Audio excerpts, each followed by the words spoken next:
heads up, Everett. Good morning, Don.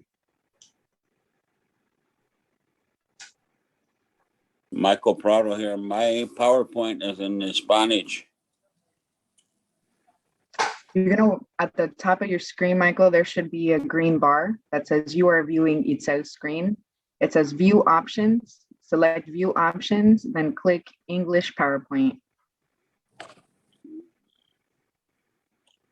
I don't see what you're talking about.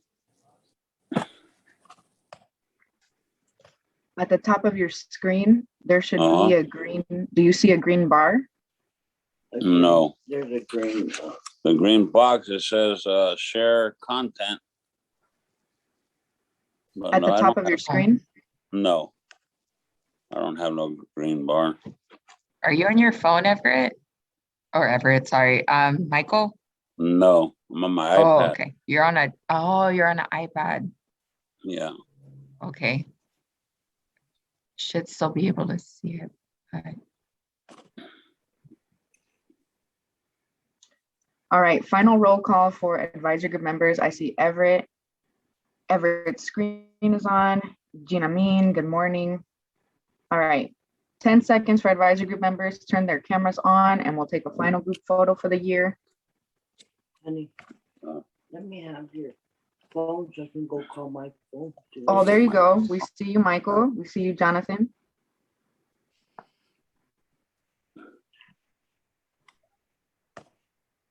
All right, countdown, 5, 4, 3, 2, 1. Cheese.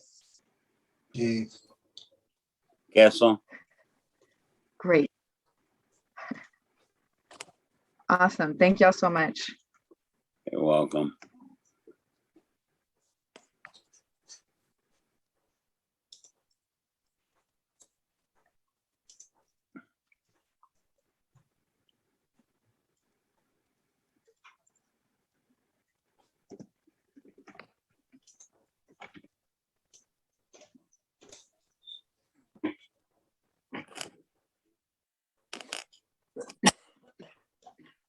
I did it. I did it.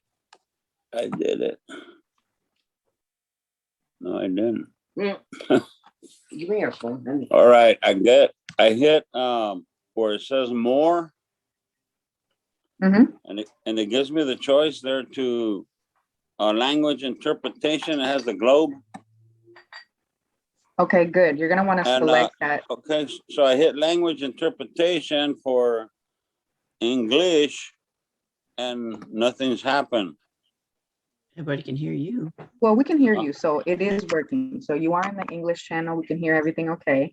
Next, what you're going to want to do is at the top of your screen, there should be a view options. Click on the view options, and there should be a selection for screens.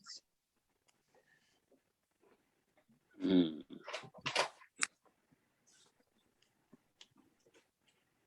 I don't have it. Michael, you're on an iPad, right? Yes, sir. It may be a little different if it's an iPad. Maybe one of us can do a quick Google search or something and figure that out. Yeah, because the PowerPoint's not coming up in English. The speaking is. Okay. Yeah, I think it runs through the app if you're on an iPad, through the Zoom app.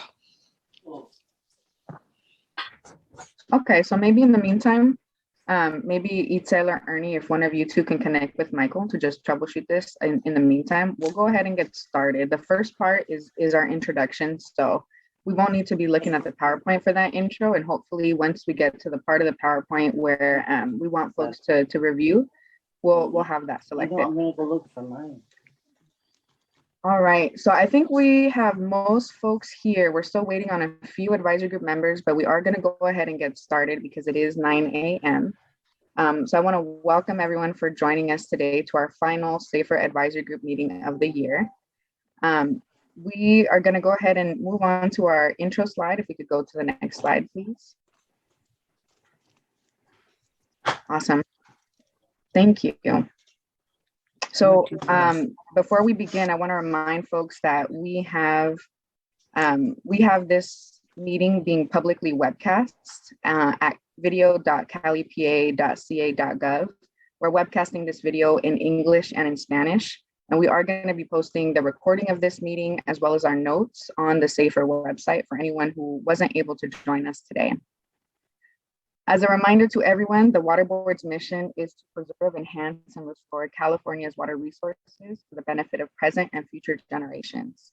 That's why we always want to begin our meetings with acknowledging the groups who have and continue to experience economic, environmental, and social disadvantages because of historic marginalization and whose lives are impacted by racism and injustice.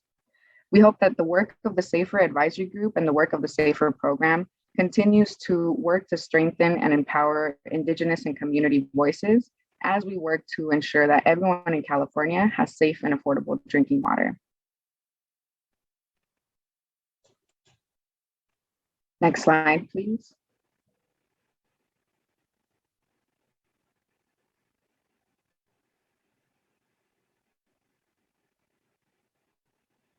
So just a few reminders for our guidelines. Again, we do ask folks to mute themselves when they're not speaking and to join by video if possible. We understand if you need to take breaks or if your internet is coming in and out and you need to turn your camera off for a little bit, we understand that. We do have a few breaks, but take them as you need them. And then a reminder to please speak slowly. We do have Spanish interpretation being offered in this meeting. And if you haven't yet selected your language, you're going to want to go to the interpreter globe at the bottom of your screen and select English or select Spanish. You do need to select the language. The reason it's important for you to select the language is so that you can hear the interpreter interpreting for Spanish speakers as well. And again, if you're having any issues with either the language feature or any technical issues, you can go ahead and email safer@waterboards.ca.gov, or you can reach out to Itzel via her phone to help troubleshoot anything that's coming up for you. All right, so in terms of today's agenda, we are going to be discussing 3 main discussion topics. We want to move on to our next slide, please. So the 3 discussion topics we're going to be focusing on today is we're going to be reviewing a draft SAFER community engagement and outreach strategy document. We're going to be discussing funding criteria for funding direct operations and maintenance. And then the last discussion is feedback on funding criteria for drinking water infrastructure funding. We're going to take a lunch around 12:15. And then the final aspect of our meeting is we're going to round out our meeting with SAFER updates. You all should have received a meeting updates and notes packet. I'm going to ask if everyone can please pull up that meeting packet from your email. You should have that meeting packet. If you have that meeting packet open, we're going to be referring to it throughout the meeting. Once you have it open, I'm going to ask you to please hit the reactions button at the bottom of the screen. The reactions button is a little button with a smiley face and a plus sign. Go ahead and hit that reactions button and click any reaction to let us know that you have your meeting packet open.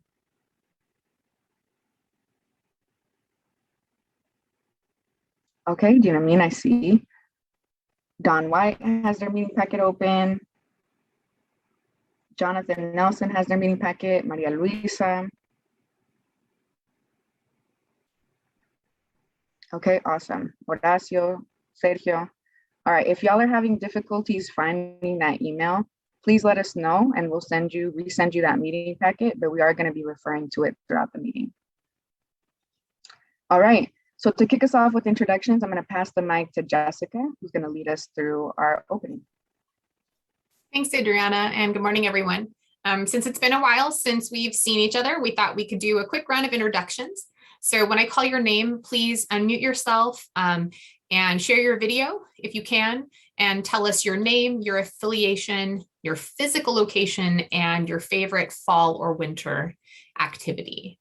So for example, my name is Jessica Bean. I am the Assistant Director for the State Water Board's Office of Public Participation. I am zooming in from Sacramento, and my favorite fall activity is playing in the leaf piles with my son. So if we want to jump into it, why don't we start with Sergio? Good morning, everyone. My name is Sergio Carranza. I am the Executive Director of Pueblo Unido CDC. I am located in the city of La Quinta in the Coachella Valley. And my favorite activity for the fall is cooking. Ooh, great. Thanks, Sergio. How about next we go to Jonathan Nelson? Hi, everyone, Jonathan Nelson with the Community Water Center. We're headquartered in the Central Valley and also have offices in the Central Coast in Sacramento. I'm actually zooming in from out of state right now, but it's good to be with all of you today. Great, welcome, Jonathan. And next, how about Camille? Good morning. My name is Camille Panu. I'm the public representative on the board. And can everyone hear me? Sorry. Yes, we can hear Oh, you. okay. I'm currently based in Irvine.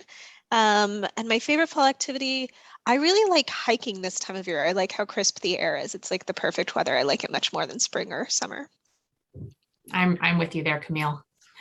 All right, how about Dawn White? Yes, good morning. I'm Dawn White, Water Quality Manager for Golden State Water Company, and I'm zooming in from home in Westerville, California. I'm a quilter, and at this time of year is when I like spending more time indoors working on projects. So that's my favorite activity. Oh, that's great. Well, welcome. Nice to see you again, Dawn. Let's see, how about Mike Rincon?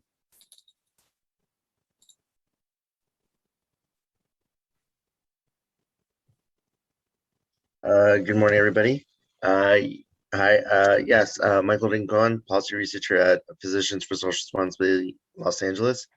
My voice is a little gone because I went to a concert yesterday, so I'm still recovering. And I am currently calling from my hometown of Thousand Oaks, but the work we do is in Southeast LA. And my favorite fall activity, fall or winter activity, I really am looking forward to ice skating because they do like an ice skating ring out here during this time. So I'm just waiting for that to come out because they also do community hockey games. So anyone can join. So I'm looking forward to that. Oh, that sounds like a lot of fun, Mike. Well, welcome. And I hope your concert was enjoyable. That's great. How about Horacio? Good morning, everyone. My name is Horacio Mezquita, and I'm the general manager for the San Gerardo Co-op in the Salinas Valley. And I just like to travel anytime I have a chance and go see the mountains and the rivers. Oh, that's great. Well, welcome. Let's see, how about Maria Luisa? Hola, buenos días. Mi nombre es María Luisa Muñoz y yo estoy aquí por Self-Help Enterprises del Instituto de Liderazgo y participo como público, lo cual me encanta, asistiendo a mi comunidad también.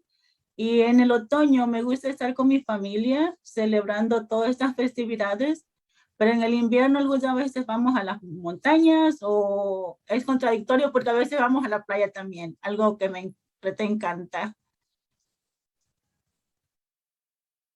That's great. Thanks, Maria Luisa. And it's great that you can go to the mountains and the beach at the same time. That's one of the beauties of the area we live in.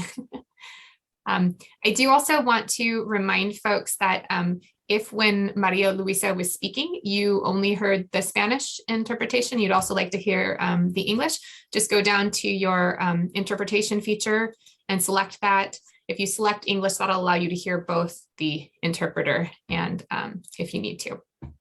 So quick reminder on that. Let's go to Emily.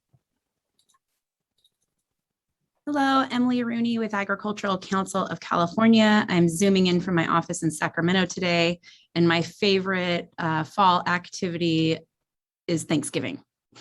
Ooh, great, Emily. Welcome. Lex, how about we jump to David Corey? Okay, can you hear me okay? We can. All right.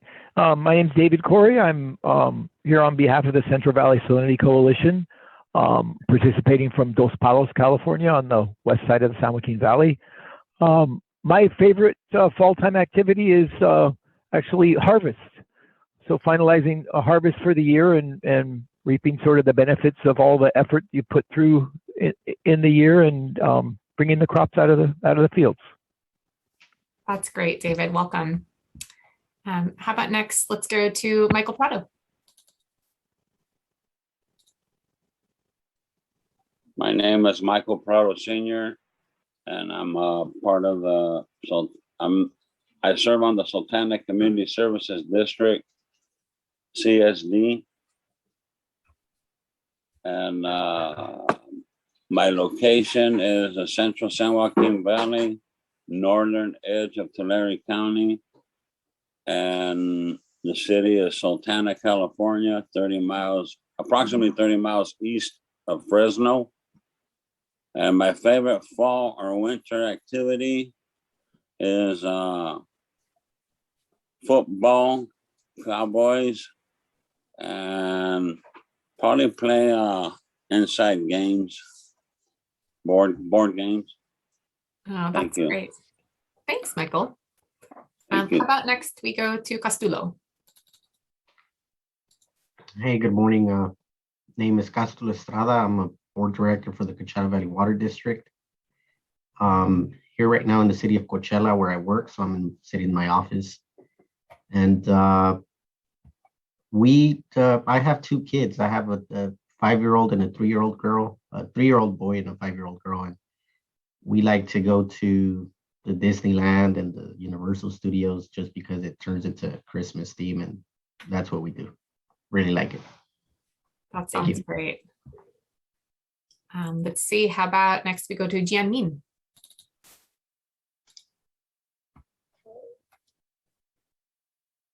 Oh, Jianmin, you're on mute. Hi everyone, my name is Jianmin Huang. I'm with Yolo County Environmental Health. My favorite fall activity is hiking. Great. How about next, Everett?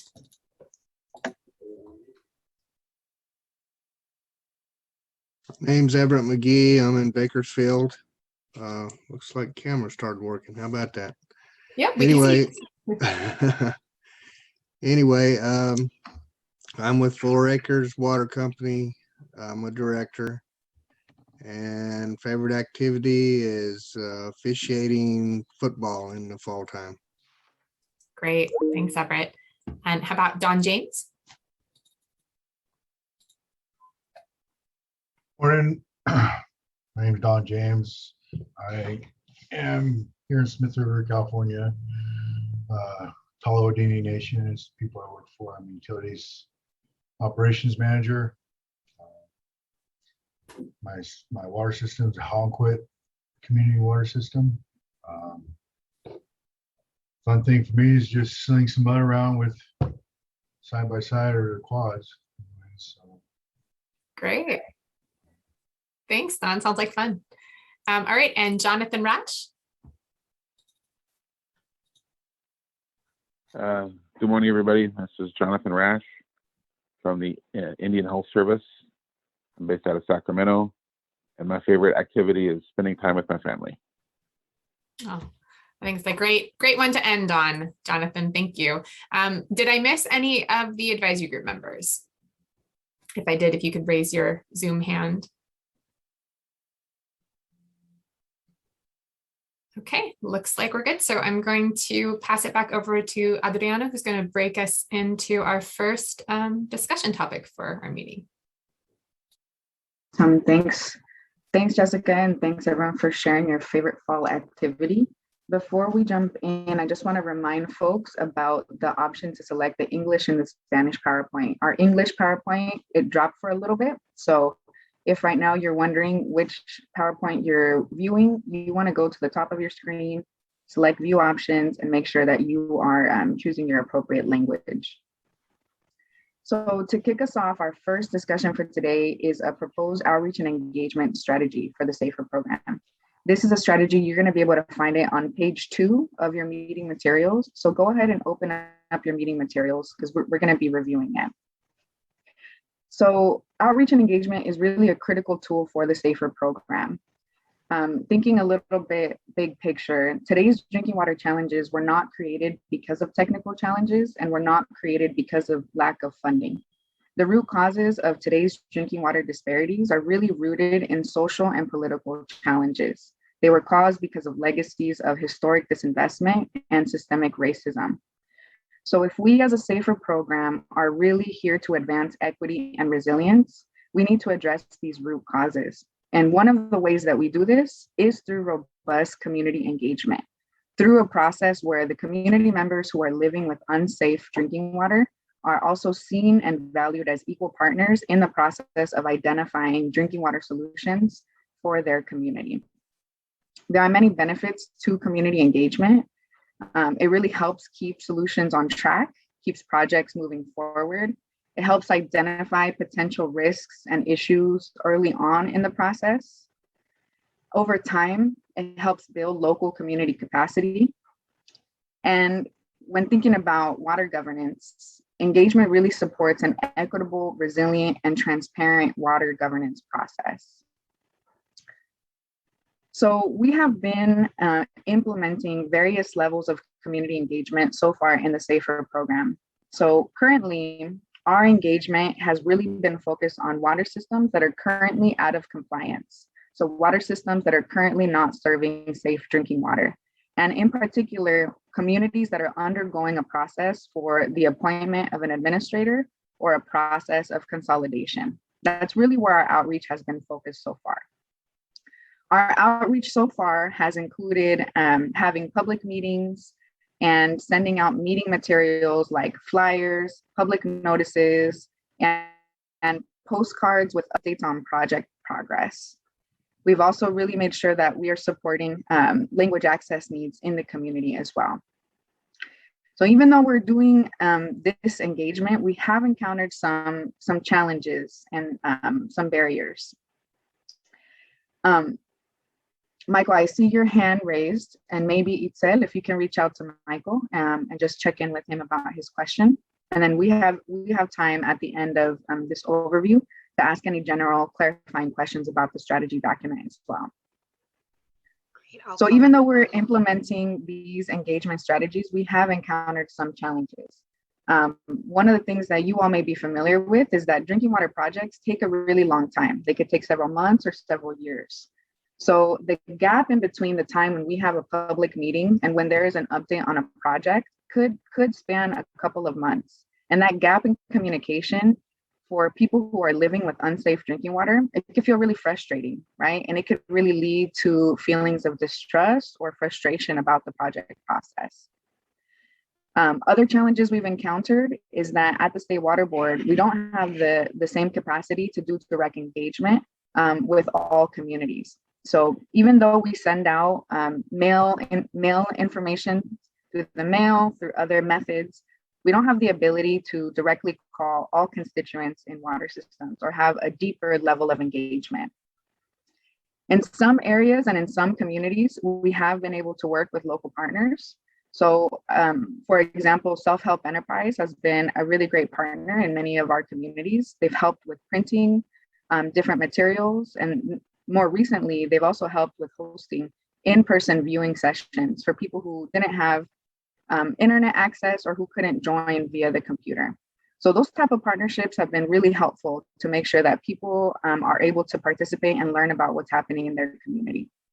But there are many communities in the state that don't have this, that don't have local community groups, right? So our ability to partner in those communities has been limited. So in order to address these challenges, what we're proposing and what is described in the meeting material draft strategy document is to build out a pool of community partners that can help us really expand and deepen our engagement. And for this strategy, we're proposing 2 different types of partners: regional coordinators and community partners. So regional coordinators and community partners would work together with State Water Board staff to develop regional and community-specific engagement strategies and then help implement those strategies. I'm going to walk through the difference between the two types of partners, the regional coordinators and the community partners, because they play different roles in this strategy. So the regional coordinators, we really see them as the folks who are overseeing community engagement for their region. They have the pulse on community issues in their region, and one of their main responsibilities and tasks is to identify, coordinate, and fund community partners in their region, and also to provide support for those community partners as well. We really envision that the regional coordinators could be a liaison between SAFER program staff and the multiple community partners in their region, that they would help us monitor progress, and that they would help submit quarterly reports as well. The regional coordinators would be funded through our existing technical assistance funding agreement process that our Division of Financial Assistance coordinates. And we're envisioning having a total of 4 regional coordinators. So a Northern California, Southern California, Central Coast, and Central Valley. That's what we're envisioning as the role for the regional coordinators. Next is the role for the community partners. So we're envisioning community partners are really helping on the ground in specific communities. So State Water Board staff would work with regional coordinators to identify which communities need additional outreach and engagement support. And then we would identify community partners for that community. Community partners would then implement and develop and implement outreach and engagement strategies. They may work with one community or they may work with several communities, depending. And their engagement strategies would include ensuring that they're meeting the language access needs of the communities, developing outreach materials for the community, co-facilitating meetings with State Water Board staff in that community, or facilitating their own community meetings as well. It really is going to depend on each community, on each project, and what are the specific needs. So those are essentially an overview of the responsibilities for the regional coordinators and the community partners. So what type of projects would they be supporting? All SAFER projects. So they would be supporting enhanced communication and engagement when it comes to administrator and consolidation processes. And they would also be working with us to develop regional strategies to support domestic well users and state small water systems. So depending on the domestic well users and the regional needs of that area, we would work together to develop a strategy to support those specific needs. So when would this take place? So depending on the feedback we hear from you all today, we would ideally want to start actively recruiting for those 4 regional coordinators starting in December. So as part of that recruitment process for those 4 regional coordinators, we would want to host a workshop to answer any questions or sort of clarify roles and responsibilities for those organizations who may be interested in applying but may want a little bit more information. The regional coordinators, the 4 regional coordinators, they would need to apply through the Division of Financial Assistance existing technical assistance funding agreement process. The process for developing the scope of work and the budget, it could take several months. So in best case scenario, if we begin our recruitment strategy in December, the best case scenario would be for the regional coordinators to be funded and ready to begin their training and onboarding process in summer or fall of next year. That's for the regional coordinators. So the community partners would not need to go through that technical assistance agreement process. Instead, they would be funded directly by the regional coordinators. And this is intentional because we know that the funding agreement process through the technical agreement to the technical assistance agreement process we have, it takes a lot of time. So the reason we are really looking for the regional coordinators to fund community partners directly is to expedite that process. So the timing of identifying, selecting, and funding community partners, that's going to look really different than the regional coordinators. And that's really going to only begin after the regional coordinators have been selected and onboarded. So both the regional coordinators and the community partners, they will have a process of onboarding and training. So one of the things I want to clarify is that community partners don't necessarily have to have a lot of experience with water, right? We're going to provide training and the materials for them to be able to go to their community and discuss water topics and engage the community on water, but they don't have to have an experience specifically on water. They could have experience working with education or health, right? So we're looking to broaden the pool of who we work with. And part of broadening that pool is making sure that they have the tools that they need to engage the community. So that's why we're including a training and onboarding process. After they've been onboarded, they will receive specific project and community information once they're assigned to a community. And one of the first things that they're going to want to do once they're onboarded is develop a strategy for that community. So that's essentially what we're thinking in terms of timeline and approach for implementing this strategy. In the meantime, we recognize that there are about 6 months between now and when they would actually start. So in the meantime, we're going to continue implementing our existing outreach processes for administrator and consolidation meetings. And we're going to continue implementing pilot projects and interim solutions for domestic wells and state smalls. So even as we're working on this, we're still going to continue all of our existing SAFER work. This is really, we're looking at this strategy as an enhancement, not a replacement of our existing work. So with that overview, I'm going to pause here. We'll take a few questions, and then for the remainder of our time, we're going to be in breakout groups so that we can hear your feedback in more depth. But before we jump into breakouts, I want to pause and see if folks had any questions. Awesome. I see Jonathan. Do you want to kick us off? Sure. Thanks, Adriana. And I'm getting a little bit of an echo. Are you hearing me fine on your side? Yes. Great. All right. Well, I just want to start by just recognizing and appreciating this discussion and this intention to, in a really intentional way, scale up community capacity and community engagement. We really strongly support that at Community Water Center. It's important that we're recognizing the historical legacy of racism in the document. We're really, we think, setting an example, frankly, for the rest of the country with the work that we're doing here. And we also know that we need to continue to do better at the board to improve board SAFER processes. And we have a lot more work to do in front of us, but this is a good step in the right direction. We will be providing written comments and a red line of the document after the meeting.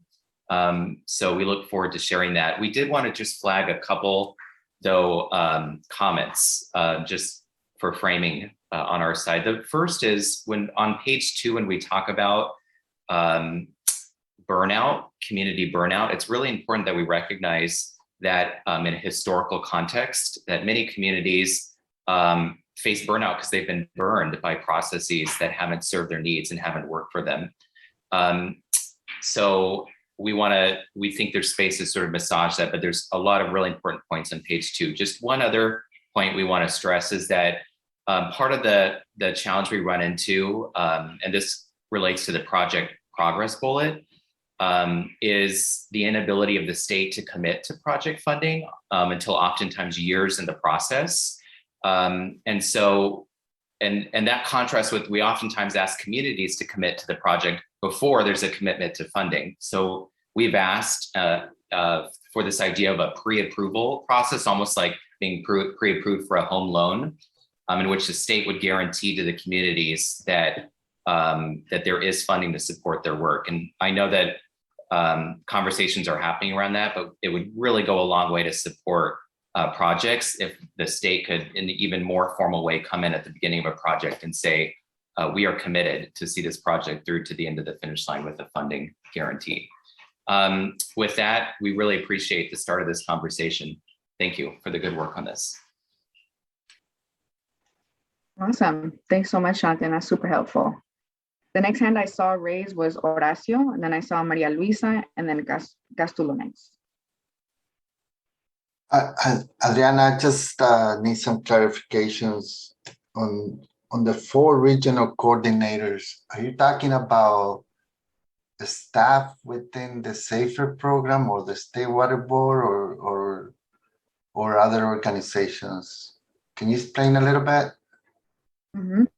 Yeah, we're looking for other organizations. So what we're proposing here is to identify 4 organizations that can serve as regional coordinators, a regional coordinator for the North, the South, Central Valley, and Central Coast. And they would help essentially coordinate community engagement in their region. So they would work with State Water Board staff, but they wouldn't be State Water Board staff. They would be organizations acting as the role as the coordinator and the convener for engagement.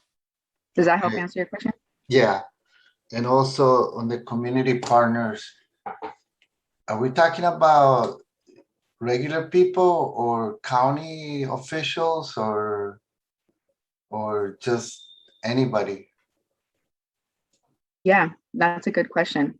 So it could look like nonprofit organizations who work in water, but it could also look like youth organizations or health-based organizations or promotores or other type of community groups who are active in that area who want to be involved in supporting engagement at their local level. So in every community groups look really different, right? There's some areas of the state where we know there's a lot of water justice groups, but there's some areas of the state where there's a lot of maybe conservation groups or environmental groups. So depending on who is in the local area, we want to work with those partners that have relationships with the community to help engage and support community participation. Okay. Okay, thank you. Yeah, thanks for clarifying that. Okay, next, María Luisa. Sí, yo quiero saber cómo se puede uno seguir involucrando en lo que es alcance comunitario, ya que las cosas que mencionó son interesantes para mí y para mi comunidad. Fui a una junta donde oí algo tan triste que es aquí Orosi. Orosi está en medio de ranchos y las personas siguen tomando agua contaminada. Entonces, yo quiero saber es si va a haber capacitación, cómo yo puedo seguirme involucrando y ayudar a mi comunidad y que el agua sea agua saludable, algo que es lo que a mí me ha encantado, involucrarme en lo que es alcance comunitario, en lo que es área de salud. Y eso quiero saber más, si alguien tiene más información, cómo ser promotora de eso, y si me puede enviar a la persona que es del alcance comunitario y yo poderme comunicar o que se comuniquen conmigo, si fuera posible, porque es algo que yo quiero hacer por mi comunidad. Y eso es todo. Gracias. That's awesome, Maria Luisa. I'm glad that you're really engaged and that you were able to go to that East Orosi meeting. You know, East Orosi is an example of one community that has unsafe drinking water, but across the state, there are hundreds of communities that are similar to East Orosi, right? Where they're also having community meetings to explain the challenges and also the solutions that are being proposed. So attending those meetings, like the one that you went to, that's one strategy.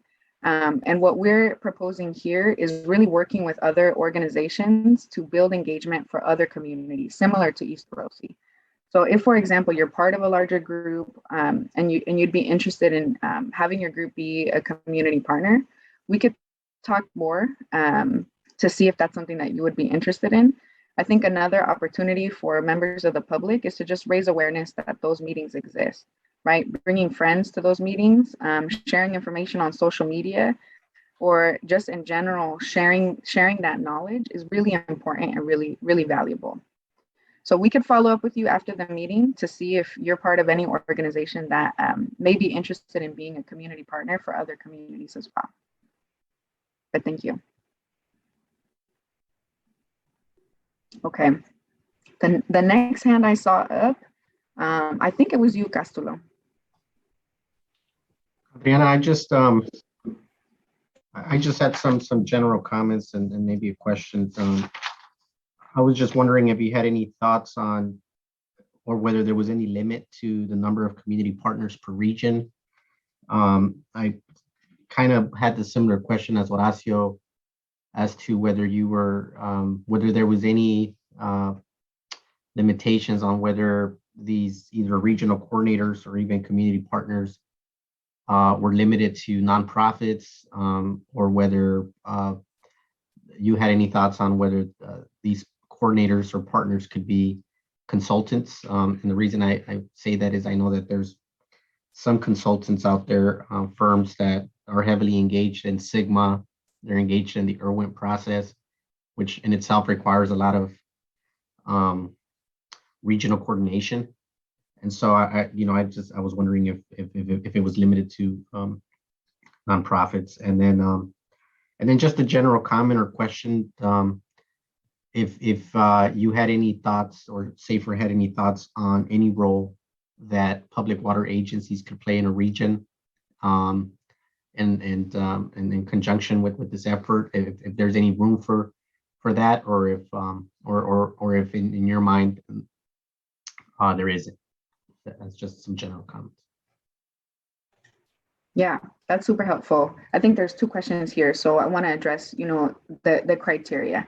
So like I mentioned, the criteria for regional coordinators, the 4 regional coordinators, is very different than community partners. So regional coordinators will be funded through the Division of Financial Assistance existing technical assistance funding agreement process. And within that funding agreement process, nonprofits are eligible, and also they've now expanded eligibility to include private firms like consulting firms as well. So they could also apply to become regional coordinators. For community partners, however, that criteria is a lot more flexible. So today we'd like to hear your feedback around what that criteria could look like. Again, community partners wouldn't be funded through the technical assistance process because we want to expedite that, and because we recognize that there may be some grassroots organizations that also don't have that capacity to participate either maybe long-term or to apply through that technical assistance process. So if you have feedback around how water systems may fit in or support engagement, I think this is the opportunity to brainstorm together about that. So to clarify, for the regional coordinators, we do have specific criteria and requirements for them. And then to select community partners, we have a little bit more flexibility. Thank you. All right. I think next up, clarifying questions. I heard Camille and then Michael. Hi, thanks, Adriana. I was wondering if you could talk a little bit about how the regions were crafted, just because they seem like pretty broad geographic areas, and they don't really match the regional boards kind of division, which is, I think, perhaps maybe a more intuitive thing. So it would be helpful to just kind of hear a little bit about why 4 regions instead of a greater number of subregions, I guess. Yeah, I'll kind of explain a little bit of our thinking. There were, I guess, 2 really deciding factors for the number of regions and the area of the regions. One is we wanted to look at where is the highest concentration of drinking water challenges. And that information, we really used our needs assessment as well as our aquifer risk map to understand domestic well locations. So we looked at that first. And then the other thing that we looked at is the administrative bureaucracy related to funding agreement processes, right? So we understand that regional coordinators need to apply through our technical assistance process. And we want to make sure that we're able to complete that process as soon as we can. So reducing the number of regional coordinators really helps streamline that. And again, we're really seeing these regional coordinators as conveners of their region. So there could be multiple community partners, but we really want to limit the number of regional coordinators so that we can have clear communication. That's kind of our thinking behind the number and also the location.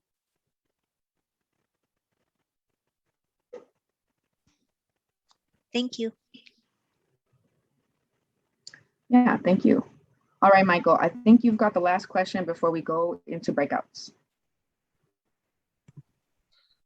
Yeah. So I mean, I just commenting that I don't think for the regions, the way that they're um set right now, I don't think it's coordinator. Is it four coordinators or is it 4 community partners per region? No, 4 regional coordinators, multiple community partners within that region. Yeah, so then in that case, I don't think 4 would be enough. I think that's too much of a region to cover for 4 coordinators. And then do you have any idea at the moment, like how much the incentive would be for these coordinators to, to participate? I mean, I'm just thinking about it from like the nonprofit perspective of like, like a lot of the organizations that, I've worked with who would possibly be interested in something like that. Like, it has to be it has to reflect the amount of work that is required. So I'm just trying to see, like, I just want to make sure that it's fair and just, for them. Yeah. So part of the way that the technical assistance agreement works is that to apply, they need to sort of give a scope of work, and then we work together with the regional coordinators to develop that scope of work that includes that budget. So clarifying what they would be working on, where, how much staff they would need, how much time would be dedicated, and then their budget to properly fund all of those tasks. That's a process that is included in the development of a technical assistance agreement. So we will work collaboratively with them to identify those tasks and then the cost for those tasks. I'm not sure if that helps answer your question. Yeah, yeah, that sounds better. Yeah. Okay. And thanks for your feedback on the number too. Okay. Okay, folks, any final clarifying questions before we jump into our breakouts? All right. So Michael here, Prado. Yes, go for it. I'm very confused, so bear with me, okay? Go for it.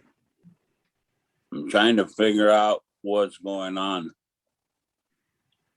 But okay. As it goes on, I hope I catch on. I haven't yet. Okay. Well, maybe in the breakout groups, if there are specific questions that we could help clarify for you, that's an opportunity. This discussion isn't over. Now we're just separating into 2 groups so that we can get a little bit deeper in our conversation. Awesome. And then Gaslo, I saw you unmute. Do you have a clarifying question? Yeah, I'm just wondering if you've had if SAFER had a tentative budget per region. I don't know if you're assigning any sort of budget per region as a cap. We haven't discussed that yet. Okay. Yeah, good question. All right. So like I just mentioned, the conversation isn't over, but now we are going to be breaking up into small groups, into 2 groups. When we are in our 2 breakout groups, we're going to want to assign a reporter for each of the groups that will sort of capture the discussion and then bring back to the larger group. We're going to have an opportunity for you all to just collect your thoughts once we're in the breakout groups, and then we'll hear from each of you, just general reflections or feedback that you have. All right. Any questions before we jump into our breakouts? Okay. So you should have the option to go to your breakout now.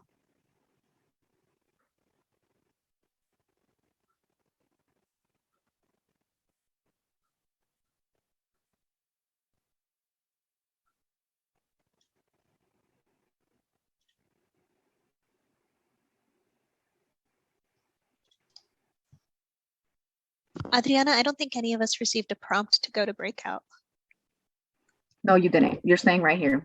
Okay. So the reason we're staying right here is, yeah, sorry.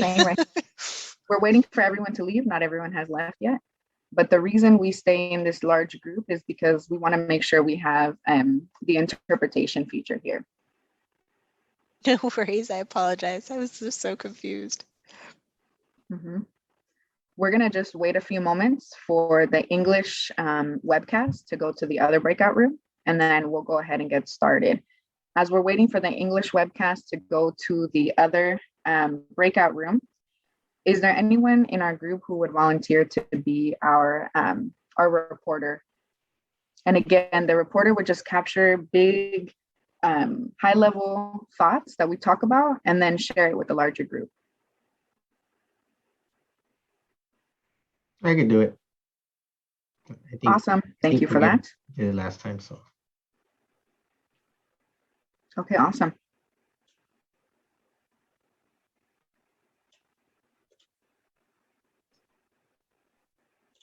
All right. So to begin our conversation, I actually want to give folks about, how much time do we have left? Well, I'll give folks around 4 minutes. If you haven't gotten a chance to review the strategy document, I'm going to ask you to take these 4 minutes to just read through it. And the questions that I have for you all are, what do you think, what are your initial thoughts or feedback about the outreach and engagement strategy? What do you think is missing from the approach, or what do you think could be improved about the approach? And then what are some potential challenges that you think we all need to be aware of? So as you're reviewing that strategy, think about those prompting questions, and then we'll come back to hear from each of you.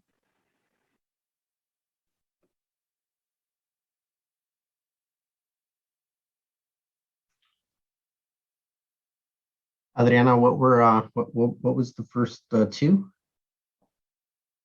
questions? So your initial reactions about the engagement strategy, if there's anything missing or that could be improved, and then what are some challenges that you could foresee happening?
folks, it's 9:55. If you want to join back into our breakout group, if you could turn on your video to let me know you're here, that'd be great. If you don't have video, maybe raise your hand, or David Corey, if you want to come off mute, say, hey, I'm here.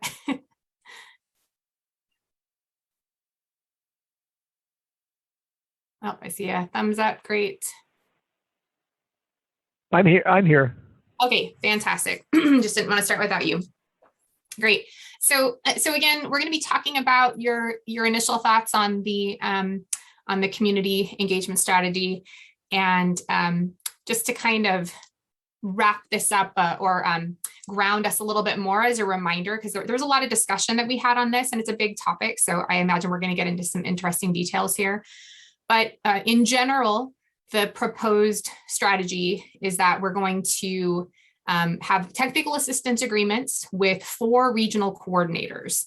And those will be organizations that are not state water board staff, so not state water board. And those regional coordinators are going to then partner with, we're calling community partners. It could be different types of organizations who can do engagement at a more local level. And so those folks would be working directly with the regional coordinator to receive funding and determine their scope of work. So it's kind of a tiered system if you think about it. The State Water Board works with the regional coordinators. The regional coordinators then work with the community partners. The community partners then actually work with the communities. So that's really the structure that we're looking at there. Again, I know that's simplifying it tremendously for what needs to happen, but hopefully that'll help to ground people a little bit. So I think if we want to just kind of jump into some questions, we've heard a little bit about some folks' initial thoughts. And actually, I'm sorry, I should pause and say, is somebody willing to be our reporter when we go back to the larger group?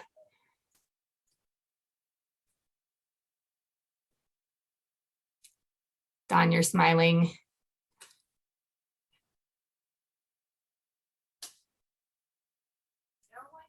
Volunteer someone, but I kind of hate to do that. I can if no one else wants to. All right. Well, I see some smiles and nodding heads. So Jonathan and we appreciate that. I think we'll take you up on it. Yeah, thumbs up. All right. Sounds good. Such a glutton for punishment. Yeah. Oh, maybe you're just very eloquent in your speaking. I think that's a better way of looking at that. So how about we start off, let's kind of, we'll kind of go around, Rob, and I know it's hard to have a really strong, discussion back and forth sometimes on Zoom. So we want to make sure everybody's heard today. But what are your initial thoughts about the engagement strategy? Would be a good place to start. And kind of you want to raise your hand, or you can come off of mute, whatever you feel more comfortable with. We're a small enough group. I myself, it sounds like a pretty good idea. That way it doesn't tax the actual water boards so tremendously. And also it puts local people on it that know the local problems and or ins and outs. There's pluses and minuses to that also. But overall, I think it's a pretty good idea. It's like, so it's a nonprofit that would be doing these, or it just doesn't matter. It just would be a group that would be local to the place and would apply for the funding or be the back and forth for the. Yeah, so there's certain rules associated with who can be the regional coordinator, and that just has to do with who we can fund to have that happen.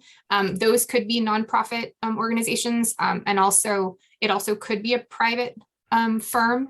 So someone else in the other room had brought up the fact that maybe there are contractors or maybe engineering firms who've also been doing that, could potentially be interested in doing it.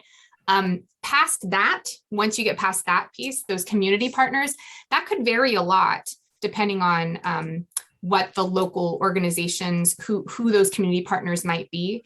And I think we'd like to get a sense from you what types of groups that those might be. It oftentimes might be nonprofit groups, but maybe there's other groups that we're not thinking of too that we'd want to incorporate. Yeah, I just know that engineering firms are, they go after funding for people, so contractor. So I guess my question was, would it be specific to, but it's not, apparently. So whether or not they're successful, right? That's that's the big grab right there, is whether or not they get you your funding and get you what you need. So I think that's part of the question that we have too, is if there are certain pieces of criteria, things we should be looking for when we're making those selections. That would be something that we'd be interested in hearing too. So again, Don, it sounds like you support the process, but the devil's in the details, right? How we make those selections. Yeah. Thanks.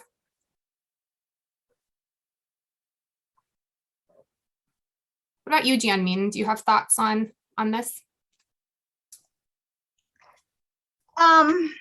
Yes, I do. I mean, I also support the process, but I'm not quite sure whether talking about 4 regional coordinators, I'm not so sure whether they are present out there, the ideal ones. Working with as a regulator who issue permits to well drillers, working with engineering firms with the design. I know they are under a lot of stress, because and labor shortage, and they are the turnaround time. I'm just not so sure whether they're out there. Then comes into how many regional coordinators we should have. Giving the questionable workloads they anticipate to take on. So you're concerned about, are there groups out there that are actually capable of doing this? Sounds like, yeah, the staff shortages might be an issue. Are they already overworked? And then and how many we should have. Is 4 enough? Okay. Those are great comments. And please continue. I didn't mean to cut you off there. I just wanted to. Okay. And then talking about community partners, I want to make sure, I know everybody can be, it's more flexible. Anybody can apply to become a partner. But I want to make sure, and I also emphasize, advocating for local jurisdictions, get local environmental health or water districts people. Who are the local, who are the contacts, who know, who have the relationship with, well owners, to get involved. Make sure they are on the table as well. That's a good point. And that's really the intention of this entire project, is to get down to find out who are those people that have the knowledge and the connections and relationships, so that they can help ensure that we're getting to the right people. So local jurisdictions. Someone mentioned the groundwater sustainability agencies being formed, because of the SIGMA. I think they are the ones probably should get involved as well. Or they can get involved. Sounds good. Thanks, Jianmin.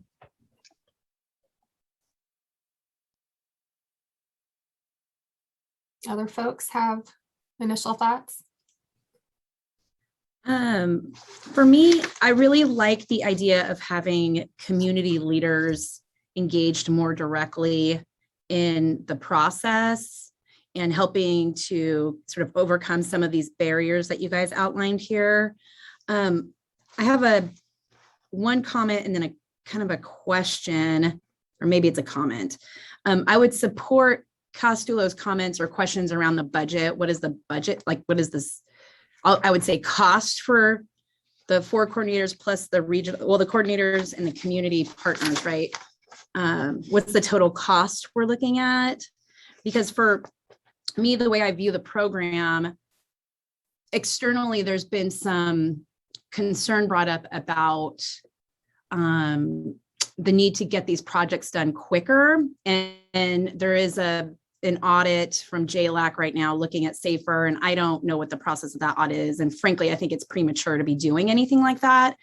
But I get a little concerned that we're going to be spending money on more people as opposed to projects and getting projects done. And so one of the opportunities I think we should consider as part of either the regional coordinator or community partner role is to identify opportunities to expedite the process to get the drinking water projects done sooner rather than later. And so while there are community barriers in terms of outreach, what can they help identify some of the regulatory barriers and some other things that may need to be resolved to expedite the process? Does that make sense? Yeah, so in addition to maybe what we could think of as traditional outreach and engagement, really looking for those, process improvements where we can ensure the money's getting to the projects faster. Right.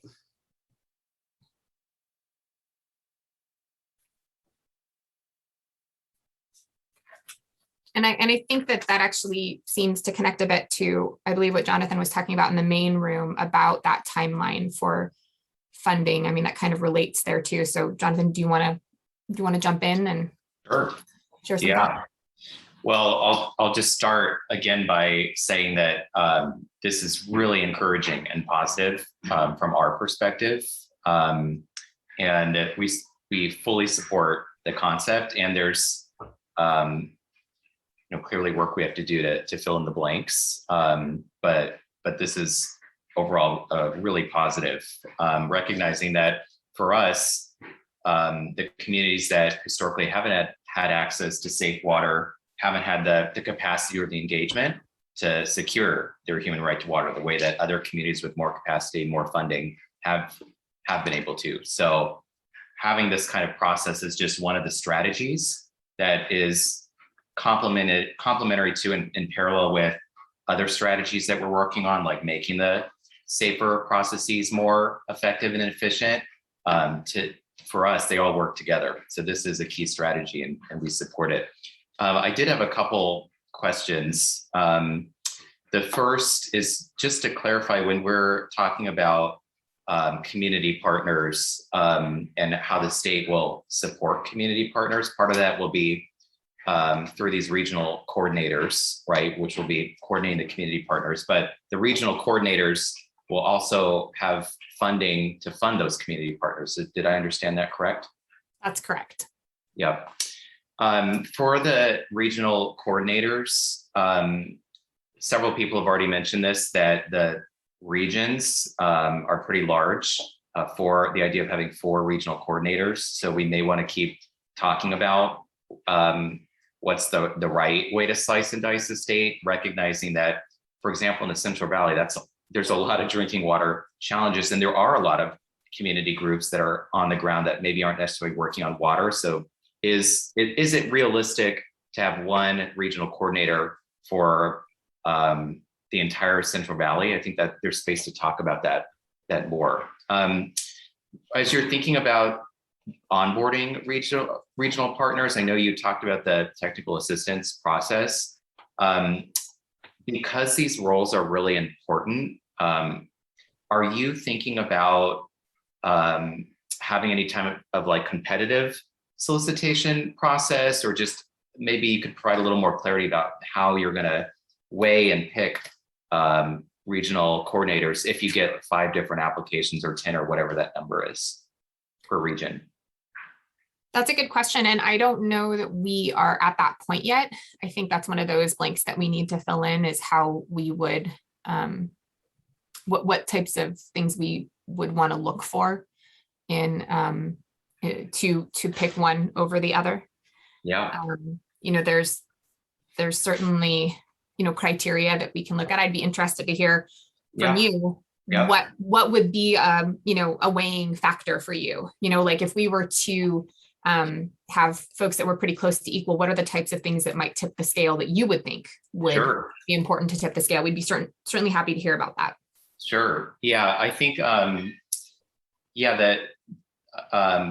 if the purpose, as I understand, of these regional coordinators is to really help build and coordinate the community partners on the ground, so that those community partners can then help both accelerate drinking water projects and also make sure that those that need access to those drinking water projects are getting there. their fair access to it, that there's going to need to be real expertise at the regional coordinator level with working with frontline community-based organizations, because those will be the community partners, as I at least generally understand it, and or sort of other organizations that are still having a lot of community interaction, like health-based organizations. So I would think we'd want to look for real expertise from regional coordinators for working with frontline communities. Engineering firms don't have that. And so I think we will have to have a conversation about what's the right entity or set of entities. And I'm curious if you all already have a sense of generally like who might be able to play that role. For example, there are community foundations that support community-based organizations in different parts of the state. And they also have experience, there's the funding component here. They have experience in being able to move dollars to community-based organizations. So do you have any sense of like what the types of entities might be that could play this regional coordinator role? Well, I think, we certainly know the folks that we have been working with who already have some technical assistance agreements with us. You make a good point about expertise in, how to move funding, how to work with community groups. And then there's also just working on a contract directly with us and understanding how that works too. So we have I would say that we know the folks that we know about, but we don't want to limit ourselves if there are groups that we haven't seen in this kind of role before who would benefit us tremendously. So I don't think we want, it is going to be competitive in that we're going to ask for proposals. We'll be working with them and evaluating them. So I'm hesitant to say what that criteria is at this point, just because, we do need to make sure that we're opening it up and getting as many folks in as possible. Keeping in mind that, you made an interesting comment about what if we got 5 really great regional coordinators. I think the beauty of where we are right now is we don't have to stick with 4 necessarily. That's how we've divided it for this initial proposal. But I would actually be interested in that discussion also, is hearing what do people think is the right number of regional coordinators. Yeah. That's that's helpful. And then just one last thought for me that I'd really love to keep hearing from others, is that it's a really tall order to ask one regional coordinator to coordinate such large areas of the state, given how hard this work is. So one thing we may want to think about is it one entity or is it a project team that's stepping into this role? Because there may be, with a project team approach, there may be 2 or 3 entities that maybe have different strengths, but they're together playing this role of being able to build the capacity of on-the-ground community partners.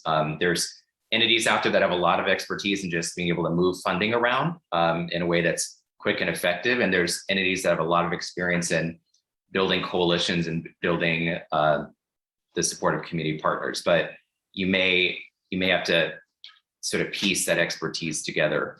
So just something for us to think about. Yeah, that's a good point. And I think something I would encourage us to consider as we're having this discussion is not necessarily thinking of the regional coordinator as this sole person or this sole organization that, makes all of those decisions. I'll let our financial assistance people jump in if for some reason I'm misinterpreting this, but just because someone holds the contract doesn't necessarily mean they have to make all of the decisions, right? Part of the contract that they develop would be saying, yes, we're doing this, but we're going to subcontract out certain bits of our work to other groups that are coordinating on this with us. I mean, that's the point of having the community partners, but maybe there's another level within there where they're saying we need more than just help in this local area. We need assistance with more of a general sense. So I think that, I think Joe's nodding his head, yes, that we can have what you're talking about, Jonathan, built into the contract for the coordinator. So it wouldn't have to just be a single agency doing everything. Yep, that's really helpful. All right, well, just again, this is really encouraging. I do think it's very important that when we're vetting whoever is going to be those regional coordinators that holds those contracts, that they are entities with real experience in working with frontline communities. And that's the most important expertise in our perspective for who's going to play this role. But this is really encouraging. So good work. Great. Thanks, Jonathan. How I about just, David? I see you want to jump in? Yeah, I just had a question. I'm just trying to figure out exactly the role of the regional coordinator in terms of how much of the nuts and bolts, how much work are they actually doing at the community, at the regional coordinators level versus the community partners level, and understanding how that workload's divided out, I think will have some impact on how many regional coordinators you're going to need. I mean, basically, how much work are they going to do? Can you sort of be a coordinator for, how many community partners can you coordinate for? I don't know if I'm articulating this very well, but what is the workload? Are they expected to do all of the nuts and bolts, or is that really taking place at the community partners level? Or is this really kind of, it depends upon the capacity of the community partner, and so this could be sort of fluid as to the involvement of the regional coordinator?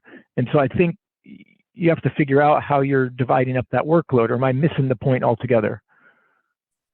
No, I think you're spot on there, David, in terms of, deciding where that division of responsibilities lies is really important. And I think it will differ by region. I think one thing we've been talking about internally is particularly the concern where we have a lot of systems that need help, but maybe we don't have a lot of community partners.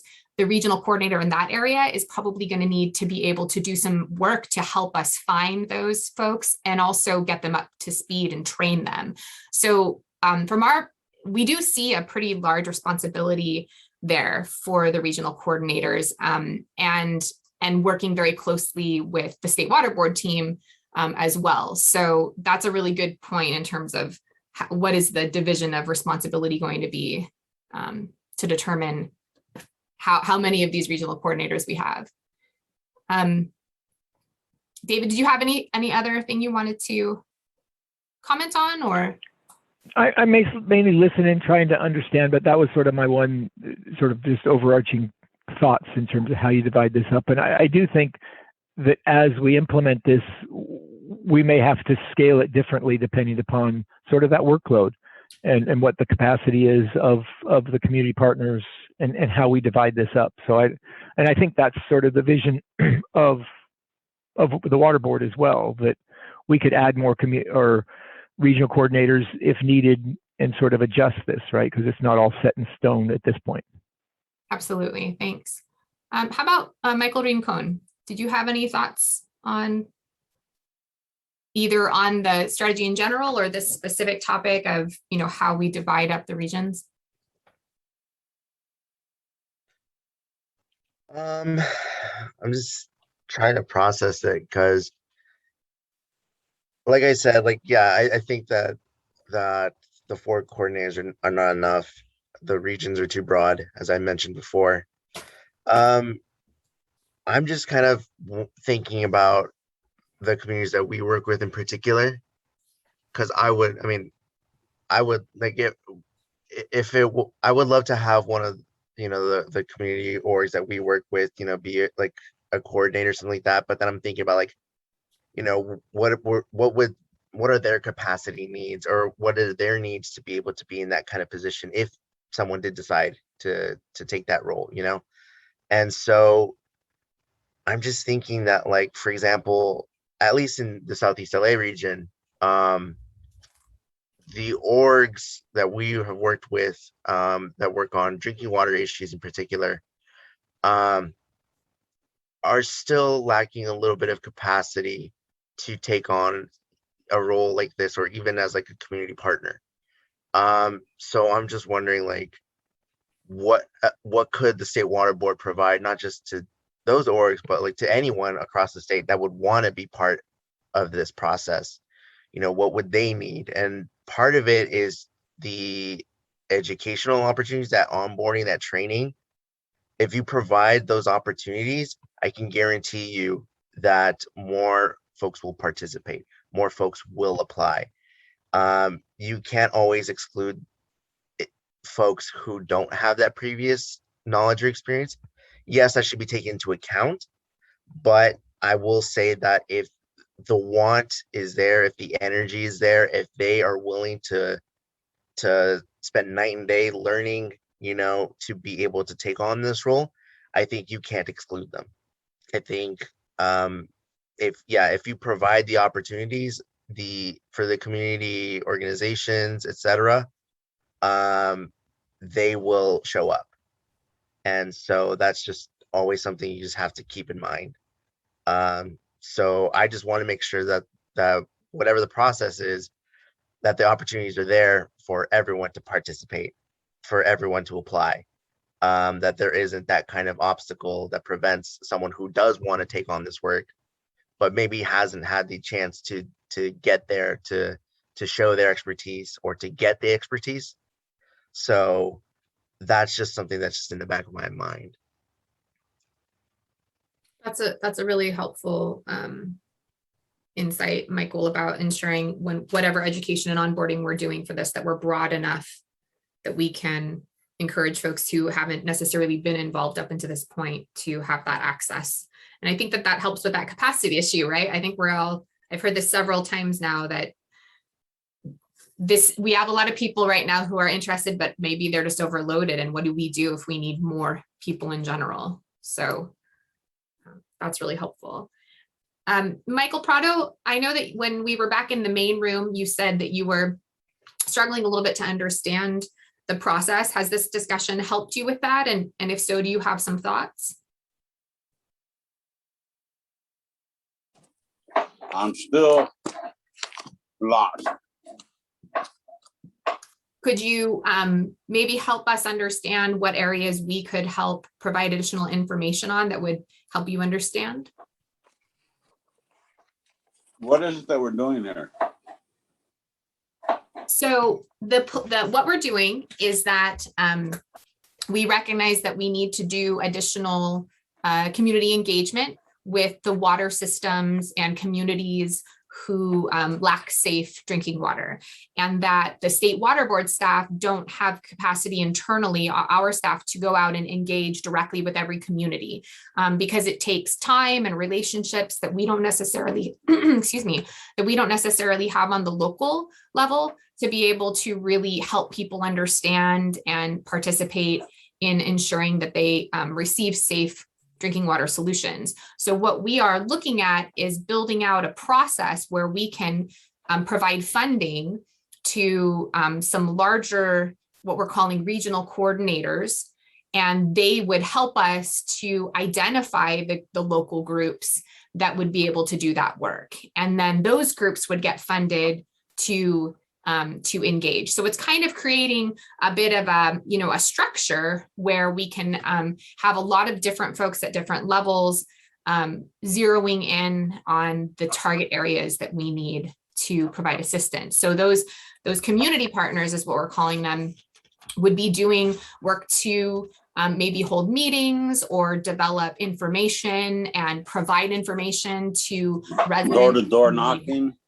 Sorry? Like door-to-door knocking? Yeah, some of that could be door-to-door knocking, phone calls, holding meetings. Yeah, exactly. Okay. Well, that explains a little bit more. I'll just have to keep paying attention, and it shouldn't be much longer here. I'll catch on. Okay. Bear with me. Well, you let us know if questions come up or thoughts come up, and we're happy to continue to do that. We have some time to discuss it. Okay, thank you. Yeah, thank you. In terms, of following on our materials packet. So we're kind of, in a nutshell, discussing the proposed strategy that's in the materials packet from page 2 to 6. So if you have specific notes on that too, you can definitely bring those up. Thanks, Itzel. That's a good point. I kind of forgot that we had that. Thank you. So I don't know if, we've talked about, again, the capacity issue is pretty big, the regional coordinators. I don't know if anyone has a thought about that breakdown. Maybe it's a little bit more, it depends on the area. Oh, Joe, did you have a comment? Or yes. Yeah, and I'm kind of reflecting on what Michael and some other folks had said, and and actually I just was part of an integrated regional water management climate summit. I think it was yesterday. And one of the issues came up is very similar to what we're talking about, is how to more effectively engage with underrepresented communities. And it's clear that Department of Water Resources has this kind of high on their agenda. The Office of Planning and Research has it high on their agenda. And so when we're talking about capacity, if there are all these state agencies coming at the same kind of community groups with their separate interests, that can be super challenging, right? So I think part of what we should think about, and kind of to Michael's point about, well, there's some of the local community groups that may not have experience in drinking water per se, but they have experience in engaging with their community, maybe on different issues, is I think we should really think about being open to that, and also, to the extent we can with our funding, allow for the fact that when a group of residents gets together, they may have any number of issues that have nothing to do with drinking water per se, right? And so it's like we need to recognize that, I think, up front, and allow for that, and also I think getting to maybe Jonathan's point about experience, like the engineering firm that comes in and is used to facilitating a meeting about a project is not the same as a community group that gets together and listens to residents about what all their concerns are, right? It's a very different kind of dynamic. And also, I think I wanted to affirm what you had said earlier, Jessica, about how this could be structured. We don't want a whole bunch of regional coordinator agreements from our administrative efficiency perspective, but certainly there could be teams, right? Like somebody in a region takes a lead and says, hey, within our region, it's fairly complex, so we have a team. We're going to kind of, break our bigger region up into maybe smaller parts, so that you have we find that sort of right sizing, I would say, in each area. So I think we do have that kind of flexibility. Great, that's good to hear, Joe. Great. So if we go beyond these kind of regional perspective that we've talked about, and the capacity issue, do we want to delve in a little bit to, do you see anything missing from the approach? Hopefully you've had a chance, we've talked about it, you've read through the document, maybe looking into some specific things that you don't see in there that we should make sure that we include. I would add, for the selection and criteria of the regional coordinators, I would also include experience working with immigrant communities and renters, because I think that's those are two that tend to be overlooked a lot. Got that. Thank you, Michael. Jonathan? Just to build on Michael's point, I think we should also look for expertise in working with undocumented communities. And just generally, it would be good to maybe, and I don't know if you're already planning to do this, but put out another document that even more clearly lays out, here are the expectations, but it'd be nice if that was draft, where maybe we could have some short, quick public process around it to provide feedback. And again, you may already be contemplating that. Yeah, we'll definitely have something that has more details. This is, you really are seeing this straight out the gate as a strategy. So yeah, I'll make a note. You'd like to see a draft with more info. That's great, Jonathan, thanks. Other folks?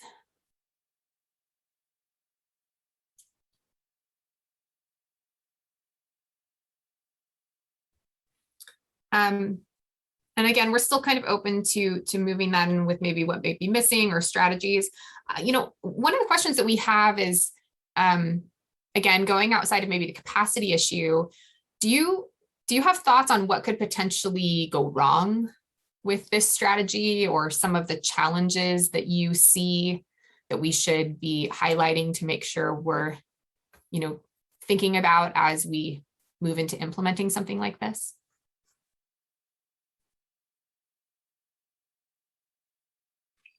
Well, Sorry, I'll my- just, my- oh, my- please, yeah. No, I was just gonna say, can you repeat the question? My internet was acting up. Yeah, no worries. I think, we want to take this from the perspective of, being prepared for everything. So what do you think could go wrong with implementing this type of a strategy? Or what types of challenges do you think, we'd encounter as we move forward?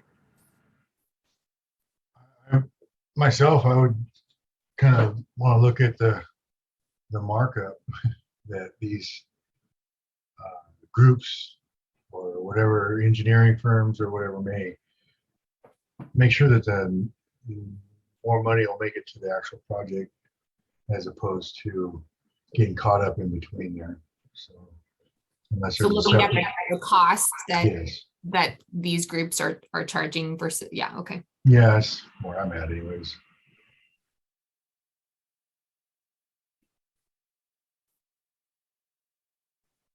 Okay, Jonathan? Yeah, I think that having the wrong entity in the role of a regional coordinator that doesn't have expertise at working directly with frontline communities is going to set this up to not be successful. I think the other dynamic here is that it is challenging trying to build the capacity of communities that for decades or forever to this day continue to be underinvested in, and that shows up in lots of different ways. And so when we think about how we're assessing and measuring progress, the communities that don't have safe water are going to take real work, and it's going to take time to build capacity. That's not just going to happen overnight. So I think we're going to have very real expectations that this is not only just a sustained commitment, but it's recognizing that we're decades behind the sustained commitment that should have been made. We're trying to backfill decades of disinvestment in the capacity of these communities. So we're gonna have to hold that in mind as we look to implement, because we're not gonna see a result overnight. And I know we know that, but it's important to reinforce that. Thanks, Jonathan. I'd like to tee off of that and ask, how does that relate to this idea of wanting to expedite funding, but realizing some of these things are going to take longer? Do you have thoughts on how you'd like to see maybe a balance of that?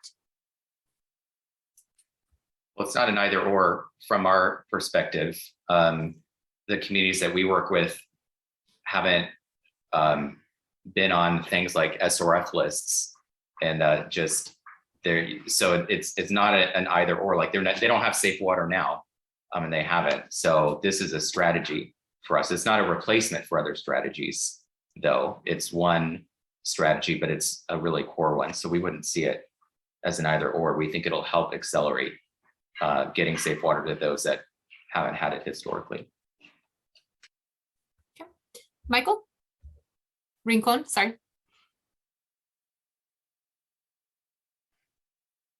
Yeah, I'm thinking about, I understand that there's a bit of a timeline too, and I don't want to see this moving. Okay, let me step back. We talk a lot about moving at the speed of trust, in the sense of if you want the process to be done right, you have to make sure that everyone understands what's going on and that everyone's in a sense on board with whatever's happening. So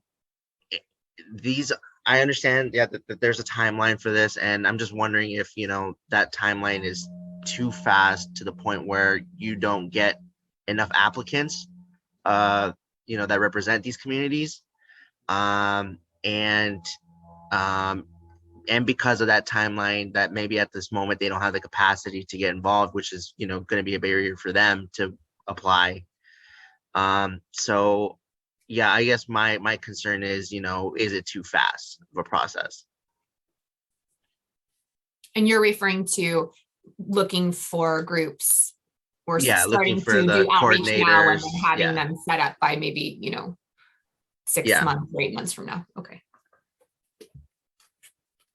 But I also understand that there is a need to move forward with the process, so it's just a matter of finding the right balance. Thanks, Michael. What other folks do, Jianmin or Emily? Go I ahead. do have a question. Do they need to apply? We apply every year to be a regional coordinator? I don't know, Joe, typically the contracts are longer than that, I would imagine, but I don't want to say for sure. Yeah, they're grant agreements, so Okay. they're multi-year. Yeah, so I think that's a good point that no, we wouldn't necessarily be looking to change the regional coordinator on a yearly basis. That would be probably very challenging. I think we'd want to aim to get the right group in place and have them be there long term because they're building relationships also. Emily, do you have any thoughts on challenges or things you wanted to mention? It's something along the timeline because I know what we are doing here is to expedite the funding process, and I think we just need to have a really clear expectation in the beginning when we issue the contracts or wherever, that the timeline. But that goes along with finding the right group, finding the right people to do the projects. So I think we probably need to, I don't know, do some venting. Thanks, Jianmin. Mm-hmm.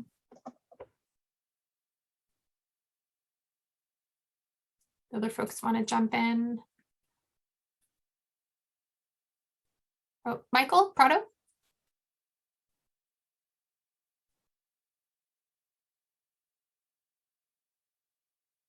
if you're speaking, you're on mute. There we go. You hear me now, There you right? go. Yeah, I can hear you now. We have a project with the well that we're going to be putting in. Hopefully be up and running by the end of 2022 and hopefully before then. But we had an experience where, I keep hearing about expediting the money to get to your project. We had a suggestion from a former employee at Self-Help that did our technical assistance to bypass the planning. I believe it was the planning and jump right into construction. We went ahead and got a co-bank loan to get the project going, and that expedited it a little bit. But I mean, we're talking about probably 7-8 years ago, maybe 5 years ago, 6 years ago, and this all started with the application process. And I mean, 5-6 years out is still some time to wait, but that's just something I thought I would mention, that by doing that co-bank loan, we saved a little bit of time. That was it. Thanks, Michael. I'm not as familiar with the financial requirements for that type of thing. Joe, do you have any thoughts on what Michael mentioned? Yeah, certainly. I mean, I don't want to get us off topic though, because that moves more to what are some of the things we can do to expedite getting projects funded. So certainly there are things that a system can do to do the planning up front, and we're also using our technical assistance providers to do a lot of the planning, so that can go much faster than if an entity tries to get a planning funding agreement with us and go through that process and then get a construction agreement. So to Michael's point, we're looking at ways to do what he and his folks did, which is do the planning through other methods to get directly to construction. Now, I did want to go back because, Emily mentioned the Joint Legislative Audit Committee. We just actually met with the state auditors for the first time. And, I think Jonathan also mentioned it's not an either or, it's sort of both and. But I do think it'll be important to articulate what does that really mean, in the context of community engagement, right? It's like, if there's a lot going on already, we have hundreds of projects in the queue, is there going to be some expectation of doing a similar process in each one, right? If they don't have community engagement now, is there going to be that expectation that you pause the project to do the engagement to ensure everybody's on the same page? Or is there going to be some sort of expectation that somebody, whether it's us or, the regional coordinators, do an assessment of what those needs might be for a particular project, right? Is there a higher level of community engagement needed? Yes or no? Or in some cases, a project might be super straightforward and you wouldn't want to unnecessarily delay it. So I do think they can be, policy interests that can be in potential conflict, if we're not careful about how we move forward.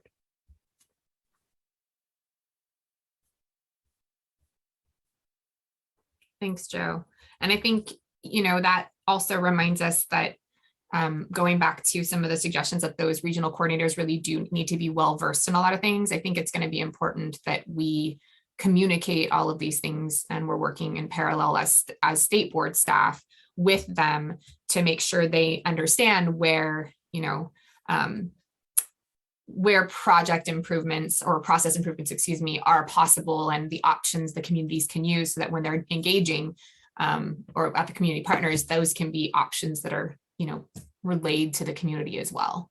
So that's a good point.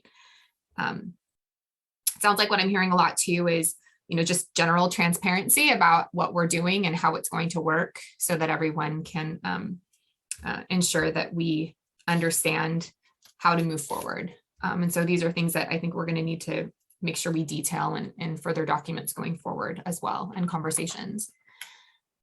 So we have a little less than 10 minutes before we need to move back to the main room. We've heard a lot of different comments today. And so I'd be interested to see if folks were to prioritize any of the topics that we've heard, what's the top one or two things that you think we need to address in this strategy? And this may also help Jonathan. We want to make sure he has been able to capture the many thoughts that we have going on so he can share back when we go to the main room. So maybe we'll just do a final round robin, and I'll start. David, Corey, do you want to tackle that?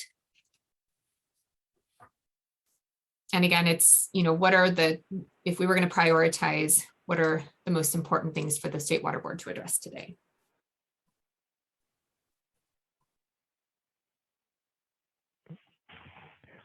I'm slightly at a loss as to what to add. Okay, that's all right. No worries. That's a fair response. David, I'll just put your name for whatever comments that I have. Whatever Jonathan says, I agree with. That's why I was happy. I was going to volunteer him to be to report out for us, because I have the utmost faith in him. That's great. Let's see. How about Don, James? What do you think? Just that those groups that are either picked, they actually know what they're doing, how to get the end product where it needs to be, talking to all the right people. I mean, that's one of the most important things. And then that would in turn get us the money's worth. So I guess just that these groups know what they're doing. And then figuring out a criteria as to how that is, like a success rate or at least some kind of pedigree or stuff. I mean, that's what I think anyways. Thanks, Don. Let's see.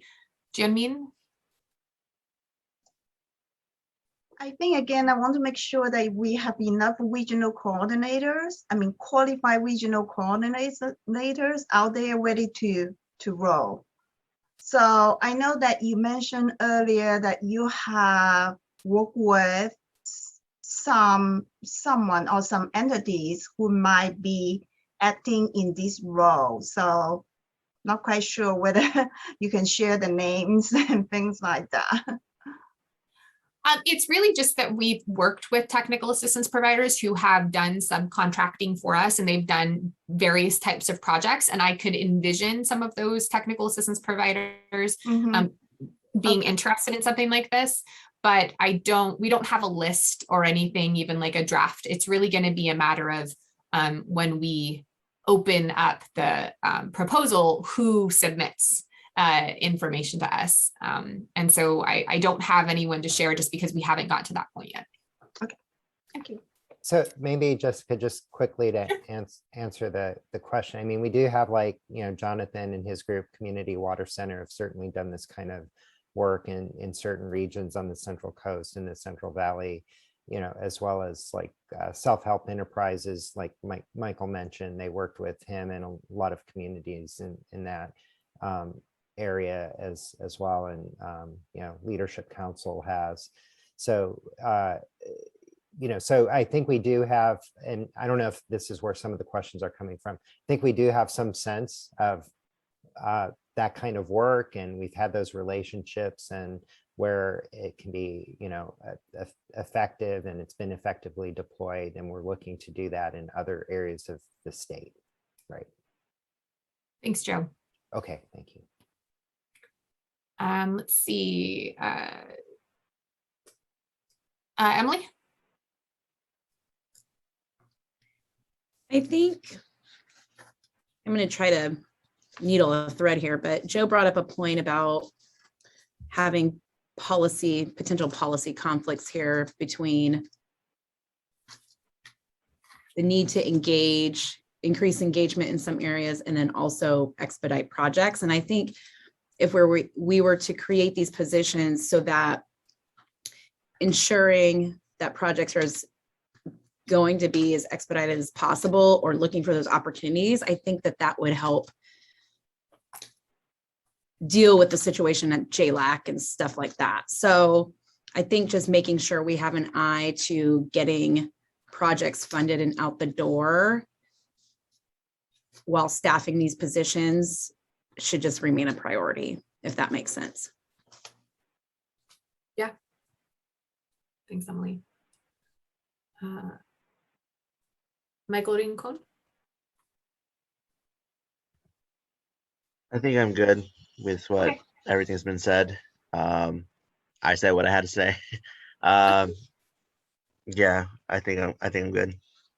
Sounds good. Michael Prado, do you have any last comments you'd like to add?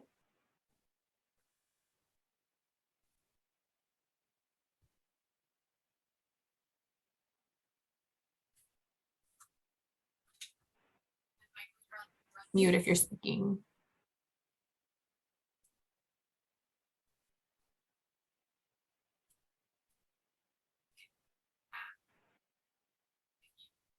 And you want to jump in, you can. We have a couple more minutes, but Jonathan, I kept you to last since you were taking notes, but did you have any last minute things you want to add, or did you want to run through anything that you're going to share in this last minute that we have?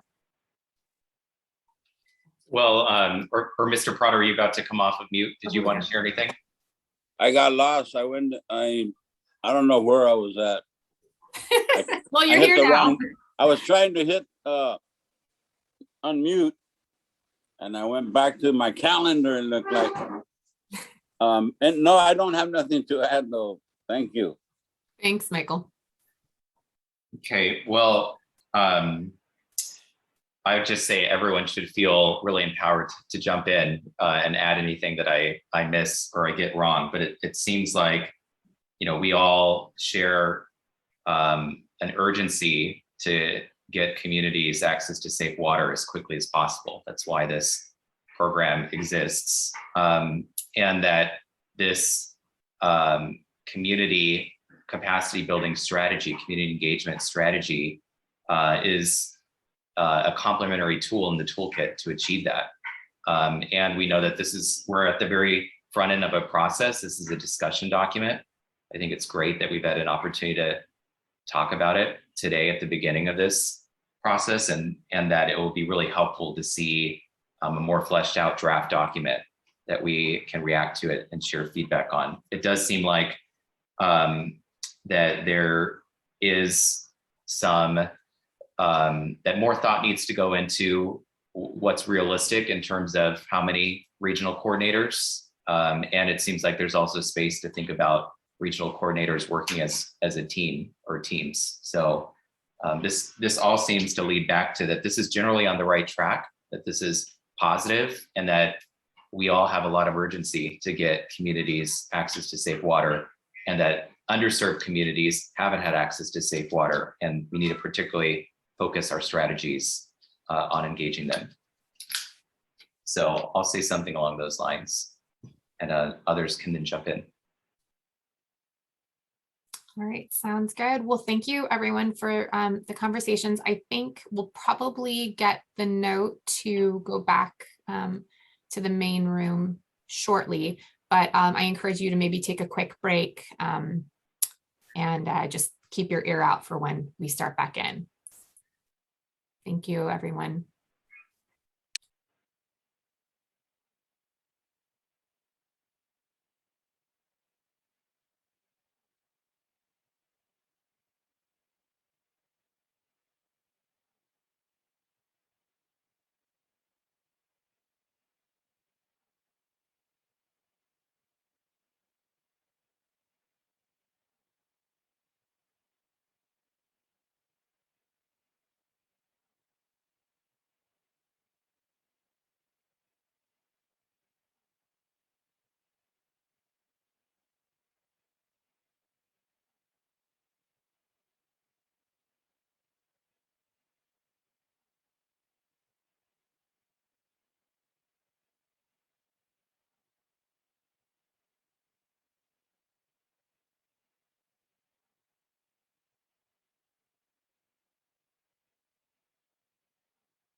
For you to just double check your language. So go ahead, click the interpretation globe at the bottom and select English or Spanish. So now we have about 10 minutes where we're going to hear from each other, kind of large group takeaways. For our group, Cástulo was our reporter, and then I'll pass the mic to whoever was the reporter on Jessica's team. So Cástulo, whenever you're ready to share high-level takeaways from what we talked about. Hey, thank you. So most of the group had a thought that perhaps the regional coordinators were not enough, thinking that there's more unique areas in the state of California than just than maybe what 4 coordinators could cover. Some of us, but not most, thought that as we wanted to, I guess the concern was that if the regions were too large, it would take away from kind of the local focus or the local understanding. But some of us also made the point that that perhaps that role's being filled by the community partners. So if that's true, then maybe the 4 regional coordinators are enough, and there's no need to increase. But we all agreed that community involvement was important, and having a sense of the local needs and understanding of the culture was important. We talked about the need for coordinators, regional coordinators, and regional or community partners to be able to communicate back any feedback that would reach the state water board, so that things could be fixed if they needed to get fixed. Let me see here. I think that's what we kind of covered. We talked about it was mostly there was an idea about having a similar thing for tribal.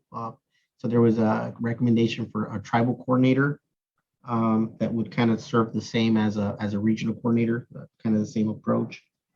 And I think, unless I'm missing something, I think that was most of what we covered.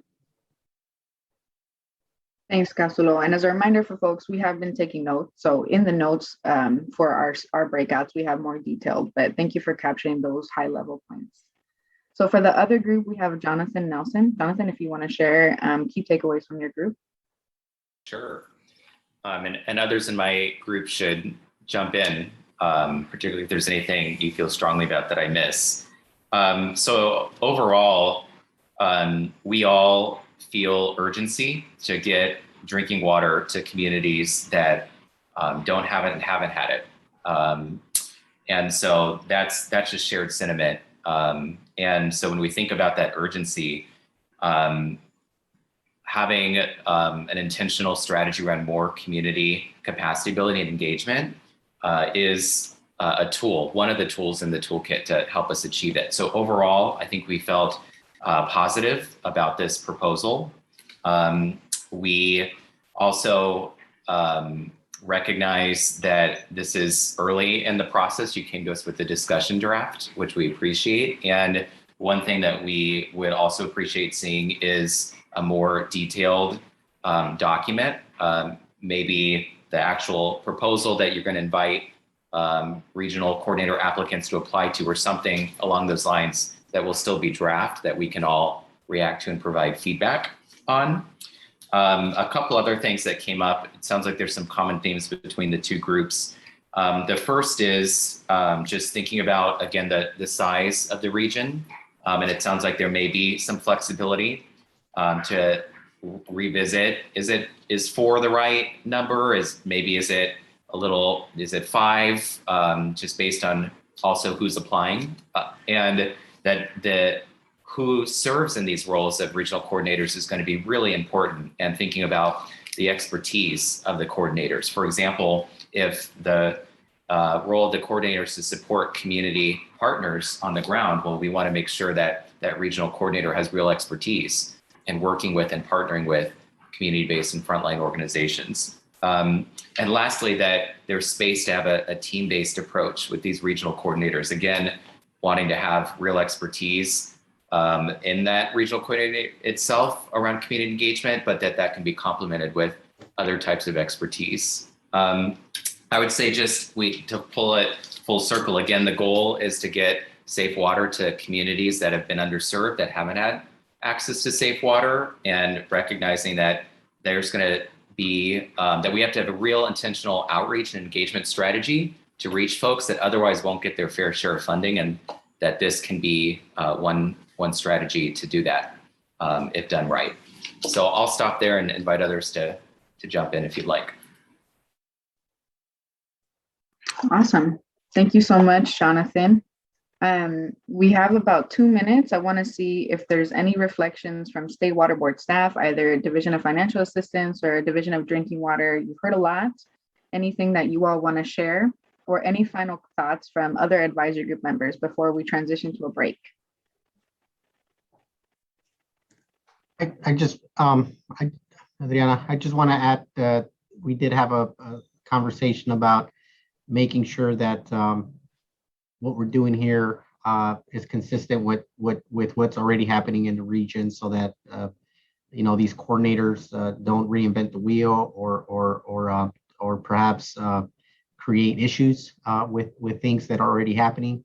So it was important for us to make sure that consistent and consistent messaging was important, consistent coordination, was important. And then one other thing that was mentioned was hopefully these coordinators are not just another level of bureaucracy that ends up just clogging the system. I think was a comment that was made, which I think is important. So just wanted to add that. Thanks, Castulo.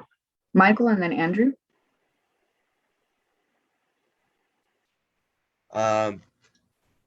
I really like the idea of an indigenous coordinator, but I definitely don't think that it should be just one. I mean, we in our group we had talked about the possibility of teams, leading in the regions, and so perhaps if that does move forward, perhaps one of those team members has to be an indigenous representative, or indigenous coordinator, someone who is part of the indigenous community, taking on the role of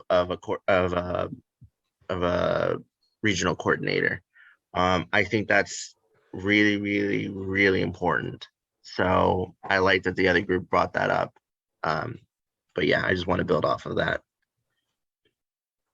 Thanks, Michael. All right, Andrew, if you want to round out our discussion. Sure. Yeah, sorry. There we go.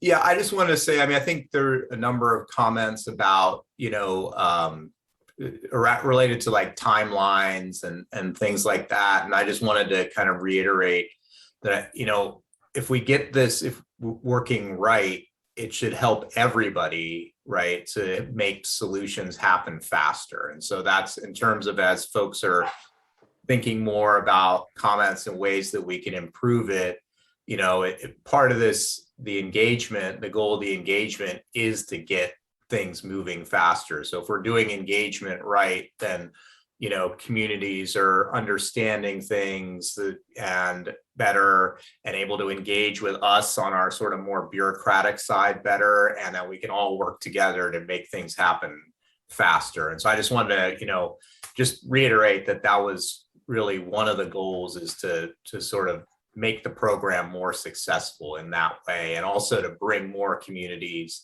along with us than we have in the past. So I just wanted to reiterate that. Thanks. Awesome. Thank you so much, Andrew. And thanks everybody for your really thoughtful feedback and recommendations. We're going to come back. We're going to think through everything that we heard, and we'll circle back with the advisory group to let you all know our next steps in this process. So now what we're going to be doing, this concludes our first discussion. We're going to be taking a 10-minute break. And when we come back, we're going to be talking about the funding criteria for funding direct operations and maintenance. All right. So we'll see you in 10 minutes at 12:04.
All right, folks, welcome back from your break.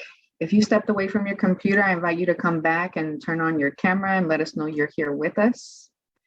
And I'm gonna invite everyone to go ahead and pull up again their meeting material packet. We're gonna wanna review that again. So once you have your meeting material packet up and ready to review, if you could please hit a reactions button at the bottom of your screen. The reactions button is the smiley face with the plus sign. Hit any reactions button so that we know that you've got your meeting packet and you're ready to go.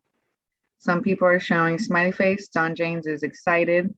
Don White, Camille, thank you, Everett. Awesome. Okay, so it looks like folks are ready to jump in. I'll pass the mic to Jessica, who's going to walk us through our next discussion. Great, thanks, Adriana. Welcome back, everyone. So we're going to be moving into our second discussion of the day, which is direct operation and maintenance, which is also referred to as O&M. So hopefully you were able to go over the O&M document in your materials packet to help you with our discussion today. But in case you didn't, and just to make sure we're all on the same page, I'd like to review that document now. So you pulled up your packet, page 6 is where we need to be. And because I do a lot of talking and I don't really want to hear my voice all the time, I'm hoping that some of our advisory group members can help us with our grounding today. So a little reminiscent of being in school when you were a kid, I'm going to call on some folks to do some reading for us. So I'd like to request Camille, can you start us off by reading the background section of this document?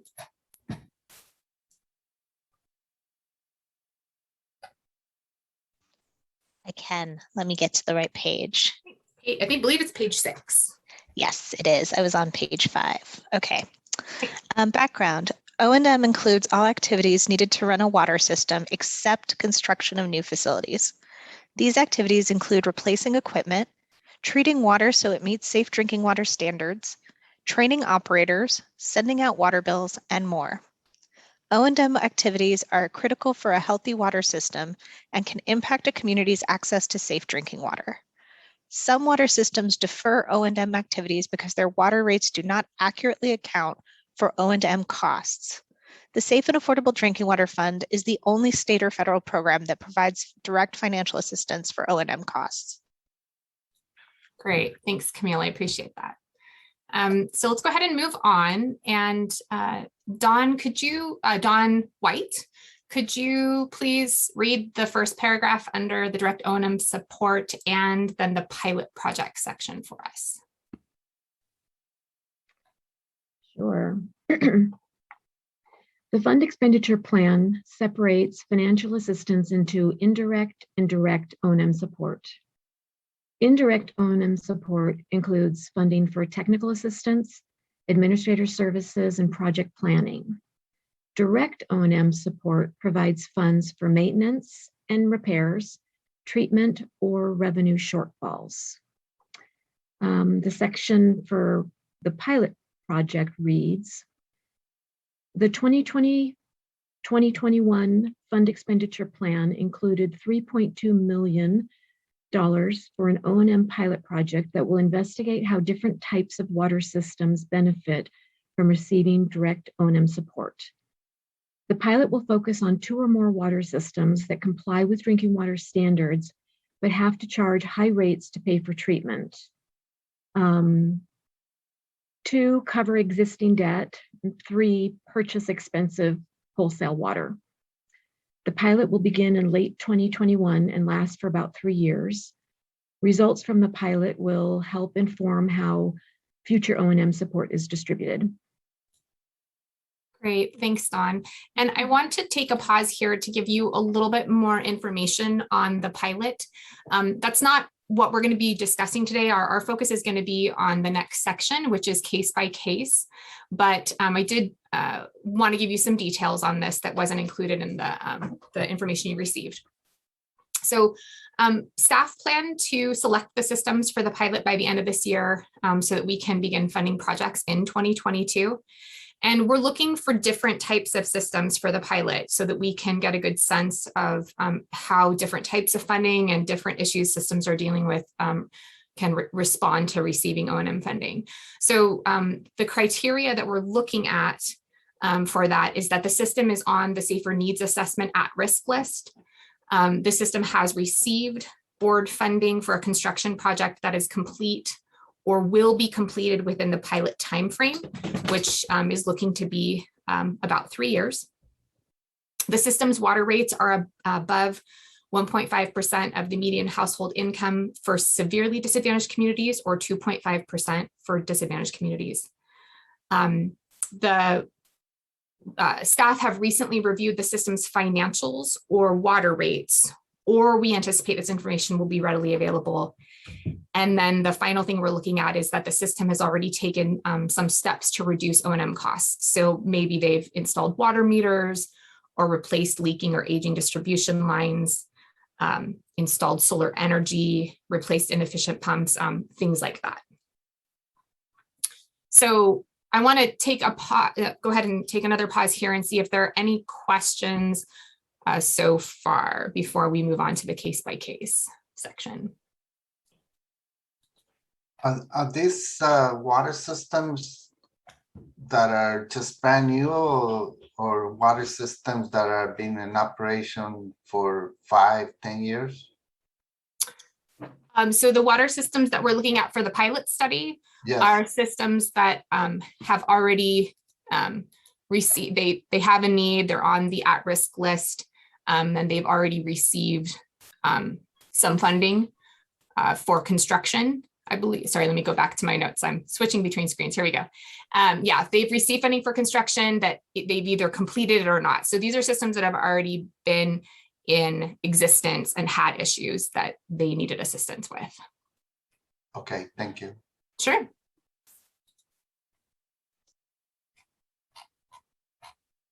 Okay, great. Let's go ahead and move on then. And so if we can move into the final section, the case-by-case section, how about Sergio, could you read that one for us, please?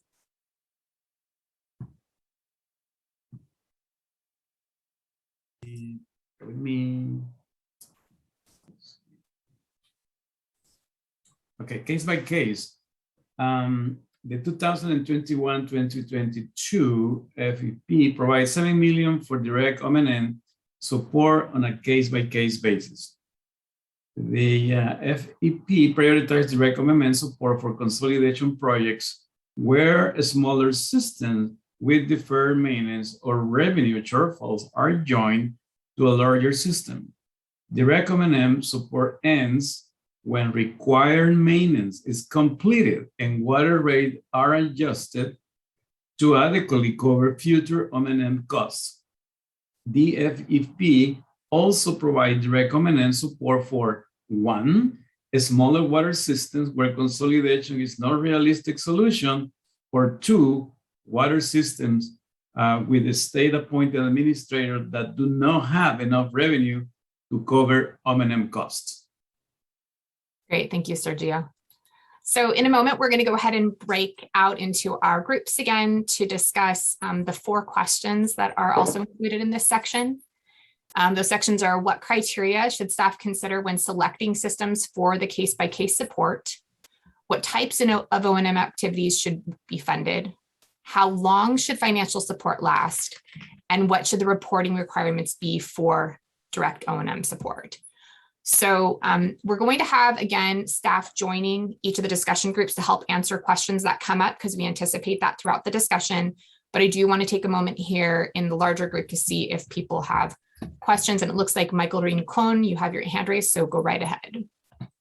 Yeah, I just wanted to ask what's considered a, for the consolidation piece, what's considered not a realistic solution?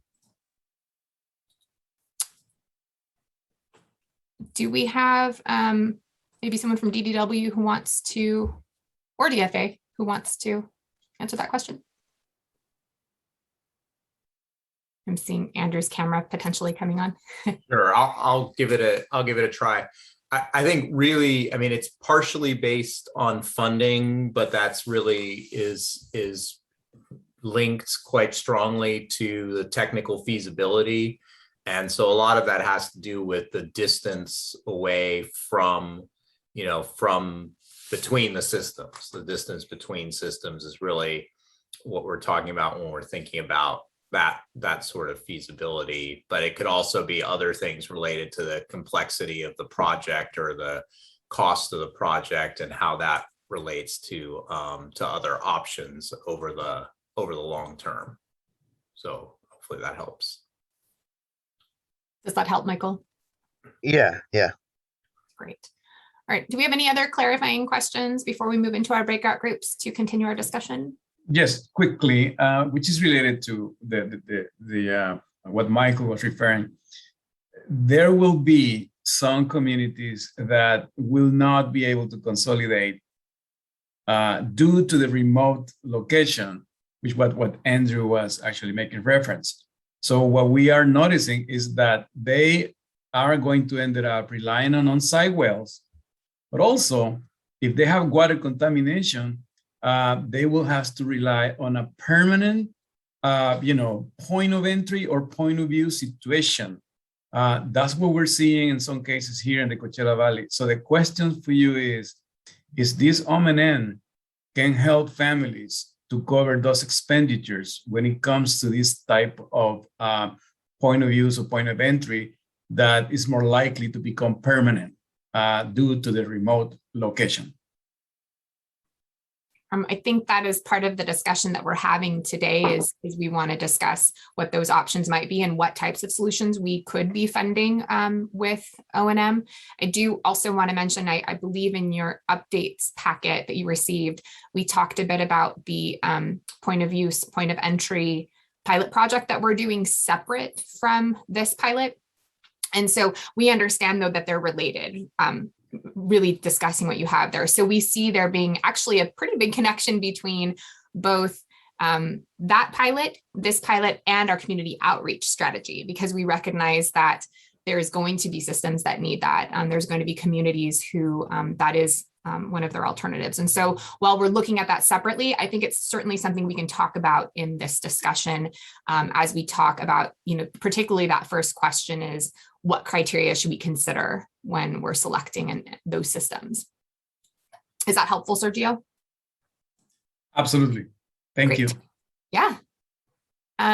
Last call for questions, clarifying questions in the bigger group. Okay, well, why don't we just go ahead and jump back into our breakout groups and delve in a little deeper. You should have the request to join now. So we'll see you soon.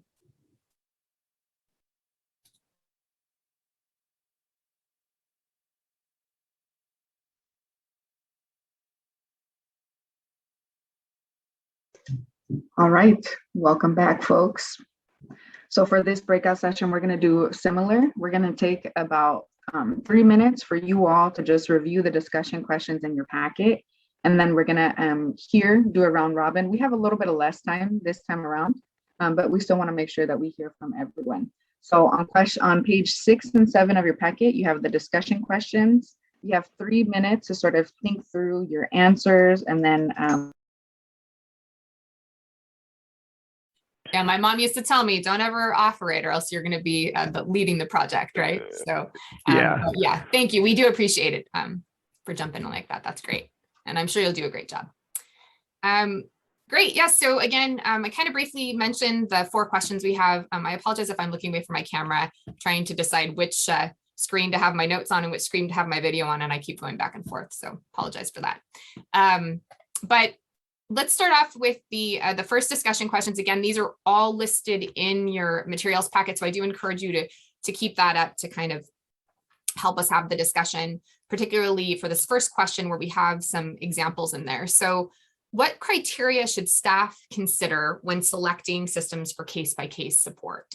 And we've included in the parentheses here, some of the things that are potential ideas for that, system size, system has a long term solution underway, those types of things. So are any of these in particular things you think we should be looking at? Are there things missing from this? And then, would we prioritize them? So these are all types of things we'd like to hear from you.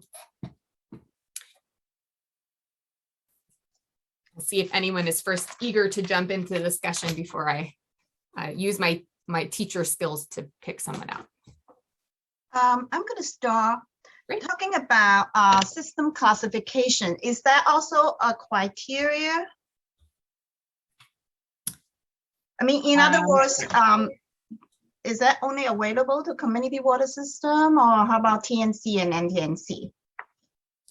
That's a good question. I think we could put that down, that's something that, should we consider that offering to other folks? I mean, Joe, I'd also lean on you a little bit in terms of, is that funding available? Are there any things that would prevent that, the types of systems? Well, I mean, right now, I'm pretty sure the fund expenditure plan refers to community water systems and schools. So, but, you know, not necessarily to businesses or other entities. How about church? No, I don't think we allow for that within the fund expenditure plan. Thank you. Yeah. I mean, let's say at a school or something associated with it. All right, thanks, Janmin and Joe. Other folks interested in chiming in on the criteria for selecting these systems?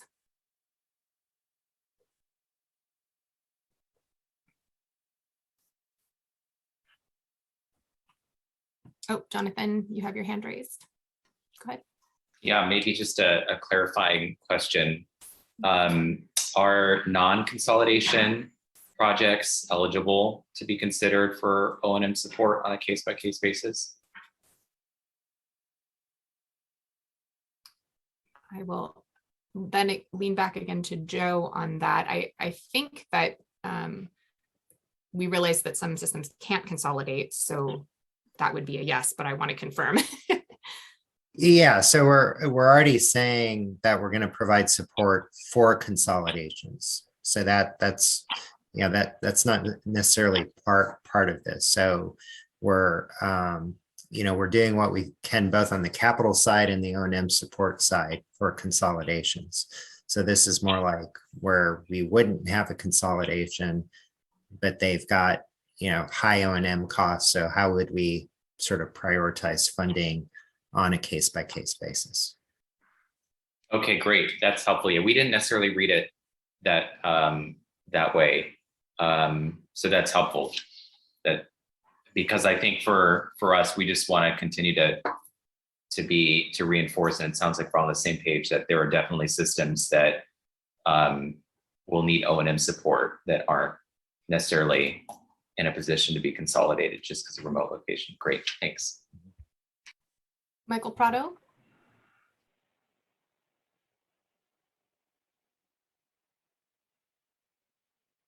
Oh, Michael, I think you turned off your video accidentally instead of unmuting, because I lost your video, but I'm not hearing you.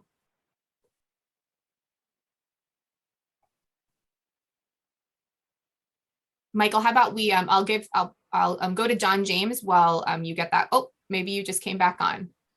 I'm getting quick at this now. There you go. What I was gonna say is, right now, does the state have a set length, or I should say, well, a certain length of piping that they'll run to consolidate a community? Is there a set distance, let's say? Andrew, do you want to take that one? Sure, I'll start, but then I'll probably kick it over to Joe pretty quickly. Okay. But you know, usually what we're thinking when we look preliminarily, you know, we take a first look at systems is it in about a radius of 3 miles? So they're about 3 miles apart. But that's just if we were just taking a very quick first look at it. Really what it comes down to is, I think, is the cost per connection and how that plays into, you know, the some of the rules that DFA has related to the, you know, the amount of money that it would take to build that pipeline. And then and then the other piece of that, which I was sort of alluding to earlier in our main group, was is how that relates to other long-term solutions. So I think there's a lot that goes into it, as opposed to, so we may look at 3 miles as just an initial look at things, but when we get into any particular project, we're going to get into a lot more detail about what the different options are. I don't know, Joe, if you want to add anything. Yeah, I think that's right. We certainly look at, is the cost reasonable? But then, I think also when we're consulting with the DDW district engineers, they're looking at, who's responsible for maintaining that pipeline, and if it's the larger system or if it's a master service agreement and the smaller system has to maintain it, is it affordable and feasible for them to do that? So they're both kind of technical and cost considerations that go into looking at that. But I wouldn't say there's one specific rule of thumb per se. Great, thanks, Andrea and Joe. How about Don James? I guess my question would be okay, if you're going to consolidate a smaller system, that would be, they're required to treat as a goodie or surface water for all intents and purposes. And the system that they're closest to, their quality is, would you be taking a look at the quality and whether or not they're even at capacity or could, so there's, I don't know, it seems like it'd be more, do you look at the quality as opposed to just, here, we're going to produce some water? Because sometimes, in my opinion, the bigger water system doesn't put out as good a quality as it should, or is not, I'll just leave it right there. They're not putting out as well quality as they should be. Provided they're in the same area, pulling the same type of water.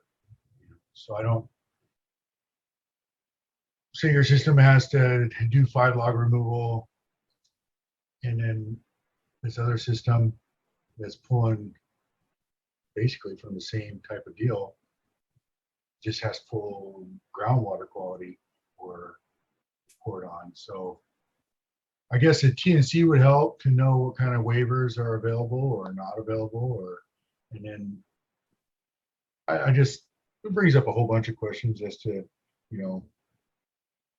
it would appear on paper that it would be better for somebody to hook up to this larger system next to them, but I don't know whether the quality and the, I just don't know if all of those things are factored in. And then would it be beneficial to look at that system, I guess, and upgrade that whole thing? But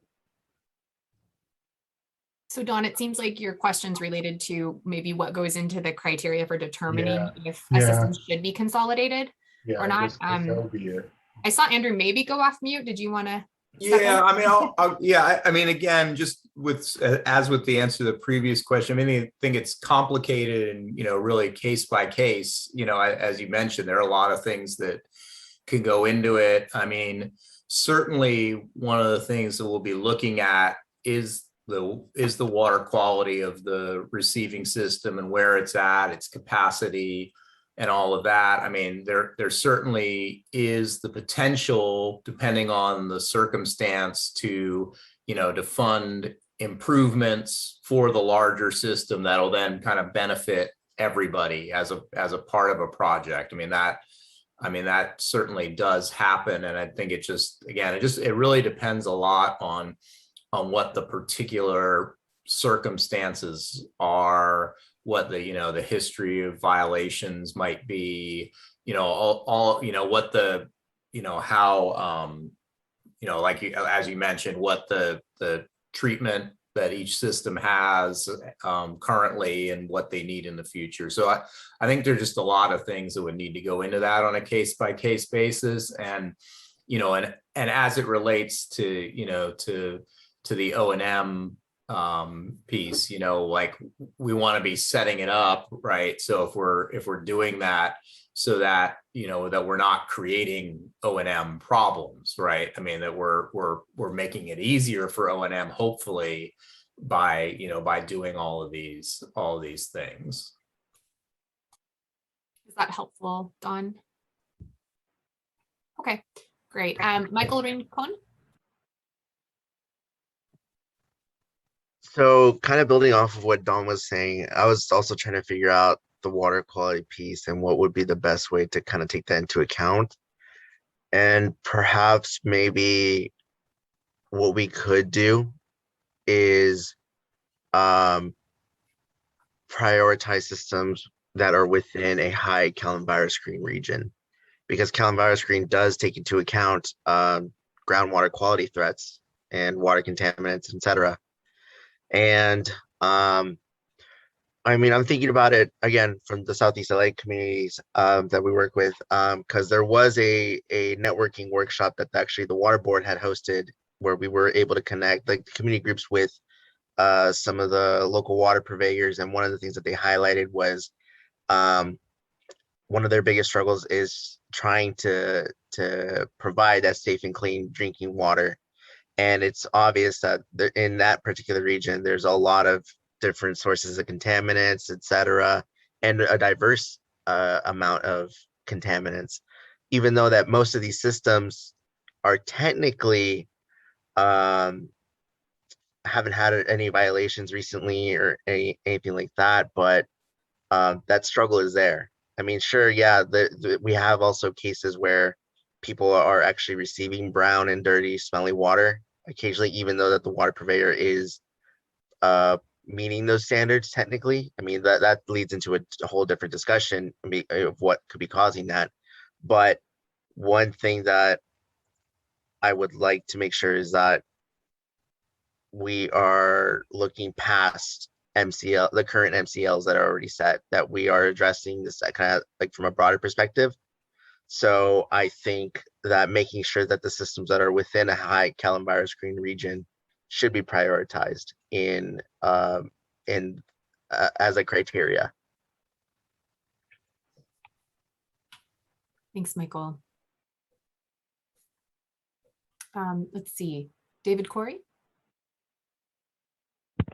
Yeah, I was just thinking about, the 4 questions that we have in front of us.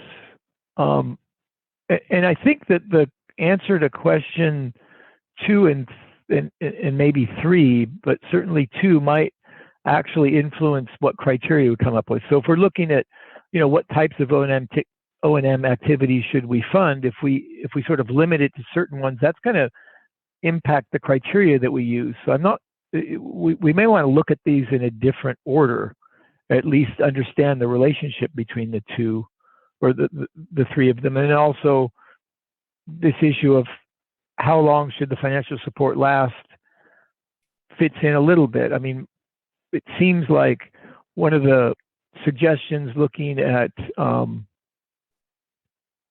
in terms of what criteria would we use,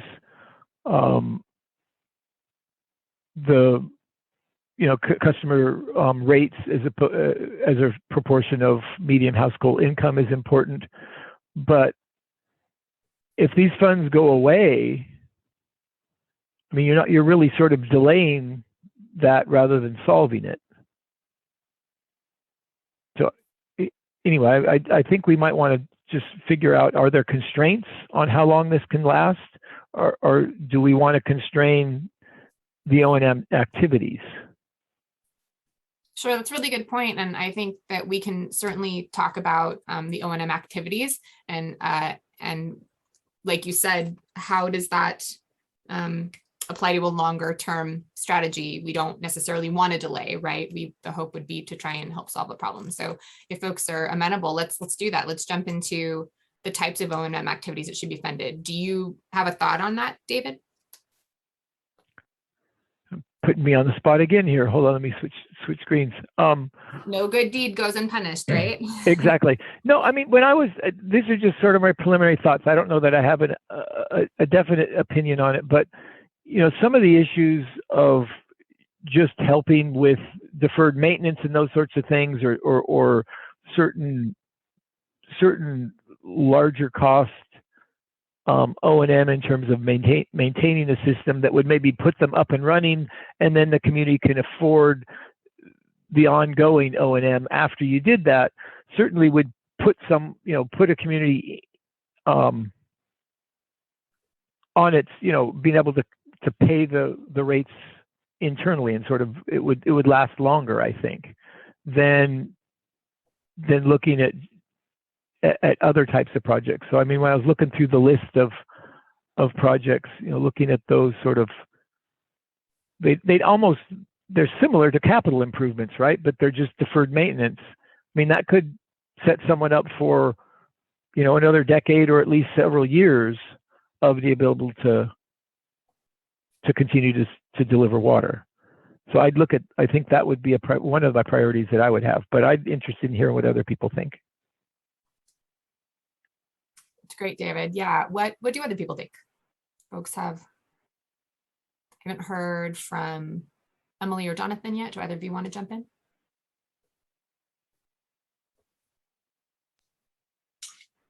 Emily, do you want to go first? No, I want you to. I think that this is a tough question about how long we can honestly say we can provide O&M support because we have safer funding through SB 200 through the end of the decade.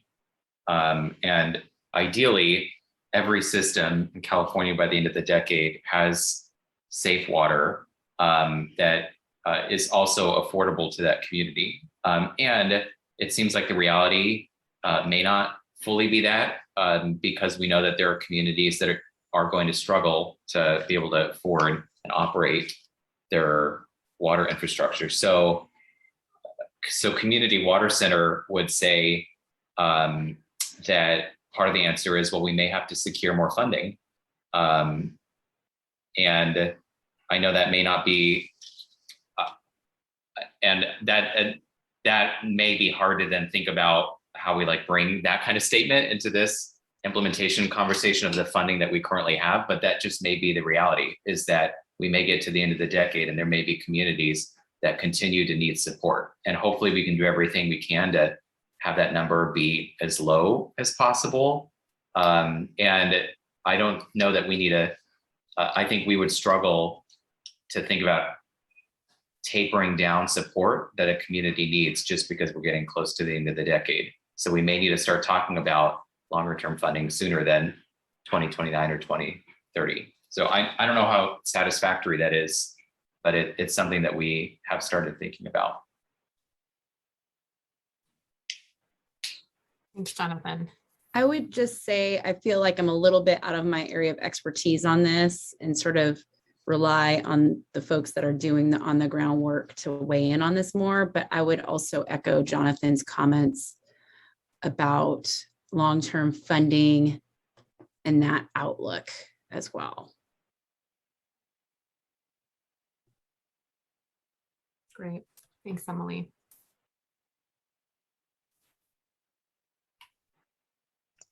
All right. So there's one comment I'd like to add is regarding the operator training.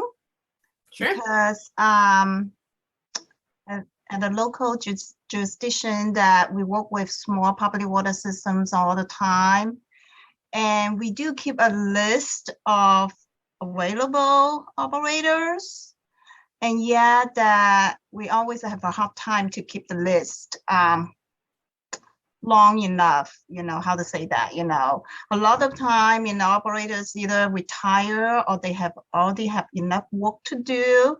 So therefore they cannot provide additional services to the facilities needing the service. So I think there's a need out there to train additional operators, whether it's a distribution operator or treatment operator.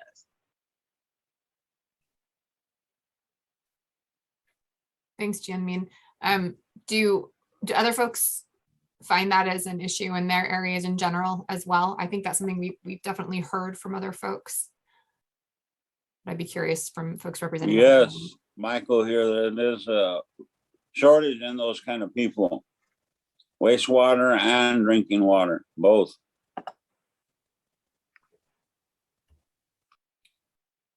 Thanks, Michael. I know my brother, Michael here again, my brother has a friend that they did time in the service together in the Marines in San Diego. And out of the Marines, my brother's friend, he got a job as a wastewater operator. And he still up to today keeps trying to convince my brother to go and get his, the water certification and the wastewater, and that he can get him in, that there's a demand for those people. It's good to know, making notes of that too. Yeah, just having those opportunities to train workers, I think would be good. Be really, really good, especially in those communities that are served by by that system. Yeah, because I know in some cases, at least in LA County, you have certain personnel that are split between multiple systems. And in the event of an emergency, say like, I don't know, hopefully never, but if we get that big earthquake or something else happens and multiple systems are affected, it's going to take a long time to get them back up. So, I mean, that's just an extreme case, but the point is that you need to have that personnel in place for whatever need comes up.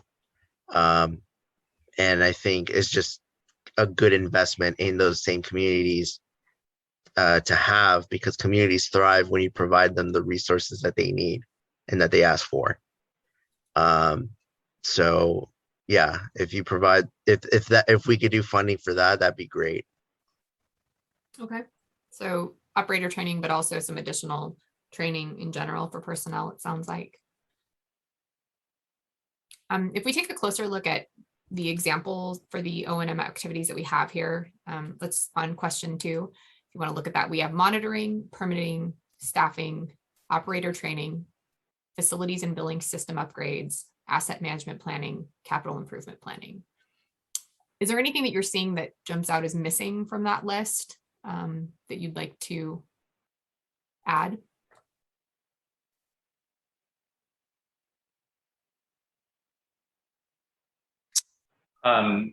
Just one question that comes up for us, given that we do a lot of work with domestic well communities, where in some cases where consolidation is feasible and possible, that's a longer term sustainable solution, but there may be instances where we have to be providing point of use or point of entry devices for a long term, and those have to be maintained. I'm just curious how that challenge fits into this discussion.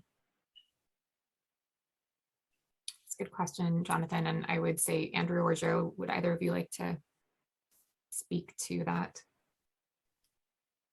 Yeah, I think this discussion in particular is around community water systems. We do have programs in place in certain areas that provide that kind of support, like Self-Help has a POE program, and that includes ongoing O&M support as well.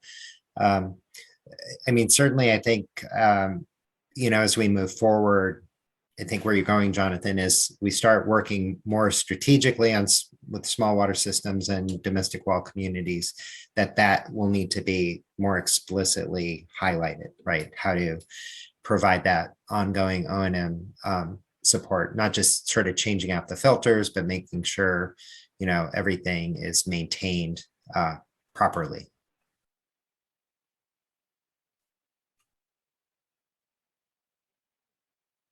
Thanks. Sure. Anyone else have thoughts on activities that we should ensure are included in this list?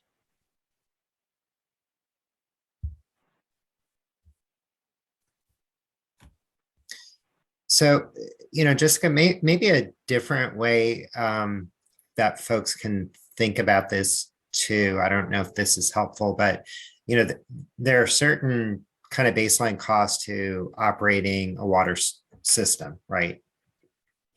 And but some water systems might have some unique additional costs, like if they have surface water as a source, as an example, or if there's contamination, groundwater contamination. So there are these additional treatment costs that you may not have in other cases. So, another way of kind of thinking about the O&M activities is, potentially sort of almost like binning the activities in a way, like sort of the basic cost for, the operator, for, the administrative costs, for the monitoring and permitting costs.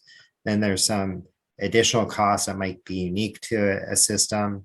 That's especially challenging for a smaller water system.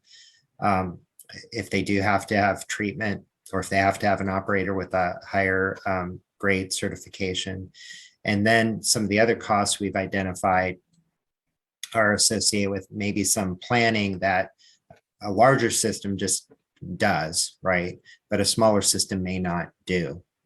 And so that's kind of another, maybe bin to think about. Thanks, Joe. Does that, does Joe's breakdown inspire any additional thoughts from folks?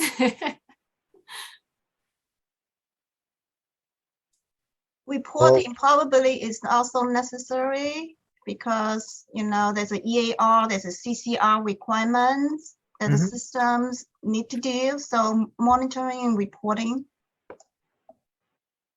Jianmin, that was great. I love the transition because we do have a question kind of related to reporting too. So not necessarily that reporting, but we should definitely talk about that. So, but Michael, you have your hand up. Did you have a thought? Well, I definitely wanted to highlight the billing system upgrades. I think that was something that we noticed was a problem when the COVID-19 water rearage survey happened. A lot of the comments or notes just highlighted that a lot of the systems weren't able to provide, or weren't even able to go back in time to provide the context of their financial situation. I think there was one particular system that couldn't go past like 90 days of financial billing histories, and that's a bit scary. And so I want to highlight that is definitely a need. And then as for the criteria when it comes to selecting systems as well, for the case by case, I'm trying to understand the customer water rates above the percentage of median household income, because are we talking like statewide median income? Are we talking county? Are we talking like US? Because I know for a fact that a large portion of metropolitan LA, there are communities that are large regions actually, where a lot of the households fall under 200% of the federal median income level. So I'm just trying to figure out what's the best way to word that and to make sure that those communities are taken into account when it comes to their systems, because they are also experiencing on top of that very high water rates compared to like the rest of the county. So, and they are small water systems too, in some cases. So I'm just trying to figure out how to word that, but I'm just gonna toss that out there and leave it to you guys. So it sounds like there's a couple of things. Joe, did you want to maybe provide clarity on what we currently mean by the 1.5 and the 2.5? Yeah, sure. It's the water rate that's paid essentially on an annual basis, divided by the median household income for the community served by that water system. Yeah, so it is the community's median household income, not like a greater area. And then, I don't know, it might be worth discussing here, and Andrew, I might lean on you a little bit on this, is the fact that we are talking about affordability and a threshold on a grander scale. And I understand that that may or may not impact this, but since affordability is here, did you want to comment on that? Yeah, so I mean, we're working through our needs assessment process to try to get more affordability indicators and also then utilize those to develop an affordability threshold. And so,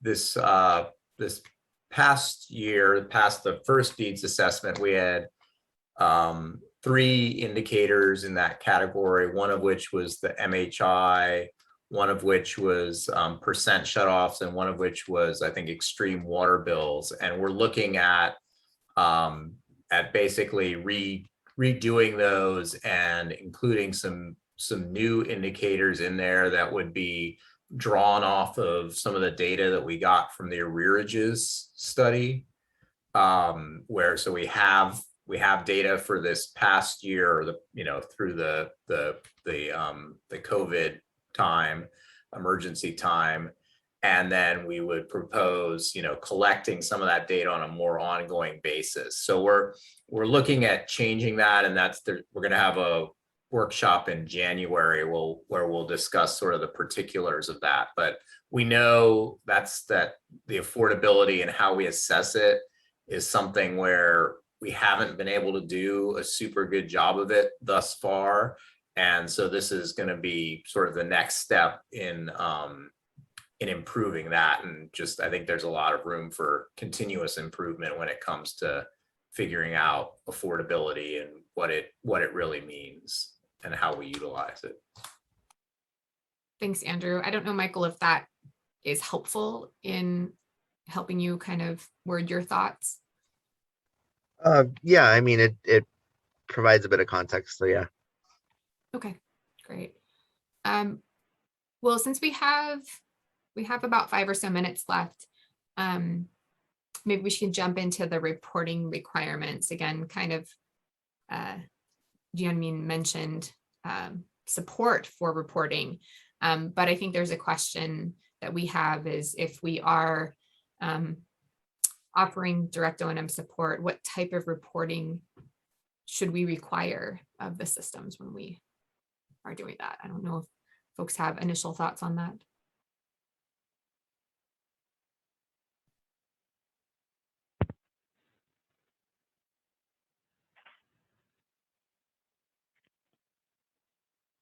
Well, I would think, I certainly wouldn't want to make the reporting requirements too burdensome. And so I guess I would just look at it and try and have it be streamlined. I don't know what would be the needs for the board. What kind of reporting are you looking at? I assume water quality would be something that would be there, but what other types of reporting are you thinking of?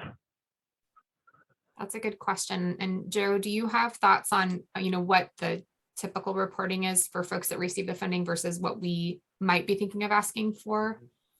Or if there's anything that you've thought of that we do need beyond that? Yeah, so I'd say, for anytime we enter into a funding agreement and somebody submits an invoice or claim to us, they have to report on how they spent that money, right? Provide the documentation. So that's sort of basic and universal. I think what this is getting at is more, is there something that we feel needs to be reported that could inform the broader O&M support efforts, right?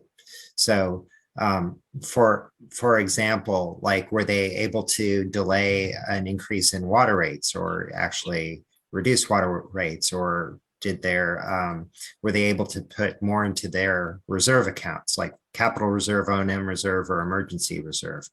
So how might the support have actually increased their technical, managerial, financial capacity?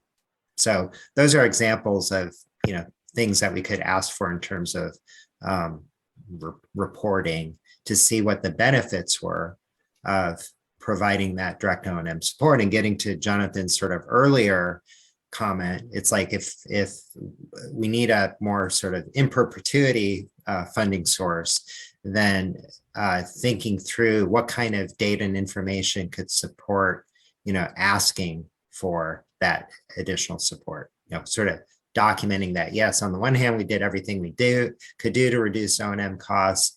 Then on the other hand, we have this data and evidence to indicate what is needed sort of on an ongoing basis, right? Thanks, Joe. Yeah, so, if we're evaluating the success of providing this information, I suppose that if we were to come back to you as a group or as individuals and say, what would you want, what type of data would you want us reporting on so that you could feel like you were seeing success? Oftentimes we provide some basic information, on our other projects. So are there specific things on O&M that you would want to see? And that might help us then determine what we would need to ask. Well, just at a very, very basic level, it'd be nice to know which systems are receiving O&M support. And it'd also be nice, I think it sounds like this may be in the works already, tied to the affordability discussion, but to also just have a basic sense of what's the scope of the need here. How many systems do we think may need O&M? And I know that's challenging in part because where do you set the threshold? But that could be helpful to understand. And maybe it'd be helpful to understand, like, what does it mean if we set the threshold at this level versus this level in terms of how many systems that could touch. So that's what I would be interested in. I agree. We want to be very mindful that systems that are getting O&M support have a lot of challenges that they're dealing with. So trying to keep reporting constructive would be good for them.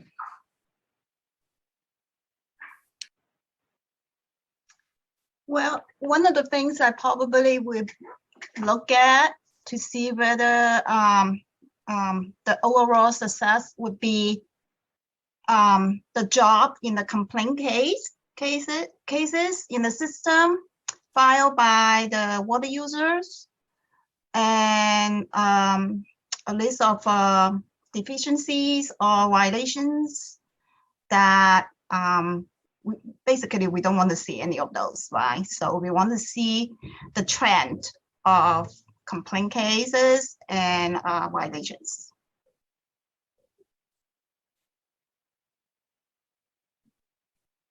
Thanks, Jenny. I'm thinking, I'm blanking on it in a second. Is there any, at the moment, what are the current requirements for secondary contaminants for reporting? Andrew, do you want to take that?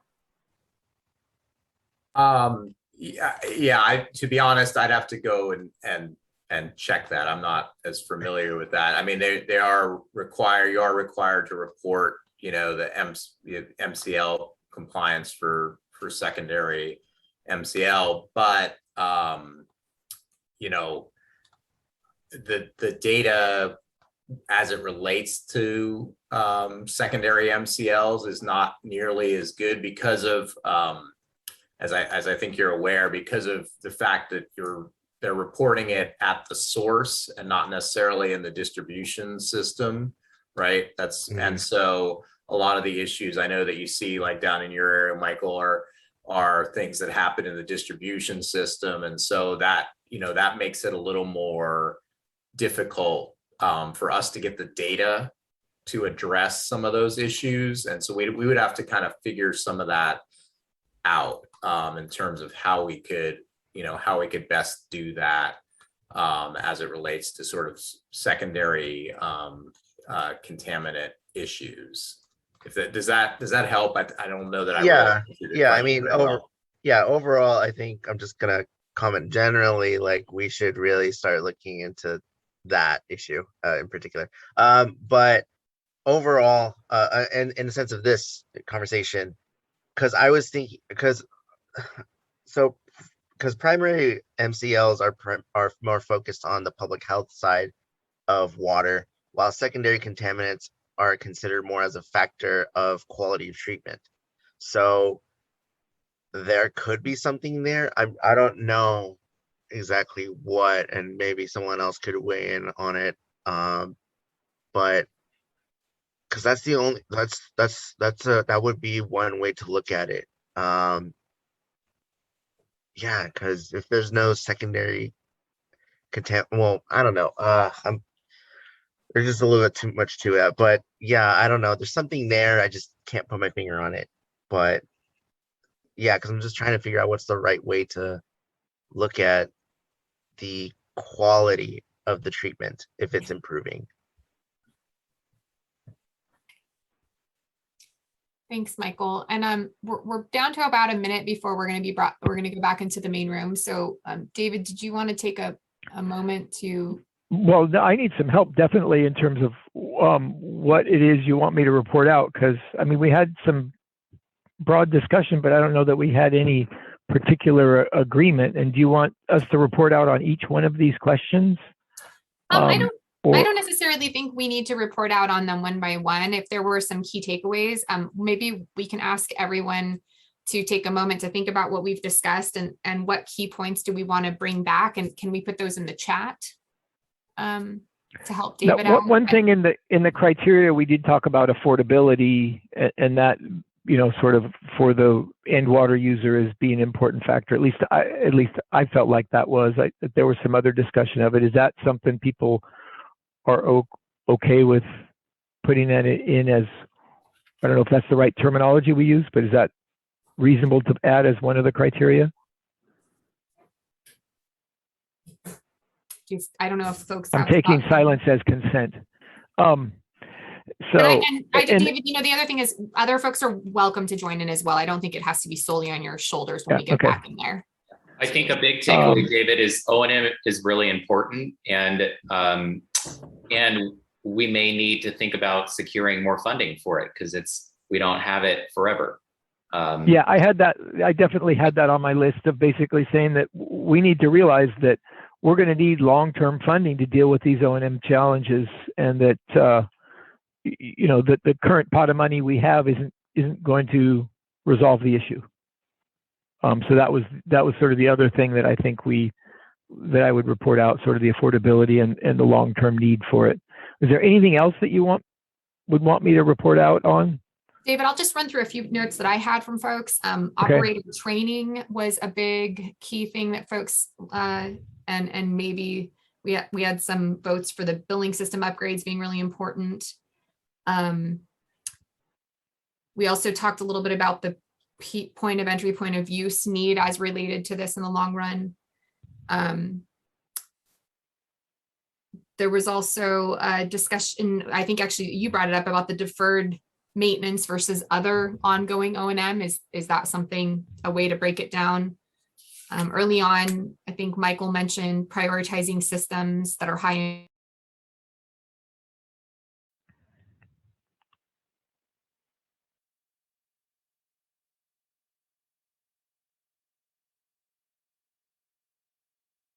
Hi there, welcome back, everyone. I hope you had a great discussion. We certainly did in our group. Very challenging topic, I think we're finding. So I'm glad you're all here to help us work through this. So we're going to take the next 10 minutes or so to kind of share as a larger group with what we heard. I'm going to ask if David Corey wants to help walk us through our group, and then we'll move on to the other group's reporter. Okay, I'll go ahead and you know, we had wide-ranging discussions on all of the questions that we were, you know, the 4 questions. I don't think we came down to a final list of consensus items, though people can add in if I've left things out. But in terms of criteria to consider looking at a case-by-case support, we did look at sort of basic affordability to the water user is an important aspect of when O&M assistance would be needed. So we're looking at that. The other was sort of skipping down to number 3, which is how long should these last?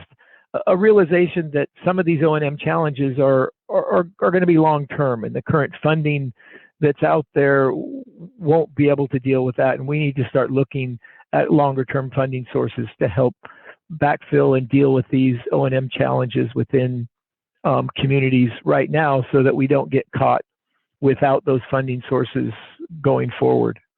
As it relates to the O&M activities, we discussed, the importance of training operators of the facilities.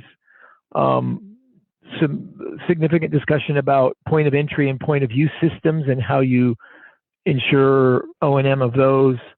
And then also looking at maybe providing some deferred maintenance that would help reduce O&M costs going forward, sort of a capital fix that might reduce O&M costs. On the reporting requirements, I'm not sure, someone else, I'm not sure where we came to with on the reporting requirements. What are the important reporting requirements on that? So is there anything else anyone from my group would like to add? It's pretty good, David. This is Jonathan. The only thing maybe that I'll add was one that we did clarify that O&M funding could be used for non-consolidation projects, in case that wasn't clear for anyone else. And then also that it could be helpful to come back at a future meeting and better understand just how many systems might need or benefit from an O&M type of support. And that could help us better understand, again, just what that scope of need looks like. Great, thanks, David and Jonathan. I appreciate that. It looks like Dawn White, you were the reporter from the second group, if you want to share with us. Sure, absolutely. And I think Jonathan's last message sort of hit me too, in that we don't really know the scope of what the need is, right? And so I think I think we all agreed in our group too that this is a tricky situation. So we start from a criteria standpoint, we had some suggestions, and the first was more about sort of the process and suggesting that, we need to consider what is a sustainable budget, what's reasonable, so that systems are operating well, but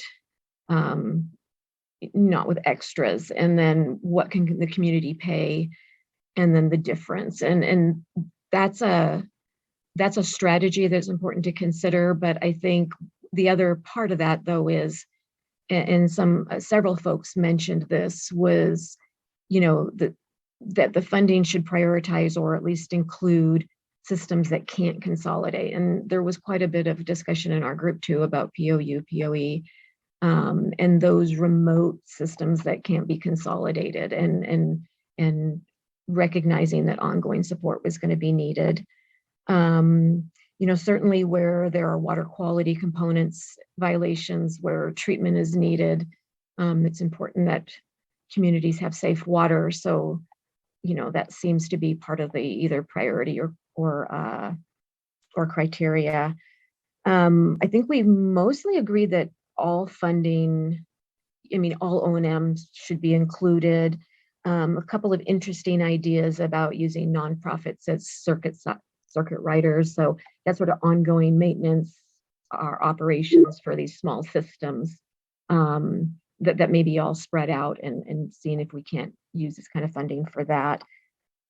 And let's see, I think lastly, how long, I think, we heard 3 to 6 years, and I think there was some agreement that, we want sustainable solutions, but also recognize that there are going to be exceptions. And so, indefinitely may be the option, but it's kind of partnered with unless another solution can be found. As far as reporting requirements go, expenditure revenue reports were discussed, or sustainability checks. Maybe any system receiving funding should be reevaluated periodically. And then lastly, Camille brought up, and probably needs to be explored further, but the LIRA program, the low-income rate assistance program, how, if the state, if a program like that is developed or implemented, then how does that partner with this type of funding for maximum benefit? So that was interesting consideration. I don't know if I got all of it well enough, so others can chime in.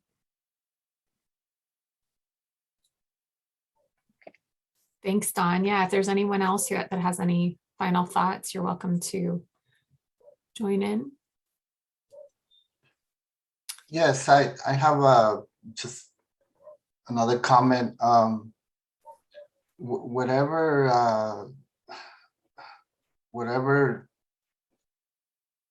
way we go in funding systems that need filtration, you're gonna end up putting the economic burden on the residents. And one of the things that I heard a lot is that there's not gonna be always money at the state water board or at the state. So we need to find a way of always have money, because this problem of contamination, the public is paying for it, not the polluters. So we need to keep in mind that there's got to be money always, because this problem is a public problem that that is already here and has been here for 30, 40, 50 years. Thank you, Horacio. And I know our group had a large discussion about that as well, that the need for additional funding for longer. So I appreciate you bringing that up. And I think that's probably a good place for us to pause. We've had some amazing discussions today, and we've done a lot of work this morning. And I think everybody has a well-deserved lunch break ahead of them. So I invite you to go to lunch, and let's return here in an hour. So we'll come back at 1:20. Thank you, everyone. Thank you.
All right, before we get started, I want to just quickly check in. Somebody has just joined us with the name iPad. If the person with the iPad can just unmute themselves and let us know who they are so we can rename them.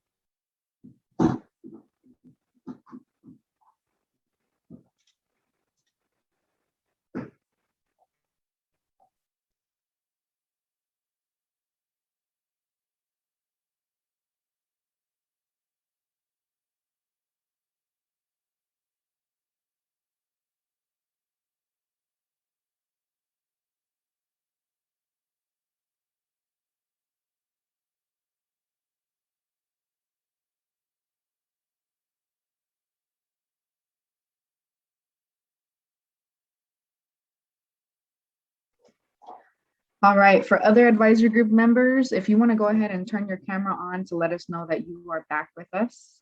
The next portion of our agenda is going to focus on drinking water infrastructure. So go ahead and pull up your meeting packet.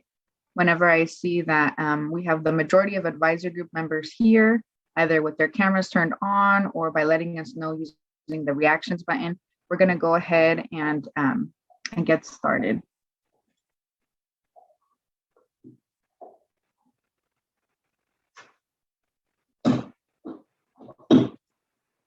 Okay, I think I see the majority of folks here, so I'm going to go ahead and pass the mic to Bridget Chase from our Division of Financial Assistance to kick us off. Great, thank you. Good afternoon, everyone. Again, my name is Bridget Chase. I'm a supervising engineer in the Division of Financial Assistance, Office of Sustainable Water Solutions. So the Budget Act of 2021 allocated $1.55 billion to the State Water Board for a handful of different programs. Let's switch to the next slide first. Thank you. The Budget Act of 2021 $5 billion to the State Water Board for a handful of different programs that are listed on this slide. So today's meeting will be focused on the $650 million that is available for drinking water projects, with priority given to disadvantaged communities or DACs. Next slide, please.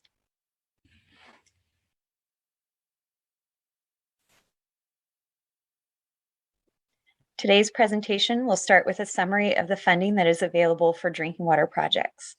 I will then go over some useful definitions and acronyms that will be used in the following slides and discussions. We intend to give the infrastructure appropriation funds out through our existing Drinking Water State Revolving Fund, or DWSRF program. Therefore, I will go over the existing grant criteria for the program and then discuss some potential changes. At the end of the meeting, we will share the best ways to stay informed on the drinking water infrastructure appropriation funding. Next slide.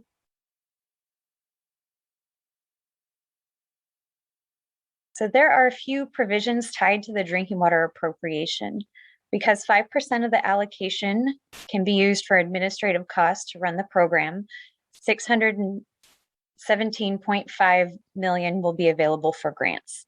The majority of the grants will go directly towards systems for planning or construction projects, but some of these funds can also be used for technical assistance.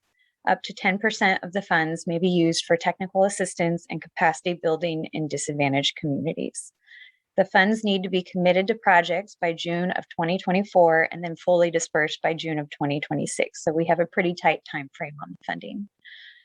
On August 18th, the State Water Board approved a resolution that authorized the Division of Financial Assistance to encumber up to $100 million from the drinking water allocation.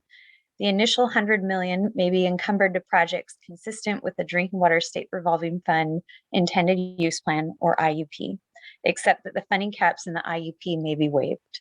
Today, we are looking to solicit your input on an implementation plan for the remaining $517.5 million that is available for drinking water projects. We anticipate going back before the board early next year for approval to encumber the remaining funds. Next slide. The infrastructure appropriation specifies that funding priority shall be given to disadvantaged communities. Most of the existing grant funding through the Drinking Water SRF program is directed towards small disadvantaged communities already. To be considered disadvantaged, A community needs to have a median household income of less than 80% of the statewide median household income, or MHI. So just to talk about the MHI a little bit more, in general, MHI determinations will be based on the entire service area of the system using the American Community Survey data through the census website. The MHI is determined using the census geography that best represents the community that's going to be served by the project. According to this year's data, a disadvantaged community is a community with an MHI of less than 60,188. The ACS data is updated annually, and the State Water Board uses new data starting April 1st of each year. Next slide, please.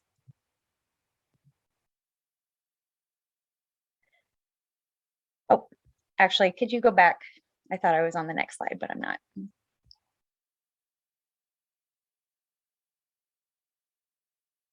A severely disadvantaged community, or SDAC, is a community with an MHI of less than 60% of the statewide MHI.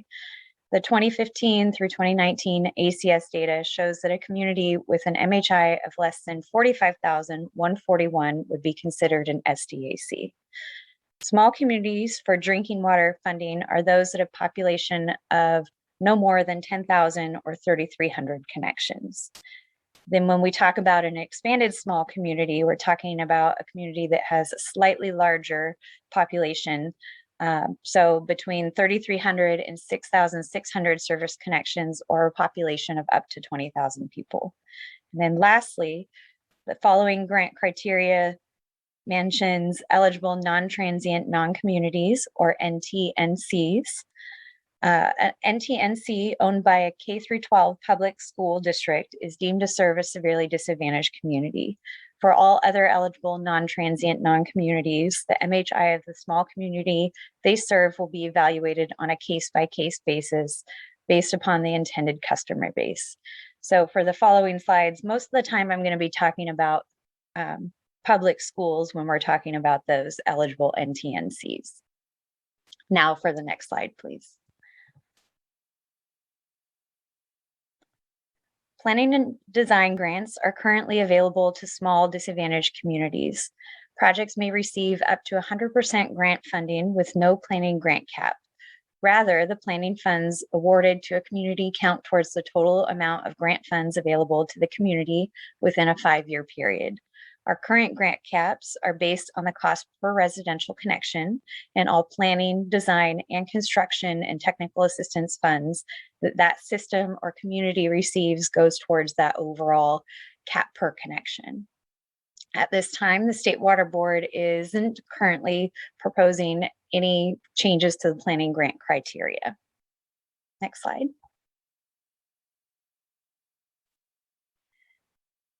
Construction grant funding criteria is split depending on the type of project being funded. Projects are arranged by categories that are defined in the drinking water SRF policy starting on page 7. The State Water Board is prioritizing funding to systems experiencing serious drinking water public health issues or for consolidation projects. Projects ranked in categories A through C are designed to address more serious drinking water public health issues, such as waterborne disease outbreaks attributable to the water system, contamination in excess of the maximum contaminant level, or MCL, insufficient source capacity or water delivery capability, surface water that is not adequately treated or filtered, and uncovered distribution reservoirs. So typical infrastructure projects that we see in these category A through C projects might include a new well or multiple wells, treatment, or physical consolidation. Current grant criteria indicate that category A through C or consolidation projects may receive up to $60,000 per residential connection. Projects that serve small disadvantaged communities and eligible non-transient non-communities, or again schools, may receive up to 100% grant. Expanded small disadvantaged communities and small non-disadvantaged communities may also be eligible for up to 75% grant for these project types. So now I will transition to presenting some potential changes to the existing drinking water grant criteria that we would like your input on today. Additional details are going to be included in the following slides, and we will take questions and comments after each proposal is presented. Next slide, please.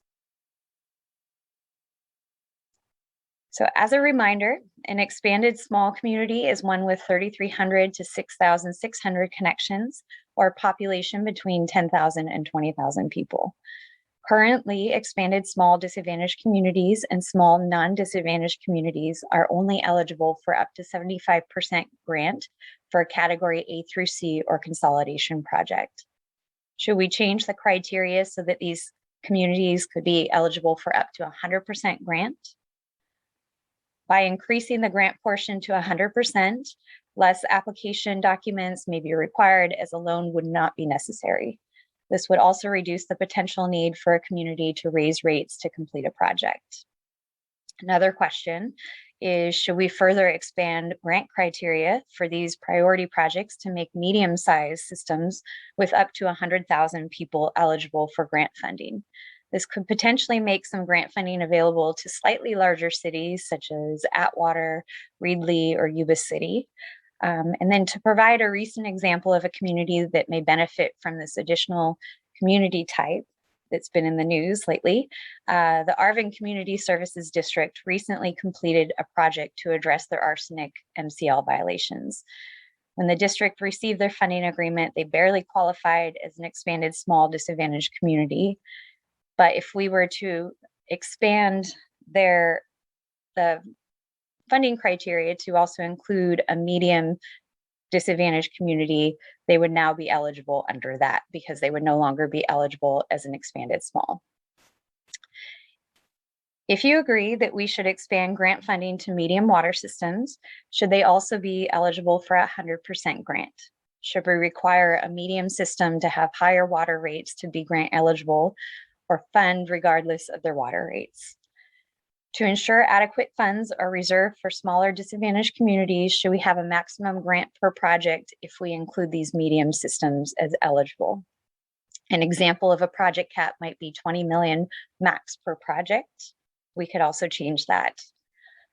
Now we will begin taking comments and questions on the proposal to broaden existing grant criteria for category A through C in consolidation projects only.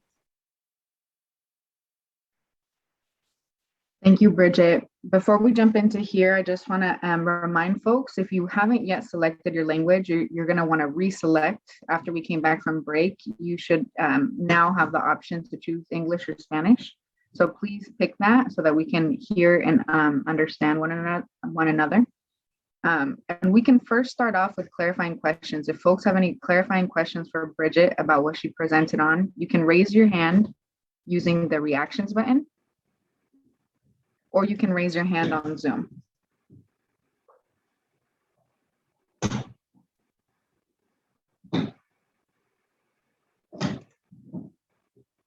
Go for it, María Luisa.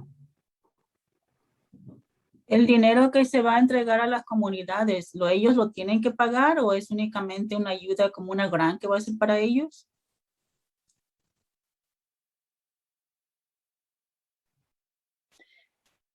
Yeah, so what I'm talking about here is for grant funding for infrastructure projects. So if we're talking about 100% grant, then it would not need to be paid back. For some of these that currently show 75% grant, that would mean normally there would be a 25% loan component or funding from elsewhere.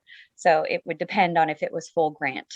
The proposals that I'm putting out here would be for full grant and not have to be paid back.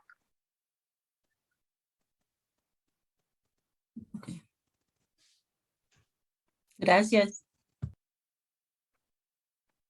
Thanks, Bridget. Thanks, María Luisa. Sergio? Yes. The first question is, actually I have two questions quickly. Why is it the sewer or sanitation have a higher range or a rate per connection than the water, that it is incredibly vital? I know that the sanitation is probably in the neighborhood of 75,000 per connection, and water is still in the 30,000. So one of the issues also that complicate things and trying to motivate or incentivize people to consolidate is that projects are so prohibited. So increasing that to a higher rate per connection might definitely do the trick to actually increase the level of consolidation projects.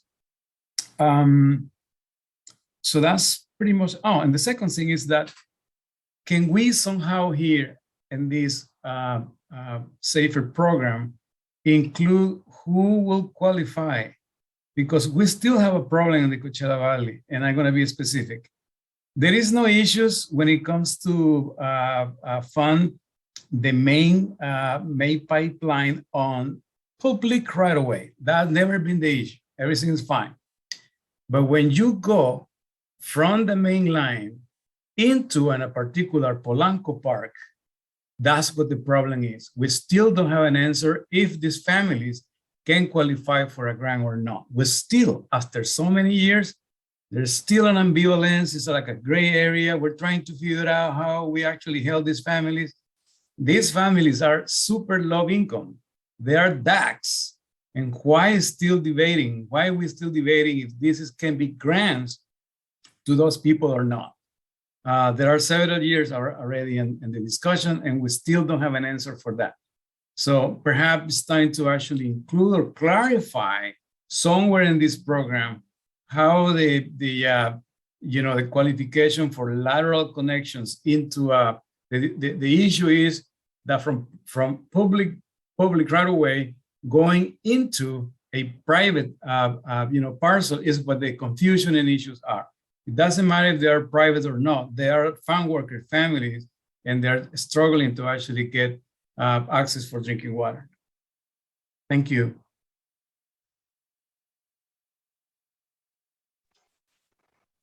Thank you, Sergio. Bridget, do you want to respond to Sergio's comment around funding for pipeline connections to Polanco homes or to smaller individual homes?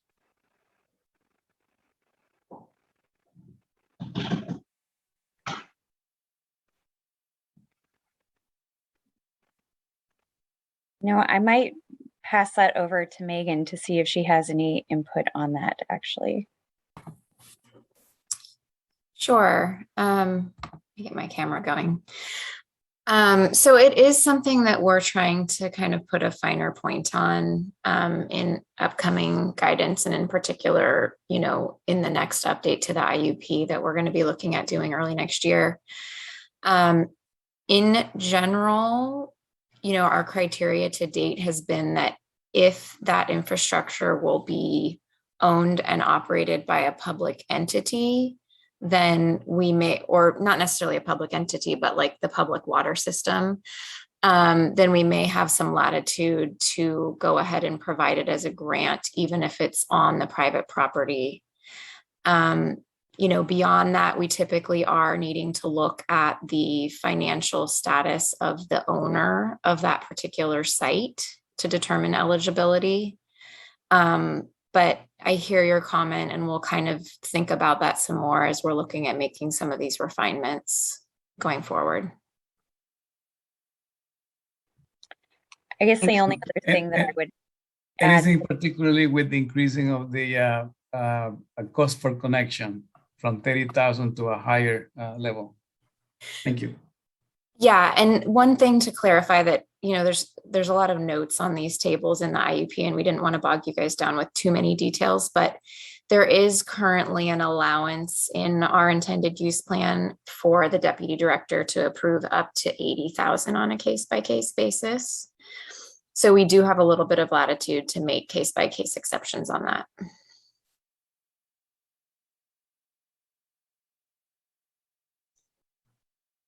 Thank you, Megan.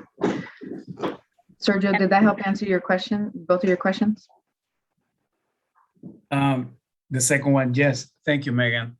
But I think that we need to really, really focus on the first question, because we started with Proposition 1 since 2016, and believe it or not, we're still debating that.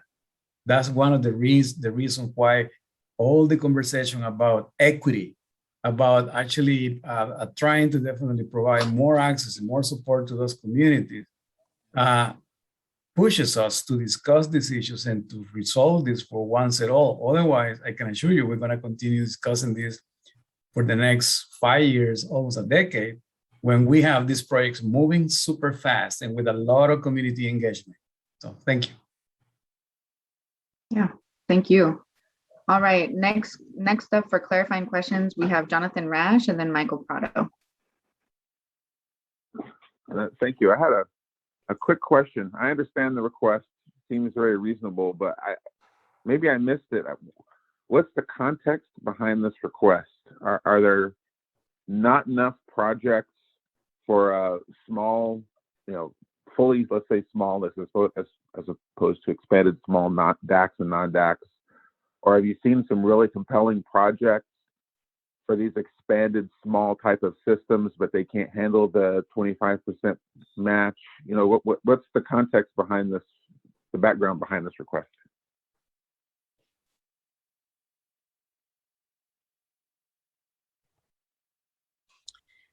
So I'm assuming you're talking about increasing the 75% up to 100%. And as far as the context behind that, I think the main reason why we're considering it is because now we have a lot more funding available. And so it makes some of these projects move forward that might otherwise not move forward by allowing for up to 100% grant. Okay, I mean, I feel positive about it as long as we're not robbing from the smaller DACs in the process. If there's still a large backlog of them that need it, then I would say, well, I'm not so sure. But if that's not the case, then I would say, yeah, the more the merrier.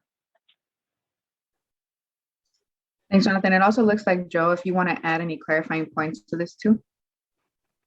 Yeah, thanks, Adriana. Yeah, to add to what Bridget said, and certainly when we look at the pending projects we have for our small DACs, and Bridget or Megan might know the figures offhand, but the applications we have in the queue, I think, are like around the $200 or $300 million or so range. So the context or motivation is kind of twofold.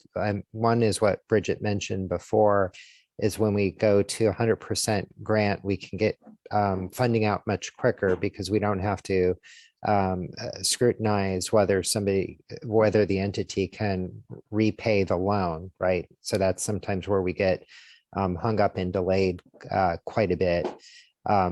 So then the other thing is just, when you start looking at what we call medium-sized DACs, one of the things we do run into is often when we're financing a project, they're getting all loan from us, but they may struggle to be able to repay that loan, because they're still disadvantaged. They still have, they have a larger customer base, but not necessarily huge.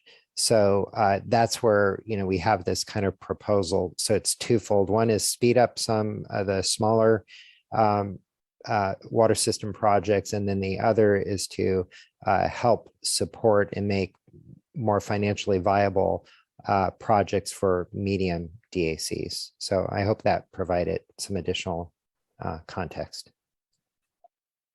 Oh, that's And one perfect. other Thank you.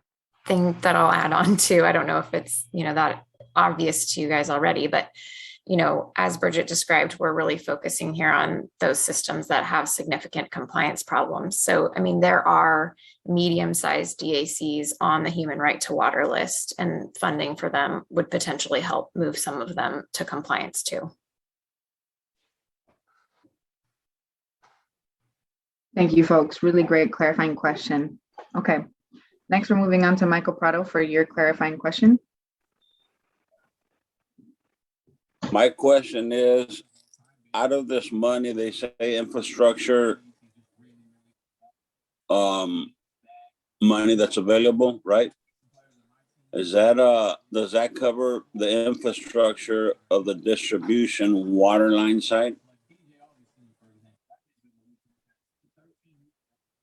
Yeah, so this current slide that we're talking about is in particular for category A through C and consolidation projects. So it really would depend on, you know, as far as if it's the distribution side, it's probably going to be more so for those consolidation type projects, because the A through C are categories that are health-based violations. So it's more like complying with an MCL or a water shortage type problem. Okay, because our infrastructure distribution lines have been there since 1976, and we've been putting Band-Aids after Band-Aids for the last probably 10, 15 years. So we're trying to seek some funding to get it all redone before we put in the consolidating line running from Sultana to Munson, which then we will share services. But what we don't want is a massive leak to happen, and then, you know, say we should have, could have, would have. So I'd like to see about getting some funding to get the problem solved before we get into something uglier. So that's a great point, Michael. And I just wanted to let you know that the next two slides are actually going to be focused on those type projects. All right, Bridget. Thank you very much. You're Appreciate that. Yeah, that's a great clarifying question, Michael. And I'm wondering, Bridget, if you could just really briefly say, what are category A, B, and C?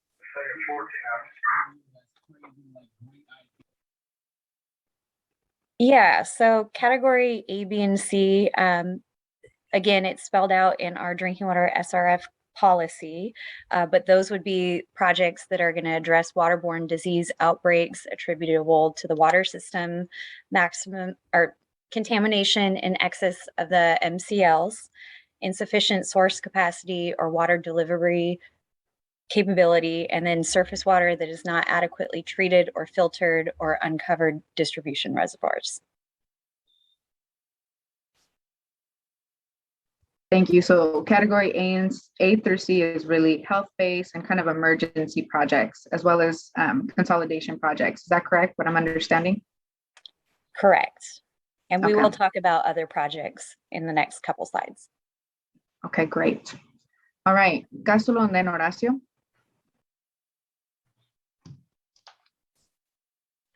Yeah, I just wanted to clarify something on the previous slide. I lost my page here.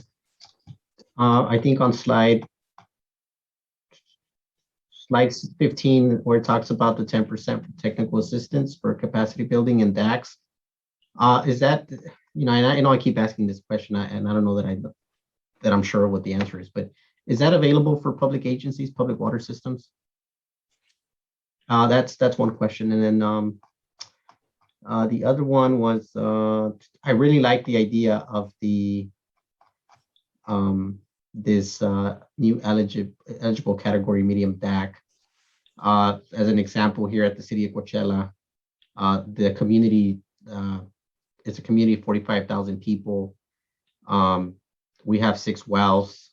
They're all impacted by chromium-6 and about 8,000 connections. So, you know, with things like that on the horizon, I could really see how this new category could benefit those you know, slightly larger systems. So I really like this new category.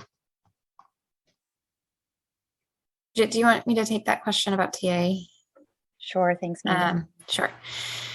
So, I mean, in general, to date, our technical assistance funding primarily goes to nonprofits and universities.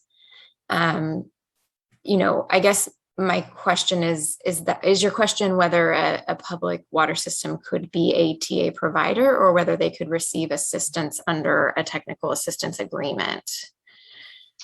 If we could if an agency could receive basically monies for technical assistance to provide technical assistance to other water entities in the area, or to do planning to okay. and I don't know if that comes out of the another pot of money? Yeah. So I mean, if it's more so to do planning for your own agency or water system, then we would generally categorize that as planning, as opposed to technical assistance, which is really more about providing assistance to, a small disadvantaged community that maybe doesn't have the capacity to do their own planning work. Okay, if that makes sense. Yeah, that makes sense, Megan. So here's another scenario.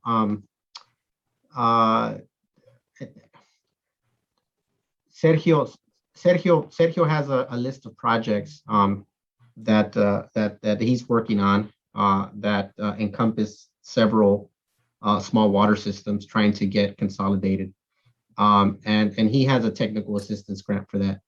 The Coachella Valley Water District has another set of lists to try to consolidate those systems as well. In that scenario, could the Coachella Valley Water District receive a technical assistance grant to do that, or would that be part of something else? I think we would probably suggest still funding that as planning work. Particularly if you know which systems you're interested in working with. There's no reason that we wouldn't be able to fund that as a planning grant. As Bridget described, there's a fair amount of latitude in the funding amount that we can award as part of a planning grant. And so I think that's something that we could scope out as a planning grant, even though it's going to benefit multiple water systems. Works. Thank you, Megan. Okay. The other thing that I want to point out along those lines is, as a planning grant, it could potentially be eligible for even more. I know you were looking at that 10% that could potentially be used for technical assistance. That 10% is not required to be used for technical assistance. So potentially we don't have to use any of it for technical assistance if we don't want to.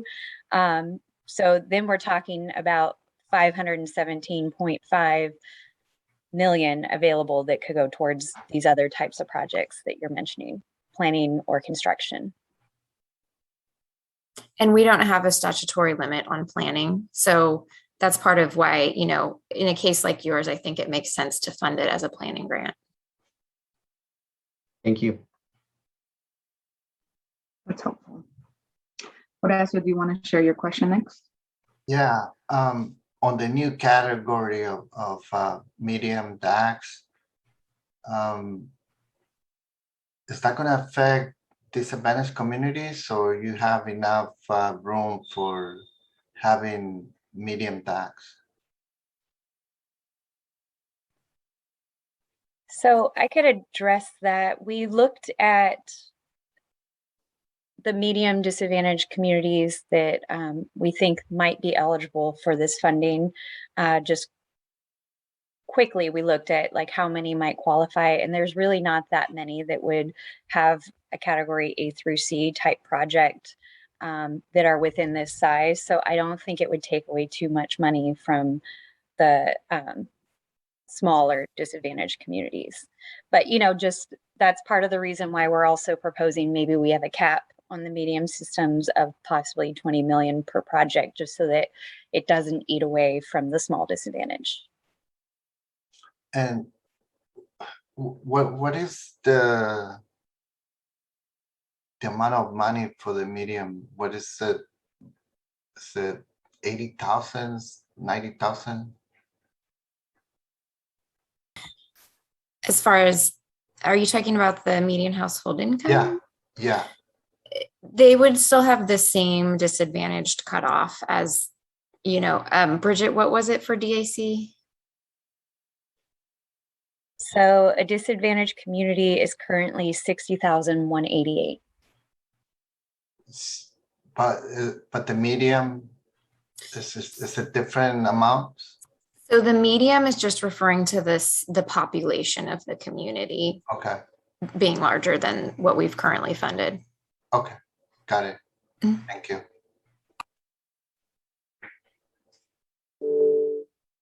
Thanks, Horacio. Go for it, Gina. My question is related to the small non-DAX systems. Does that potentially include affluent community? If so, is that possible to create another bullet point separated from expanded small decks so that perhaps, the percentage can be like a 50%, whatever, instead of 100%. So I believe you're referring to the only thing that we currently have for this category A through C in consolidation is for small, non-disadvantaged. So they would still have to be a population of less than 10,000 people or less than 3,300 connections. So we're talking about those smaller ones. And again, because it's the health-based violations, it'll probably be needing treatment, a new well, that type of thing, or actual physical consolidation to another system. And the reason why we have these non-disadvantaged as being eligible is because they have a smaller amount of connections. So it's a lot more expensive per connection if they have to take on a loan, and it makes it really hard for them to be able to afford the project. Looks like Joe wants to chime in too. Yeah, so I think your question is, could we further refine that non-DAC? And so I'm not sure if your suggestion is, we could refine it in a couple of ways. One is, by saying, we could provide 100% grant to non-DACs that are, say, between 80% and 100% of the statewide median. That's one way to do it, right? And then say, if it's above 100%, like, I think Bridget was saying, maybe it's half grant, half loan or something like that. Another way of parsing it would be to look at the population, because, I'm sure you've seen that, and we've seen it where, even if it's a fairly well-off community, if it's a, small number of connections, it could still be a tremendous cost, right? Like up to $100,000 per, connection kind of thing if you have to have treatment. So that, I think that's where we'd be looking for any thoughts or input on, if you think it's a policy matter, it'd be good to not just go all 100%, but maybe using some more discretion or judgment for the small non-DACs. Yeah, that is correct. I have such system that has gone through Prop 218 to raise funding for the consolidation project. And yeah, it is quite expensive because it has only 98 service connections. But the communities, I think they're on board to raise money against themselves, basically, to support the project. But I think if we can have some funding or grant funding to kind of subsidize the project in a way, then perhaps the hardship would not be so big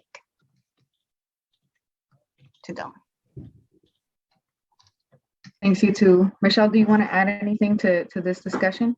Yeah, I think part of it too, from a consolidation standpoint is, and maybe we need to break this out as consolidations versus other treatments if we want more clarity. But I do think, like, for us, when we're trying to expedite consolidations, if we're having to talk about median household income, like, this removes that discussion, and we can just say, hey, everybody's grant, let's move forward and get these people consolidated.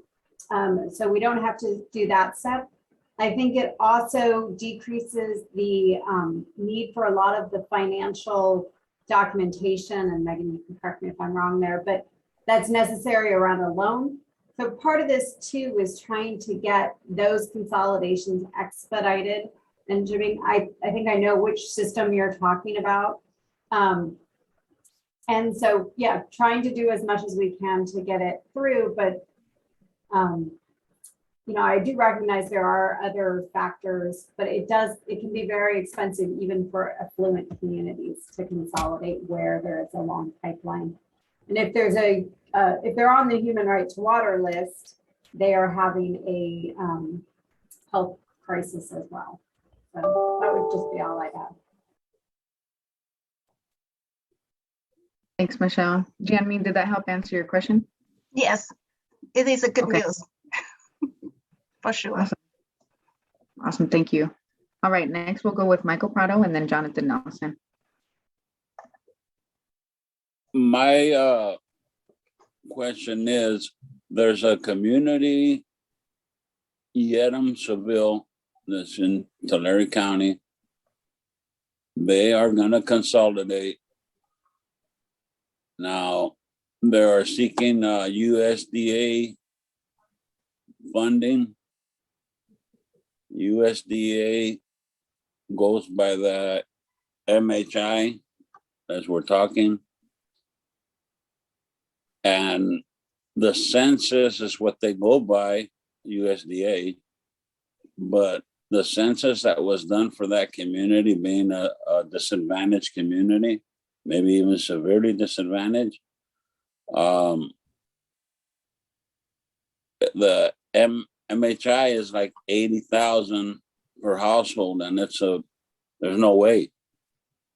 So the community, the CSD is gonna question why did the census come out that way? Now they were told, they mean the CSD, Yedem Seville, they could go door to door and get a MHI evaluation done, and that would work. Is that so? Or is that a no-no?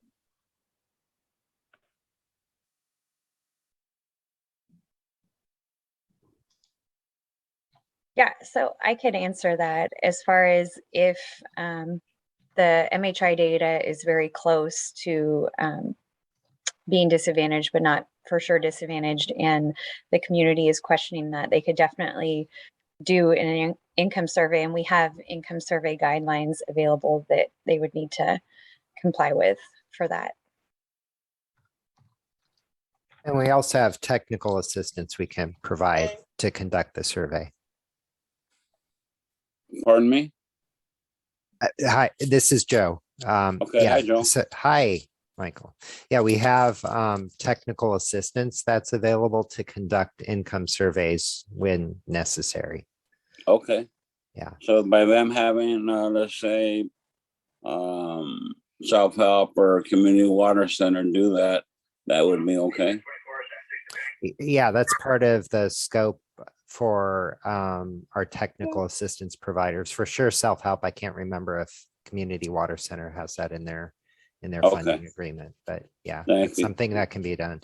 But I mean, the other thing that you know, we certainly would probably want to look at with them is what data were being used. You know, there might be some more recent information that's more relevant versus like if it's.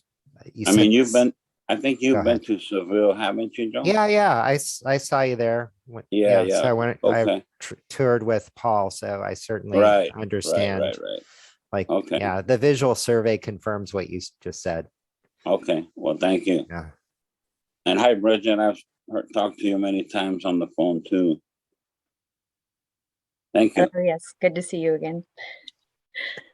So I actually wanted to just chime in on that topic of income surveys is, you know, what we're proposing for this would not require income surveys, and which would be nice for some of these communities that want to do consolidations that are right there on the cusp, or we're not totally sure.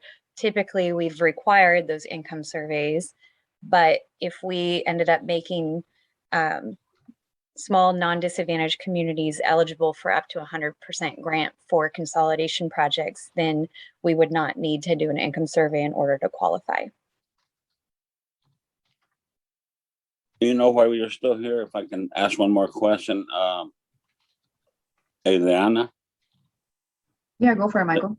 While we're talking about that consolidation, I know when Easter Rossi was having the issues where they were trying to get consolidation done, you know, amongst them, working it out, both boards, Rossi and Easter Rossi. At that time, they were giving a little incentive of, I think, 10,000 for consolidation projects, are they still doing that, or was that just something, a one-time deal?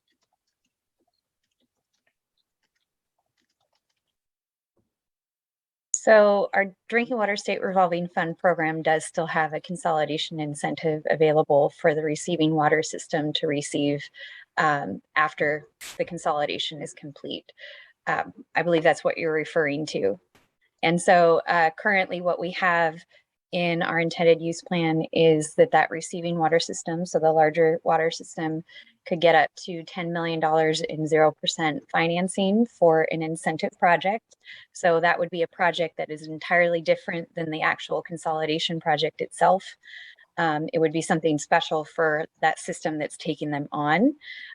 We also, this last year in our intended use plan, we added additional grant incentive if the larger system is consolidating a small disadvantaged or severely disadvantaged community. They might be able to get up to $5 million in grant for an incentive project as well. Now, would we as in Sultana CSD qualify for that, since we're going to be consolidating with Munson, bringing Munson in?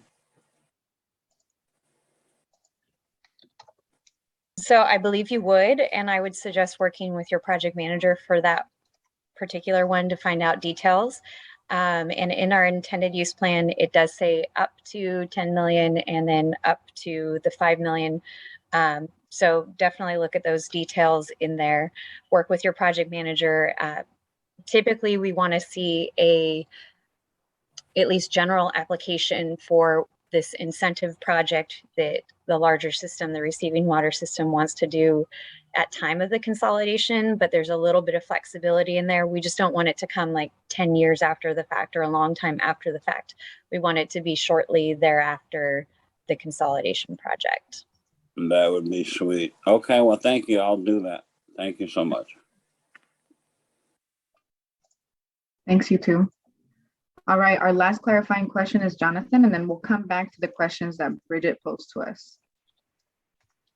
Sure. Well, it's not really a clarifying question, so I'll make it quick. I just want to express that this is really positive that we're talking about 100% grant to communities, both for the benefit of the communities and for the improvement of the process, because we know that'll simplify the process. The one thing I'll just flag is that we do work in some areas, for example, on the Central Coast, where there's mixed income status communities. And so I think we have struggled with that reality. So it'd be interesting to maybe circle back with the State Water Board about some of the communities we're working in light of this no survey requirement if we're doing 100% grant. But again, this is really positive and also support the medium DAC designation. Thanks. Thanks, Jonathan. I think that leads us really nicely to come back into the first question that Bridget asked. So we're going to actually take this question, we're going to separate question number one, and we're going to look at it by two parts. So using your reactions feature, there's a yes button, it's a green check mark, and a no button, which is the red X.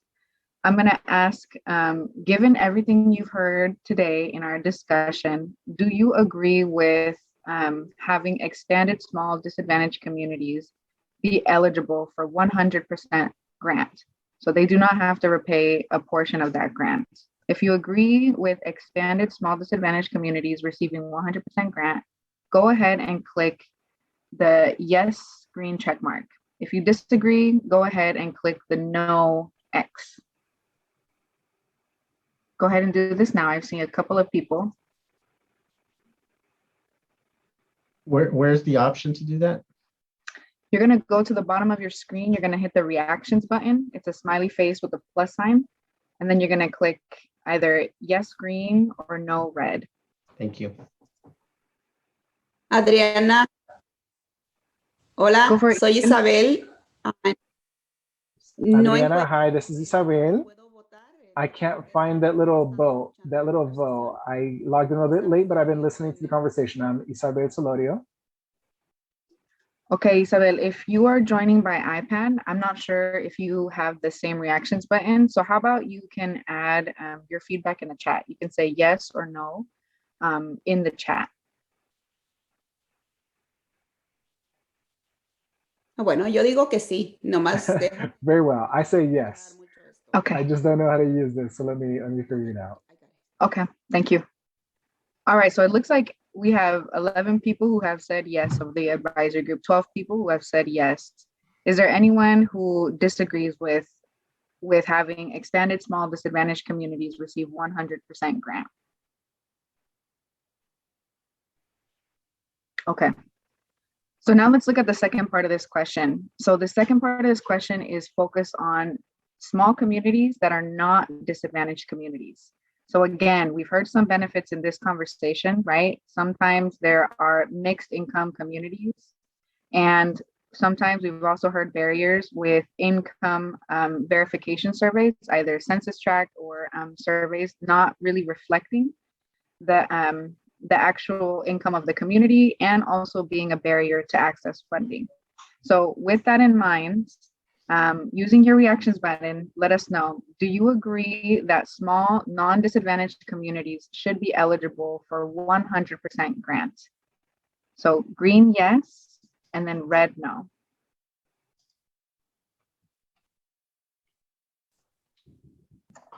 Adriana, just a clarifying question. What's the threshold there on population or connections? Can you clarify that one for us, Bridget? Yes, it would be small, so less than 10,000 population or less than 3,300 connections. Do we have a sense of how many communities might fall in that category? Because I think part of the challenge on that is that we also know we have a lot of disadvantaged communities that need assistance. So it's sort of hard to make a blanket statement, even though we definitely know there's on a case-by-case basis going to be instances where it will benefit a lot of disadvantaged households within a community. But I'm just wondering if we know how if we open up that scope, how many communities, non-disadvantaged communities under 10,000 might fall into that category.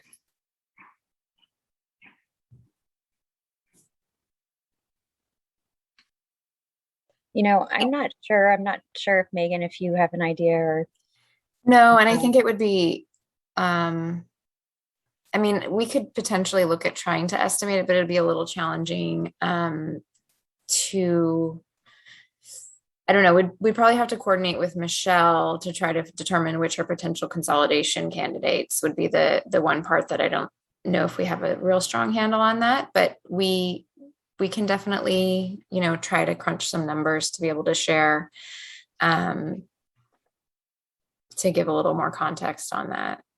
Yeah, and again, this is in the context of, I think this is really positive that we're having this conversation. This will definitely help some mixed income communities we work with, but also just want to be mindful that nearly most of the communities we work with are disadvantaged communities. So just better understanding the scope of the impact. And the default position would be that that they would just stay at 75%, right? That's what it currently says, yes. Okay. So Adriana, if you don't mind, just maybe to give a little more flavor to this, because I don't think we brought this up. But the other consideration, or it's at least something we think about, is the more projects that have loan, the more time it takes us to work on those projects, right? So if you think about, we have a limited number of people, and if we're trying to maximize the number of projects with that limited number of people, we go faster overall on all projects if we can streamline as many as possible, right? So in other words, in this context, having fewer projects that require some loan component. So that's one of the things to kind of think about in sort of this space. Thanks, Joe. So it sounds like there's more information needed, right? How many small communities or non-DACs that would benefit from this? There's also some benefits, expediting timeline and just like streamlining processes. But I'm hearing that there's some concern from advisory group members, right? If we fund non-disadvantaged communities, how are we then taking away from disadvantaged communities that really need this funding? I want to go to a couple of hands up, and then I want us to redo our vote. So Jonathan Rash. Yeah, I have a quick question. To me, I don't think it's a problem as long as it's clear that the DACs get priority over the non-DACs. I mean, you know, all things being equal, if the DACs are getting getting prioritized over the non-DACs, I don't think it's a problem. I think reducing the bureaucracy is an awesome thing. But if they're going to be completing level even where there is no advantage to the DACs, the non-DACs probably have an inherent capacity advantage, and we don't want to give them an additional advantage over the DACs. So as long as the DACs, you know, have priority, I think it's fine. That's my opinion. Awesome, thanks, Jonathan. Okay, we'll go to the second Jonathan Nelson, and then Sergio. What the other Jonathan said generally sounds right. And I think we just want to be mindful that, you know, what we're not necessarily, the purpose of, I think, this funding isn't necessarily to provide 100% grant to a small, very wealthy community, right? When we know there's a lot of small communities that have been underinvested in. So just how are we being mindful of that? So having that prioritization sounds right. And then again, better understanding the scope of just how many communities we're talking about that could benefit. And just to throw out, I think Joe kind of mentioned this earlier, and to remind folks that it's a potential option would be to put sort of like an income ceiling on this, where if we're talking about a community where the median household income is like 200,000, maybe they're excluded from this group. If that would make folks feel more comfortable. That sounds right. That, along with the prioritization that the other Jonathan talked about together, sounds right. Great, thanks, you too. Sergio? Yes, it is pretty much in line with what the two Jonathans basically provided. We really need to have a mechanism to ensure that we are giving priorities where the greater need is, and how we ensure equity. How can we implement a mechanism where we know that we are benefiting and giving priority to the people who need the most? And if that's the case, you know, we're fine, but how do we implement that mechanism? Who is going to have the criteria to ensure that? That would be my only paramount question regarding that. Thanks, Sergio. Michelle, do you want to jump in and add to this? Yeah, I guess I have a clarifying question, because whether we're talking about for the non-disadvantaged communities, are we separating out consolidations from different types of solutions? Because I feel like if you're bringing in a more affluent community by consolidating it into a more disadvantaged community, you may actually get benefits there in terms of ratepayers and things like that. And also then state funding not going to that system anymore because they are now part of a bigger water system. So I agree with everyone's concerns. I just throw that out there for consideration and to see whether or not there's a reaction or different flavor to that.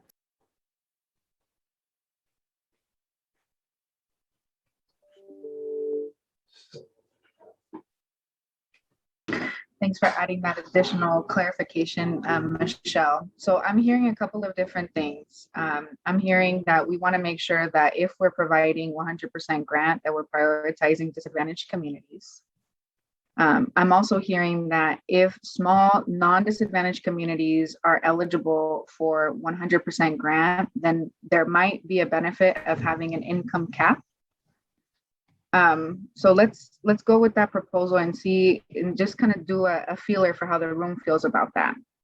If there is an income cap for non-disadvantaged communities, would you agree to having those non-disadvantaged communities that are small be eligible for 100% grant funding?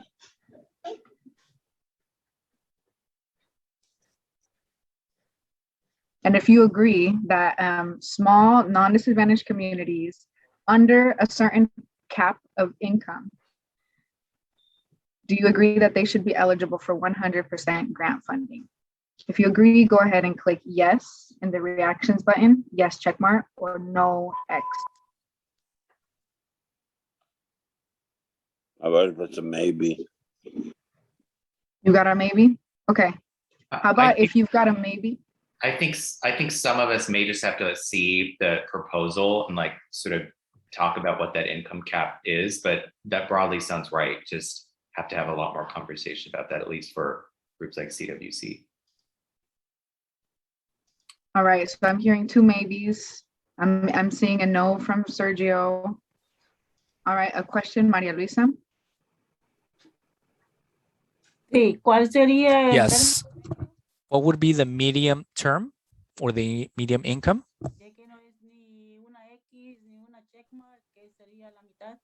So if it's not a check mark or if it's a yes or no, what would it be if I'm undecided? What can I place? Okay, it sounds like, okay, so Maria Luisa is also a medium, a maybe. I'm hearing a couple other maybes in the chat. So it sounds like for the second part, there isn't we haven't come to a consensus, but this is something that maybe staff can come back and kind of think a little bit more about. Adriana, what was Michelle's what was the point she made? I kind of. So right now in the discussion that Bridget is proposing, this is for projects that are category A, B, and C and consolidation projects. And Michelle's point was that if we bring non-disadvantaged communities and we provide 100% grant funding for consolidation projects, that could in turn benefit nearby disadvantaged communities that are being consolidated with those non-disadvantaged communities. And Michelle, you can clarify if I didn't capture that correctly, but she was proposing for consolidation projects that those should also fund non-disadvantaged communities. Yeah, certainly right. Thanks.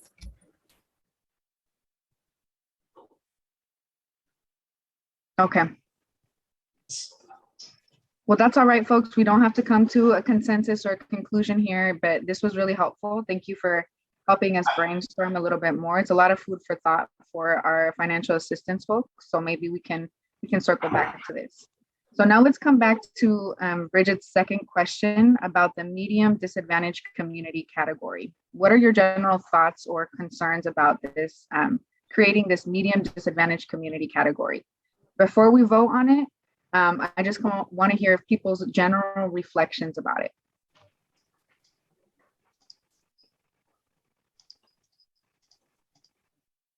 Well, I start. Yes, go for it.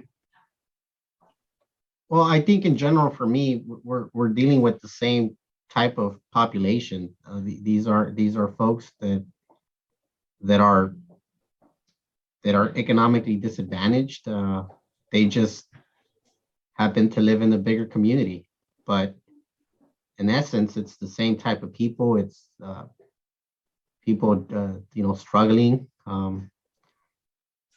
economically, and they're having to deal with the same issues, perhaps water quality issues, violations, etc. All the same things that I think we're trying to address in small systems.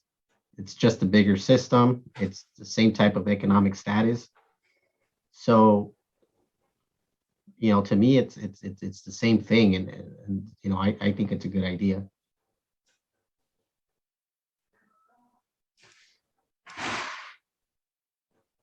Michael Prado there, if I may. I agree. It doesn't matter what you put in front of it, medium, small, large, extra large, DAC. It just having the word DAC in there should be it, in my eyes. Thank you. Thanks. How about you, Horacio?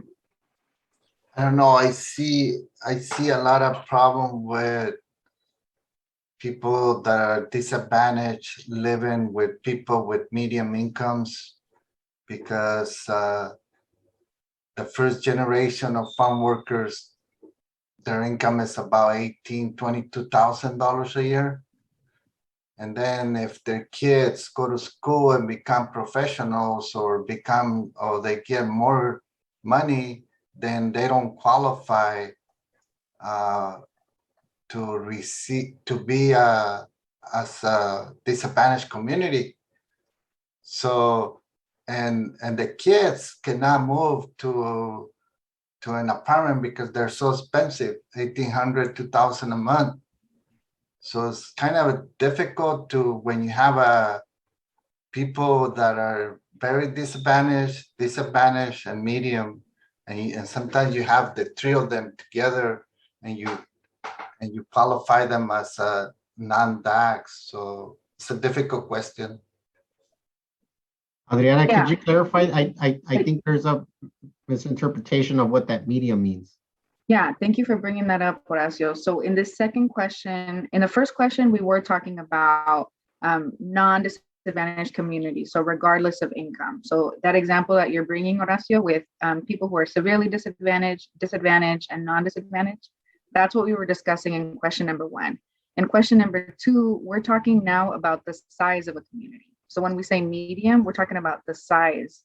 So we're referring to a community that has between 20,000 and 10,000 people. So they're still disadvantaged. Their income is still 80% the medium household income, but they're larger in size. Does that help clarify?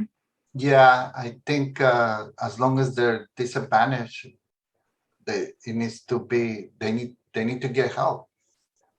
Okay. Great. Jonathan Rash, and then we'll go for a vote.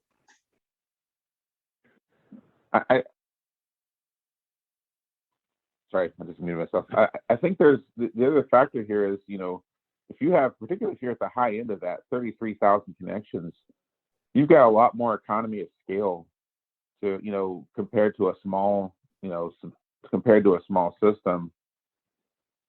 At the same time, if you're looking at a community that large, you're probably not going to do anything with $1 million. You're probably going to routinely see projects in the tens of millions of dollars. So do we potentially want to be using up a good chunk of money on these systems or at least if we're giving them 100% grant, but they have a customer base that they could, afford some portion without it being a huge impact. If you've got 30,000 connections, you might only have to increase the water bill $5 a month to pay some, for, your 10 or 20% grant. You know what I mean? Like if there's a sliding scale instead of routinely making it 100% grant, maybe it allows the money to go a longer way, or I don't know. The thing I'm concerned about happening is, we could get flooded with these $20 million projects, and suddenly, the small DACs might get shut out, or you know what I mean. It could have unintended consequences that we didn't want to see. I mean, I want to see these communities get helped as much as anybody, but I think we need to be a little bit thoughtful about, do we really want to give it 100% grant every time, or at least look at the criteria a little bit closer. Mm-hmm. Yeah, those are really great points, Jonathan. Right. So larger communities have more of an ability to share that cost across their customers. And also projects for larger communities are obviously going to cost more because there are more connections. So really great points. So just to chime in, let's break one up thing, question number Adriana. 2. Oh, just that second bullet somewhat gets to that idea, because we're saying, should it be regardless of rates? But the question that's sort of inherent there is, we could say only if their rates are more than 1.5%, for example. So in communities where they already have a high rate burden, should we maybe consider that as a sort of a constraint on this for medium DACs? That's great. Thank you for clarifying that, Megan. We're going to get to that question in a little bit. We're going to first just confirm that we're in agreement of creating this new category. Right now in the intended use plan, there is not a category for medium disadvantaged communities. Today we discussed that They're still disadvantaged communities, but they're just a little bit larger. And so sometimes they still need additional support. Are you all in agreement with creating a new category called medium disadvantaged communities that with communities that are 20,000 to 100,000 people? If you're in agreement, go ahead and say yes with the green button. If you're not in agreement, go ahead and say no.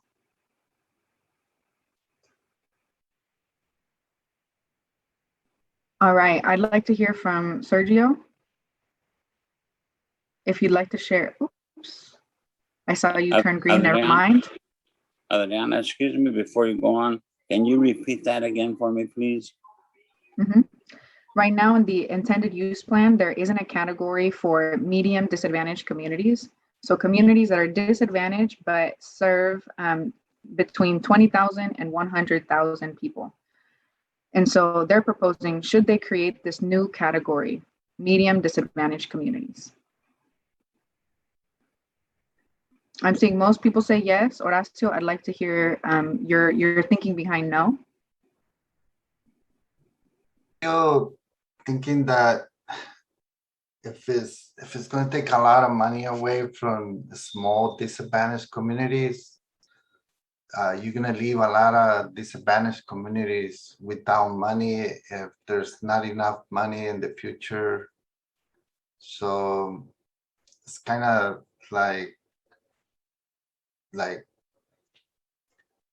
you have lots of more opportunities when you have bigger connections to get more money for the system than when you only have 30, 40, 50 connections. So, but anyway, whatever the group says is fine with me. Thanks, Horacio. That's really helpful. And again, we don't have to come to a consensus. So if you believe that if you're voting no, that's okay. We're not trying to get to a conclusion, but it's really helpful to hear the different perspectives. Great, Jonathan, do you want to share anything about how you voted? Just really quickly, I think what we're hearing, and I did put up the green arrow, but I think what we're hearing is that there's real concern from some of our community member advocates that are from small communities, and I put up my green arrow in part because of what Megan shared about recognizing that if a system if a system's struggling already to pay for their infrastructure, then they may be able to benefit from this more than maybe other communities, particularly if they're, there's a big difference between 20,000 population and 100,000. So I think that there's definitely something here that we should keep talking about, but we probably need to come back maybe with a couple different options or refine it a little more, because this is a really big, it's a really big range that we're talking about. Great, thank you. Castelo? I did like Megan's suggestion about putting getting a sense of what the burden is on the percentage wise, so that if you still have room to raise rates, that you max that out first, and then if you have an ability to raise rates to generate some revenue, then do that first, and then if you're already beyond that point, then maybe we do look at the 100% grant. But I think there is an ability there that if you could raise rates and that you still have a buffer, then you should do that first. But in general, and I like Jonathan's point about 20,000 to 100,000 is a big jump. But for me, again, I'll say it's the same people, whether it's small, whether it's medium, whether it's large, extra large. And I look at it from a cost benefit perspective. If you're in a small system, it's going to take you a smaller amount of money to fix whatever you need to fix, but at the same time, it's only going to help so many people. When you do it for a system this big, you're helping a bigger community. So, for me, it's really just kind of like a cost, you're a cost per connection. So it probably still pencils out the same way. If anything, maybe under this scenario, you're actually getting a bigger bang for your buck because it's more. So just some general thoughts. Great, thank you so much. Michael Prado.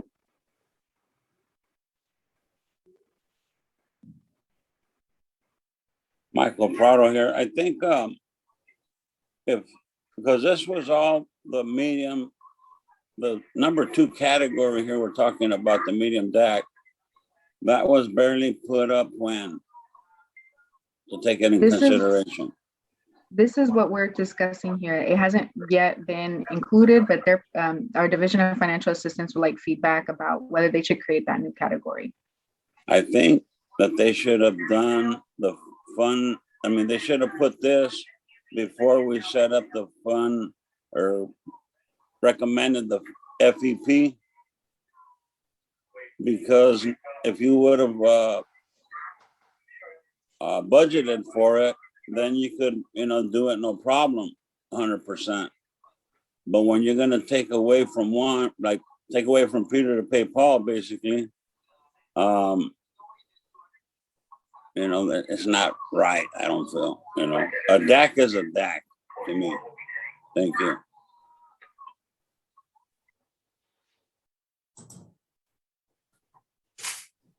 Sergio, and then we are going to wrap up this conversation and move on to the next slide. I agree with Michael. A DAC is a DAC. You never know. You might have in particular rural areas, communities approaching 6,600 or a little bit over that are not consolidated and struggling with water contamination. That's the way I see it. In the Eastern Coachella Valley, we have definitely an emerging population south of Thermal that is growing and is definitely getting close to this kind of a medium number.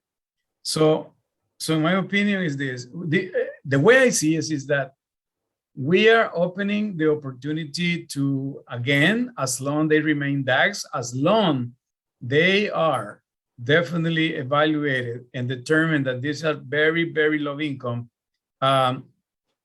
situated in these already classified disadvantaged communities, the more coverage that we have for these emerging populations, and now with emerging also legislation that is promoting more agriculture, what's going to happen is you're going to see more need for labor for farm working. So you will see definitely a slight, population growth in the near future. So we don't want all of a sudden a small population, all of a sudden they got new people living in there or moving because agricultural purposes, not being, able to consolidate because they don't meet the profile. That's the way I'm seeing things here in the Eastern Coachella Valley. Thank you. All right, thank you, Sergio. I see Everett unmuting. We're gonna go to Everett and then we're gonna wrap up and move on. Well, all I got to say is if you're making a new category for a bigger DAC, why not make another category for a non-DAC, small or large, whatever size? And that would alleviate some of the undecided sides here, maybe. Yeah, great recommendation, Everett. Okay, so there's a lot of food for thought for our Division of Financial Assistance. They're gonna go back and think through this more. And now Bridget is gonna walk us through another set of projects. So far we've talked about categories A, B, C, and consolidation projects. Now Bridget's gonna walk us through additional types of projects. Great, thank you. Next slide, please. So again, we're going to move on to grant criteria for the remaining eligible project types, or category D through F. So projects that fall into these categories include, but aren't limited to, water meters, community water systems with a single source and no backup supply, distribution of water that exceeds secondary drinking water standards, distribution of water in excess of published chemical notification level, or other deficiencies attributable to the water system that address present or future violations of health-based standards. So typical projects in these categories might include distribution system repairs or replacements, upgrades or repairs to water treatment plant, a new well, or installation of water meters. Category D through F projects have a lower cap of 45,000 grant per residential connection. As you can see in this table, again, this is the current table in our intended use plan. Grant funding for these types of projects can be different depending on the community served by the project and often is tied to the water rates the system is charging their residential users. Small, severely disadvantaged communities and eligible non-transient non-communities or schools are eligible for up to 90% grant regardless of their water rates. Small disadvantaged communities and expanded disadvantaged communities are required to have water rates of at least 1.5% of their median household income to qualify for grants. To put that into perspective, if a community's median household income is $50,000, then they would need water rates of at least $62.50 a month to be eligible for grant funding. If the water rates are high enough, a small disadvantaged community may be eligible for up to 75% grant. An expanded small severely disadvantaged community may be eligible for up to 50% grant, and an expanded small disadvantaged community may be eligible for up to 25% grant. So in the next slide, we're going to go over possible changes to these existing grant criteria. Next slide, please. State Water Board staff would like your input on the following proposals for category D through F projects. Should we increase the grant percentage for all or some of the community types? We could potentially make all small disadvantaged communities and expanded small disadvantaged communities. So again, expanded small would be going up to that population of 20,000 people eligible for up to 100% grant. Should we eliminate the requirement for small disadvantaged communities to have water rates of at least 1.5% of their MHI, or do you like that as part of a requirement? And now we will go ahead and begin taking comments and questions on the proposals to broaden existing grant criteria for these category D through F projects. Thank you, Bridget. Before we jump into discussing these categories of projects, I'm going to ask if Joe can sort of give a little bit more framing around the funding that we're discussing and how it relates to how projects are prioritized within the division. Okay, thanks, Adriana. Yeah, so I'm sure a lot of you have read in the newspaper that President Biden recently signed a bipartisan infrastructure deal. Now, part of that, it has a lot in it. Part of it includes increases to our state revolving funds, both drinking water and clean water. So on the drinking water side, just in brief, we anticipate getting about $100 million per year over the next 5 years that would be available for grants or principal forgiveness that in all likelihood would go to disadvantaged communities. So I offer that because a lot of the conversation I'm hearing sounds like folks are worried that we just have this one pot of money. We're talking about this particular pot of money because we have to go to our board with some recommendations. However, the larger context is there are many other pots of funding that are now available, right? But the Safe and Affordable Drinking Water Fund, we still have Prop 68 bond funds available. And then going into the future, starting next year, this federal infrastructure funding will be available as well. So that's part of the framing. The pie is actually a lot larger than what we're talking about just right now. The other kind of point to make, and I think we kind of made it before, a lot of what we're thinking about in terms of going to 100% grant is both because we have a lot of meritorious projects in the queue and we want to fund them as quickly as possible, Plus, where this is sort of a way of making the fire hose bigger for us, where we can get more projects through the system, is the more we can provide for 100% grant, the easier it will be to get those funding agreements done. So just wanted to make sure people kind of had that sort of overall context. Thanks, Adriana. Yeah, thank you, Joe. So we have a good problem, right? We have a lot of funding and we want to make sure we are getting this funding out of the door as soon as we can, right? And the less barriers that we have, the better it is for all communities. So thank you for providing that clarity. So I see Cástulo and Sergio, you two have your hand up. Before we go to you two, I want to see if other folks we haven't heard from also want to chime in and share your thoughts.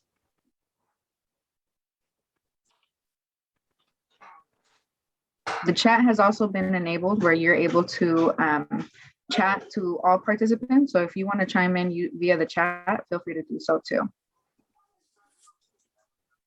Okay, we'll first start off with Cástulo, Sergio, and then Michael Prado. Thank you, Adriana. Well, I'm in agreement with, I think I'm in agreement with all of it. It sounds like there's plenty of money. And so let's roll it out. Let's help out folks. Let's get projects going. Let's get projects complete. The one thing I just wanted to ask, and maybe it's in the next slide, but would these eligible projects be opened up to what we just discussed about medium DACs, or is that not, or would medium DACs not be able to qualify for these type of projects? So as of right now, as of right now, we are proposing that only the category A through C and consolidation projects would be eligible for those medium systems. Thank you. And part of the reasoning behind that is that, you know, we really want to make sure we're providing support to those higher priority projects, but kind of balancing that with the concerns of wanting to reserve funding for DACs, small DACs, as much as possible. Okay. Thank you. Okay, Sergio. Yes, thank you, Adriana. I concur with Cástulo. I'm in agreement with 100% grant. In the Eastern Coachella Valley, the majority of the issues that we have are involving non-trenching, non-community water system owned by family members. So the only comment that I would like to see, because in the previous screen, you has put a cost per connection up to $45,000, even though I think it was Megan who actually indicated that in a case by case, it can be definitely up to 80,000 per connection.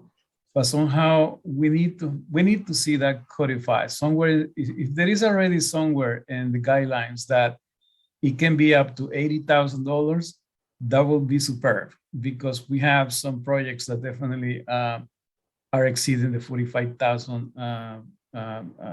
One of the largest projects that we have with over 126 connections will exceed the 45,000 threshold. So that's why it's important to take that in consideration. Those are my only comment, but I'm in agreement with the 100% grant. And just to clarify a little further on my previous comment, those exceptions or allowances are already in our current intended use plan. However, one minor nuance is that for the category A through C and consolidations, the deputy director can approve up to 80,000. For this category D through F, the deputy director can currently approve up to 60,000.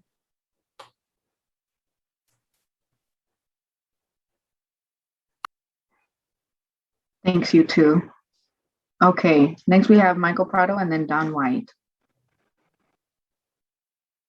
Thank you, Adriana. My recommendation would be straight across the board, 100%. 1, 2, and 3. Thank you.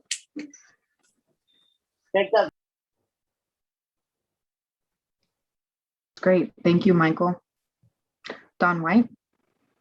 Yes, I'm in agreement with expanding the criteria and you know all of the benefits that go along with this. I have some reservations or concerns or with the rates. If rates are below 1.5% of MHI, with that change, and perhaps it's that they could be funded with the provision that the rates are raised. I would just be concerned that there's funding that is put into the system and the rates aren't high enough to sustain them. So I think that has to be looked at more carefully, but all the other criteria and getting more projects out sooner by expanding them, I'm completely supportive of.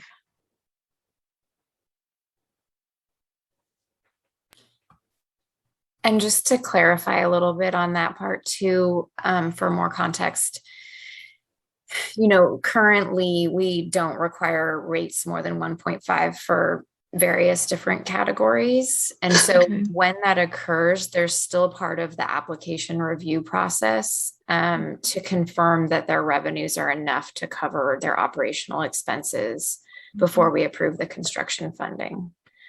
So just another thing to take into consideration. I think that satisfies what I was getting to, though, is long-term sustainability. So thank you.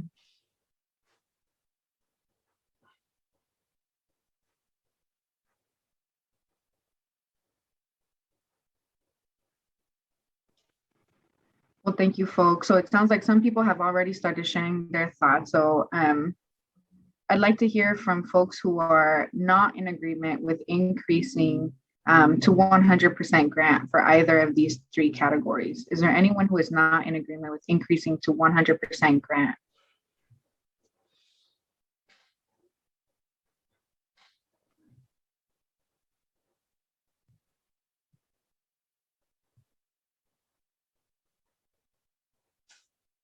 Okay, hearing none, is it true that most people here Bueno, are yo in puedo agreement? decir algo, puedo preguntar algo. Yo como dije, Can I ask something? Like I said, I'm kind of like right in the middle, right? It's kind of like Visalia County. We're kind of right in the middle. On the one hand, you have people who are almost rich, right? And then on the other hand, you have people that are poor, that that are low income rather. So in that case, like I said, we're kind of in the middle. It's kind of like middle ground. Is it because you have a higher rate, you're going to receive more, or because you have a lower rate, you're going to receive less? It's not a matter of taking some away from this guy or that guy. It's giving everybody the same amount. If I see that somebody's doing well, why take away from him, right? But if somebody else is needing, if somebody is in experiencing some need, then we want there to be an equalizing. We want them to be able to be okay just as much as that person who is doing well financially. So that's why for me, it's kind of like I'm in middle ground. I don't know. Mm-hmm.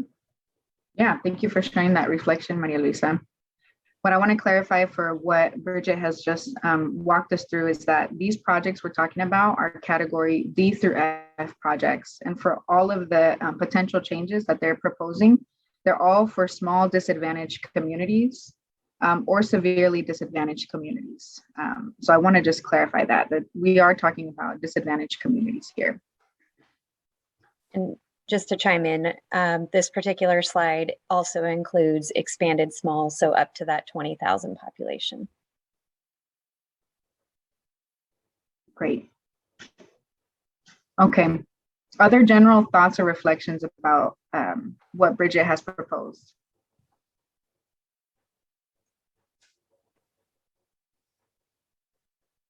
Isabel. This is Isabel. And yes, I've been listening. I've been listening to dialogue so far, and yeah, it's a little confusing. But at the end of the day, I mean, we know that everybody is in need, right? We all have some type of need, and so we have to find solutions. We have to work to find solutions. And so I was kind of right in the middle, but at the end of the day, we have to solve the problem. And so because of that, I would agree. I would say yes. I would support it. Yes, I would give a yes. It should be equal. Thank you. Thanks, Isabel. Jonathan? Just a quick question. Did this PowerPoint or did these questions get sent out prior to today, prior to this meeting?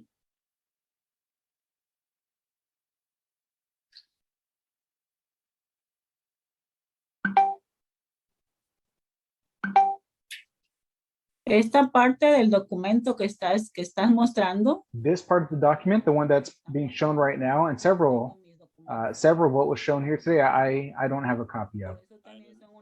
Yeah, so this part, so the PowerPoint that that's- we are talking about, you all did not receive the PowerPoint slides in the materials. In the materials, there is a document that explains where the drinking water fits in within the context of. So going back to the mention, we're only talking right now about criteria for the intended use plan, but the SAFER program has funding from many, many sources. So what we did include in the materials is that overview of the overall funding sources. It might be helpful to include what we're going to be asked to provide advice on but prior to the meeting. That'll help groups like Community Water Center that works with community coalitions and impacted residents to get feedback prior. So just something to think about going forward. Great, thanks, Jonathan. All right, to close out the session, any other final thoughts that folks want to share about providing 100% grant funding to small disadvantaged communities, small severely disadvantaged communities, and expanded small disadvantaged communities?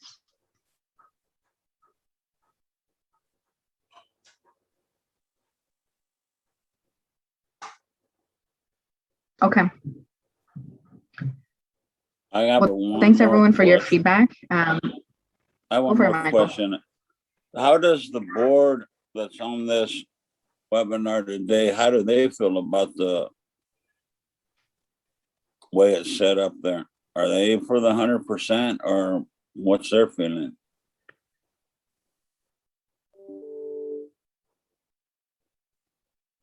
I know how Joe feels. But how about the other staff? Well, they all work in my division, so hopefully they feel similarly. Well, thank you. That tells it all. All right. Thank you.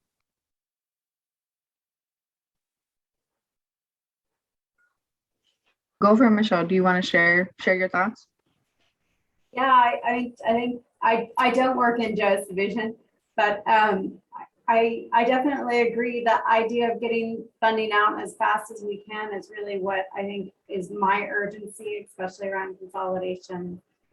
Just being able to do that for folks, being able to bypass some of the MHI assessments is super important, I think, to get money out the door. So that's the way I feel. Great, thanks, you too. All right, so now let's move on to talk about our next steps, right? This is not the end of the conversation, and Bridget is going to walk us through what are some other opportunities for you to continue giving feedback.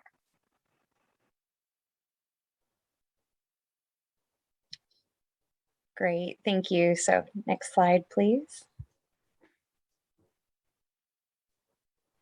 So what's next? From here, we're planning to use your feedback to help prepare a proposal to take to our board in February of 2022. We plan on posting the proposal as edits to our existing intended use plan, and we are planning on posting that in December. We will have a public meeting shortly after posting, and then there's going to be a comment period, a 30-day comment period. So if you have additional comments or if our proposals change, you could definitely comment on that. You could come to that public meeting. If you'd like to make sure that you stay informed on both this funding as well as other drinking water funding, we encourage you to subscribe to the email updates per the link on this slide. And we've looked at a bunch of different options today for how we can potentially use the drinking water infrastructure appropriation. So at this time, this is all that we have in particular for feedback from you. So unless there's some additional feedback overall.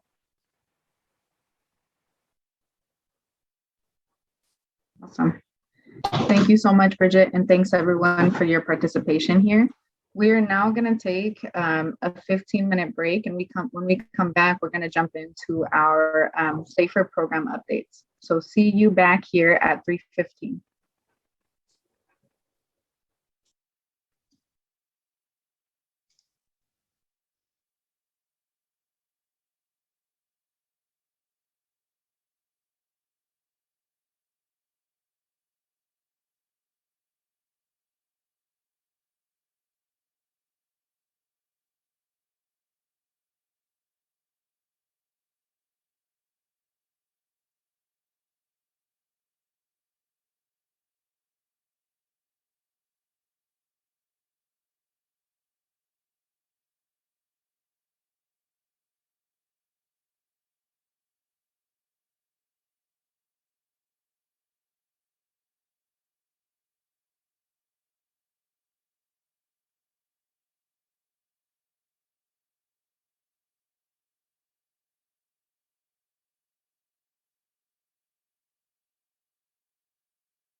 Welcome back, folks. If you took a step away from your break, I encourage you to come back to your screen or let us know using the reactions button that you're back with us.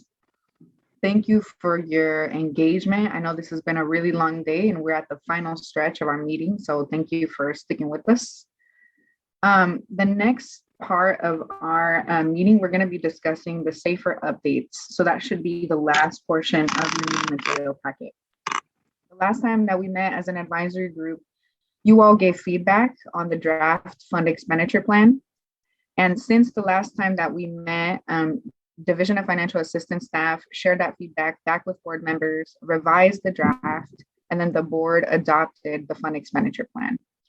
So to kick us off in thinking about our SAFER program updates, Jasmine Oaxaca is going to give y'all an update on what was actually included in the revised and adopted fund expenditure plan.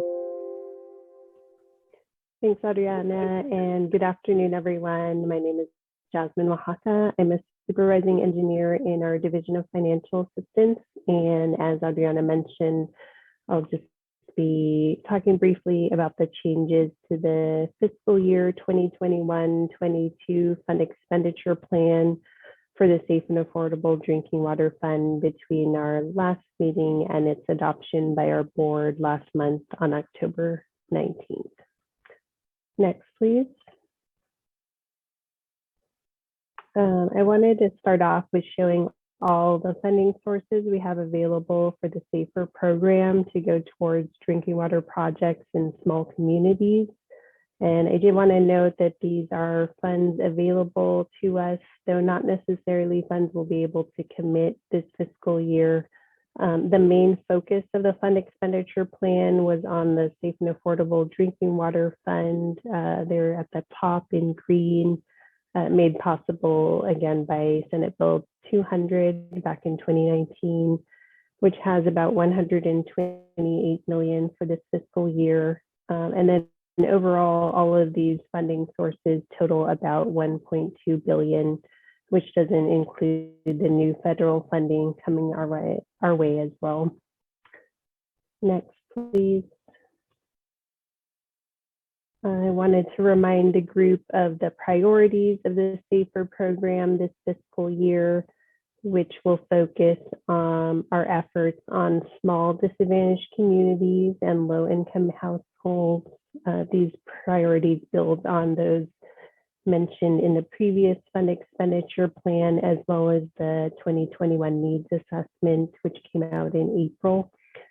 And essentially they're to address emergency or urgent funding needs expeditiously where other emergency funds are not available and a critical water shortage or outage could occur without support from the fund, to address community water systems and school water systems consistently out of compliance with primary drinking water standards or at risk of failing, to accelerate consolidations for consistently out of compliance at-risk systems, as well as state smalls and domestic wells, and promote opportunities for regional scale consolidations, to expedite planning through use of technical assistance for systems out of compliance at risk, as well as state smalls and domestic wells, to provide interim solutions, initiate planning efforts for long-term solutions, and fund capital projects for state smalls and domestic wells with source water above a primary maximum contaminant level or at risk of running dry due to drought, and to ensure assistance is distributed in a manner consistent with the goals and direction provided in the State Water Board's racial equity resolution and associated action plan. So again, this last one is newly added to consider racial equity and environmental justice in how we administer our funding. This resolution was just adopted a few days ago by our board. And so we'll be working towards establishing metrics around these two items and have included some data around this in the fund expenditure plan's Appendix H, which lists projects with funds committed this past fiscal year 2020-21 for the broader SAFER program. And some of the new columns that we added included the CalEnviro screen score, average household size, percent below poverty level, and majority race. And so, as I mentioned, we'll continue to look at that data and try to establish some appropriate metrics this coming fiscal year. Next, please.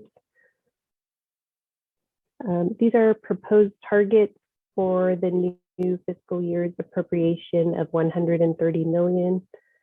And compared to what was indicated in the draft that was released for public comment back in August, the targets were adjusted mostly to have less in the construction category for either out of compliance or at-risk systems, and to spread that funding out more between technical assistance, administrators, planning, and operation and maintenance support, as well as implementation of interim and permanent solutions for state smalls and domestic wells. So this was revised based on a lot of great feedback you all provided to us when we met earlier this year.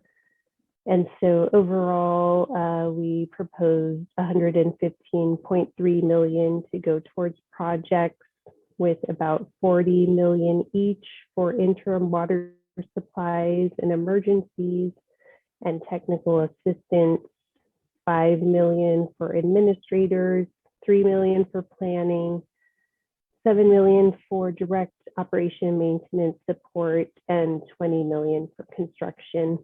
And then the remaining $1.5 million would go towards contracts, for example, administrative efficiency audit or data management investments, and then an estimated $13.2 million for staff costs, which includes both personnel for administrative and implementation of tasks required by SB 200.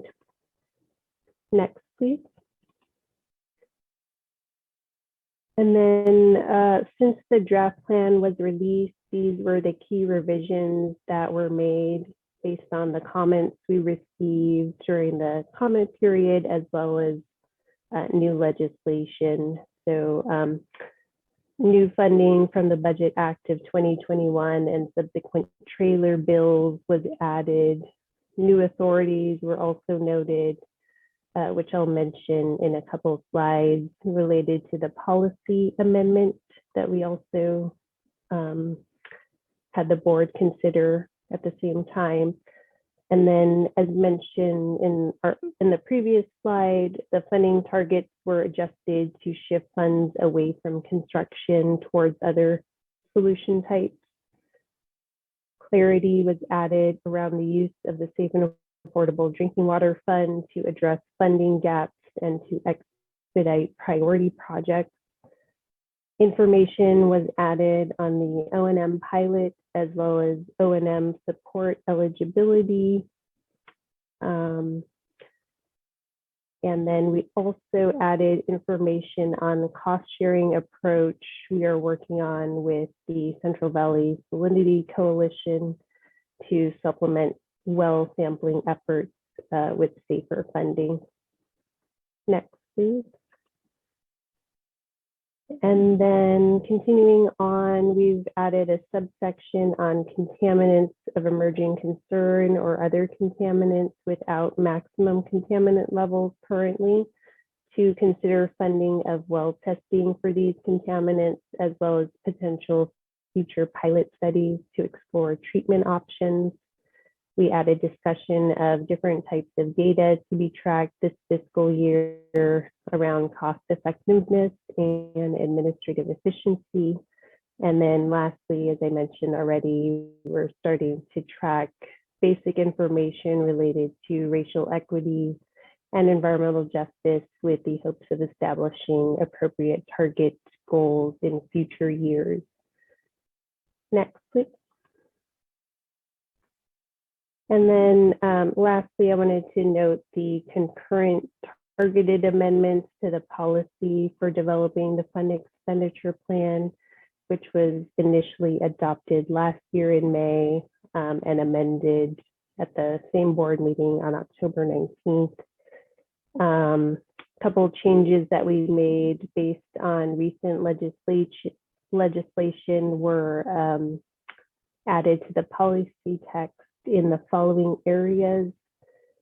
We noted new consolidation authorities that would be effective on January 1st for at-risk disadvantaged community systems, or for a disadvantaged community that is substantially reliant on domestic wells identified as being at risk.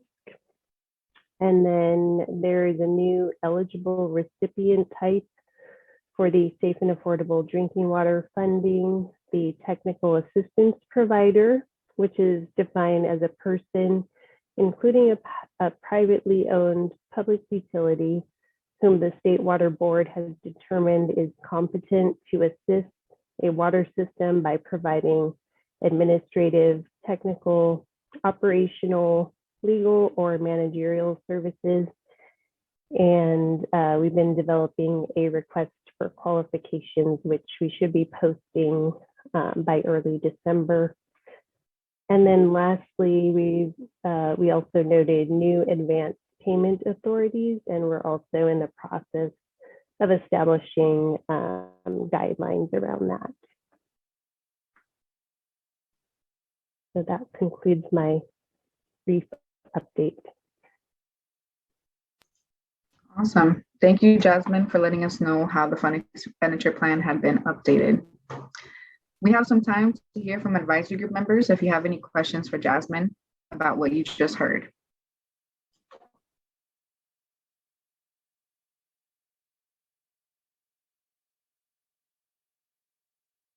Go for it, Horacio.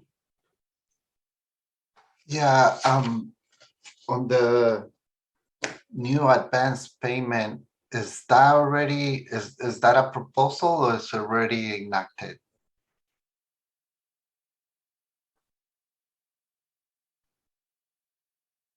So that was passed already, I believe, with Senate Bill 776.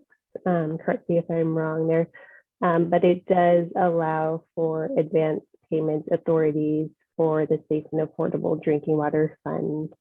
And so we're currently looking at which types of projects that's most appropriate for and establishing guidelines around how we will use that. And is that going to be for every project or just some projects? So my sense is that we'll need to prioritize or use it for certain types of projects where it makes most sense. So for example, construction projects may be a good fit up to a certain percentage of the total to kind of get a project going. But we're also looking at other scenarios that might be appropriate. Yeah, I think it will be a good idea to figure out a way the projects don't stop working because of the lack of money. So whatever you can do to figure out a way of making sure that the project is not going to be stopped because they don't have money to pay the bills.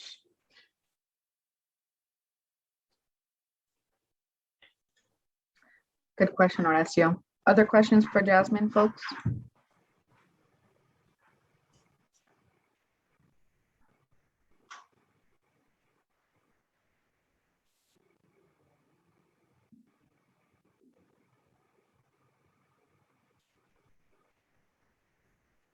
Go for it, Sergio. Yes, Jasmine, thank you so much for this presentation. Can you share if there is any changes on who can be the recipients of this funding, specifically when it comes to construction? Sometimes you have nonprofit leading planning and design, and once those planning and designs are ready to continue with the submittal of construction, who can submit the construction program application, and who can be the recipient. Can you elaborate a little bit on that, please? Sure. So the eligible entities to receive the safe and affordable drinking water funding did not change aside from that addition of the new category of technical assistance provider. So that would potentially broaden our ability to provide technical assistance funding to private entities, for example, even consulting firms, should they apply to our request for qualifications and are deemed qualified. So that's a potential avenue that we're seeing that might help expand our service capability in the technical assistance area, and hopefully, as a result, expedite certain types of projects, and especially in the movement of projects from planning to construction. I have one more question. We have already several projects that, and of course I have brought this to everyone's attention before. We have several Polanco parks that the pipeline, in this case water, is already on the ground. And right there in front of the mobile home park, right there, you know, at the very entrance, to be more precise, on public right away. So they cannot connect because it's too prohibited to pay the connection fees and to the actual construction. Is this new program can allow technical assistant providers to apply for construction when the piping is just right there? We are just connecting to the main line and then do the laterals to connect each mobile home at these Polanco parks. Is this something that can be an eligible activity to do for construction? Do you want me to take that one, Jasmine? Okay, thanks. I mean, I think, Sergio, it may just be sort of a more case specific question that we should dig in with you on the best funding source to potentially do that. You know, it might be possible to do that with safe and affordable drinking water funding, but there's just a lot of other questions that would go along with it that we'll need to answer to give you like a definite answer, I think. So I would, you know, say we can coordinate offline about that. Thank you, Megan. Would you mind if I send an email to people who know shouldn't be the one in the conversations to initiate this? Because again, this family has been without drinking water for the longest period of time. It doesn't make any sense to continue not to take advantage of this municipal service available already, just because they don't have the financial means to consolidate. Those are, and for lack of a better word, slam dunk projects when it comes to connecting. It's just about how we figure out how to finance those projects. And they are disadvantaged communities. They are farm workers and they're ready to connect. They want to connect. That's the good news. Okay, sure. Yeah, I mean, go ahead and send me an email and we'll get you connected with the right folks to talk about it. Okay, wonderful. Thank you. Sure. Awesome. Thanks, you three. All right. If folks don't have any more questions for Jasmine, I want to thank Jasmine for her time and for giving us that overview. The next part of our meeting, we're going to open it up to see if folks have any questions about the program updates that you all received in your meeting packet. So in today's meeting, we're not going to go through any of these particular topics, but we did send out that meeting materials ahead of time for your review. And this is an opportunity if there's anything that you were confused about or you wanted to ask about or you have any feedback on, this is an open forum for us to talk about any of the program updates in your meeting packet. And then I'm not sure, Sergio, if your hand is up for the last question or if you have a question or a comment for a program update. For the other one? Okay.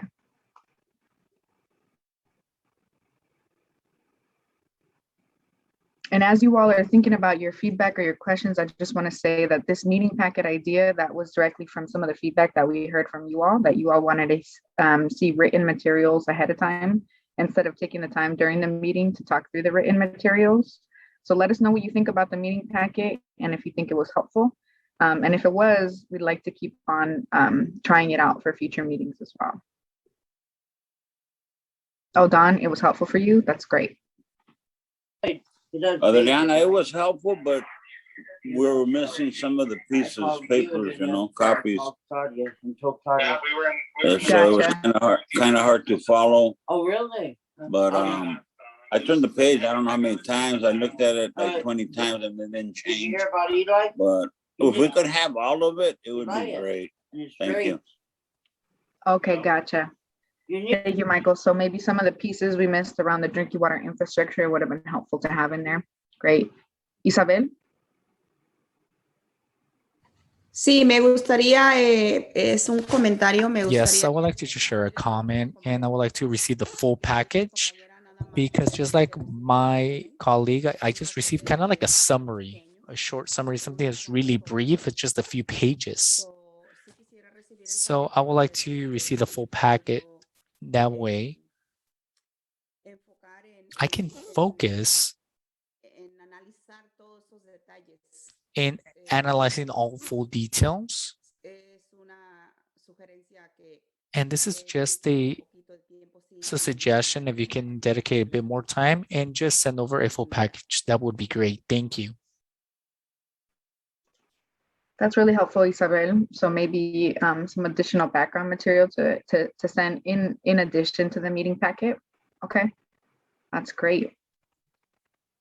Well, as advisory group members are thinking about their feedback and questions for the program updates, if there are any members of the public who want to participate in our public comment process that is going to be taking place next, if you'd like to submit a public comment, I'm going to encourage you to email safer@waterboards.ca.gov so that we can get you in the queue for public comments. And if you're a public commenter, this is the time for you to log on to the Zoom if you're listening in through the webcast.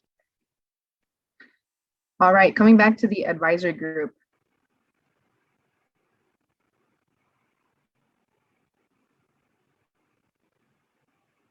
Any questions or feedback on the program updates?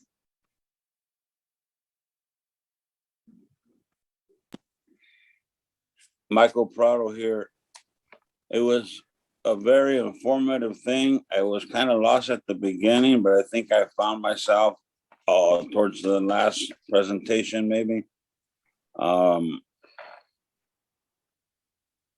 You guys are doing an excellent job. I mean, what else can I say? Keep up the good work. And if there's somebody I need to talk to get everybody that was on this panel today and conducted this meeting, let me know so I can give them a call and let them know that you're worth a little bit more than what they're paying you now. Thank you.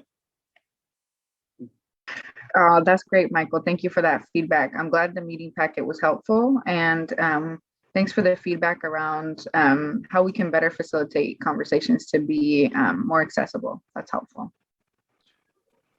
Adriana, this is Horacio. Do you think the amount of money that is piled up right now, you think it's going to keep coming in the following years? That's a great question for Joe. If you're still here, what are your thoughts around the longevity of safer funding? So the Safe and Affordable Drinking Water Fund is baked into statute through 2030. So $130 million a year for 10 years, basically. And it's continuously appropriated, which means it's not dependent on, Budget Act year after year. And then it's available to us. So even after that 10 years, if we have funding left over that's in the Safe and Affordable Drinking Water Fund, it's still available for use for qualifying projects. Did I answer the question? No. Oh, okay. I was Sorry. talking about you have $1.2 billion and in different programs. I was talking about, I think the needs assessment was about $10 billion. Mm-hmm. And what my question is the legislature or the governor or whoever is approving money for the state water board, are they going to keep putting money every year? So we don't have to worry about cutting off water projects because of the lack of money? Mm-hmm. Yeah, so that we don't know. As I said, the Safe and Affordable Drinking Water Fund, we know because it's in the legislation that for at least for 10 years, there's $130 million a year. So the general fund appropriation that Bridget was talking about earlier, we got that this year. There's no guarantee we'll get any additional general fund money for capital projects in any future years. And we have, in the past, we've gotten bond funding, right? So when the voters vote for a bond fund, and the last one, it was in 2018.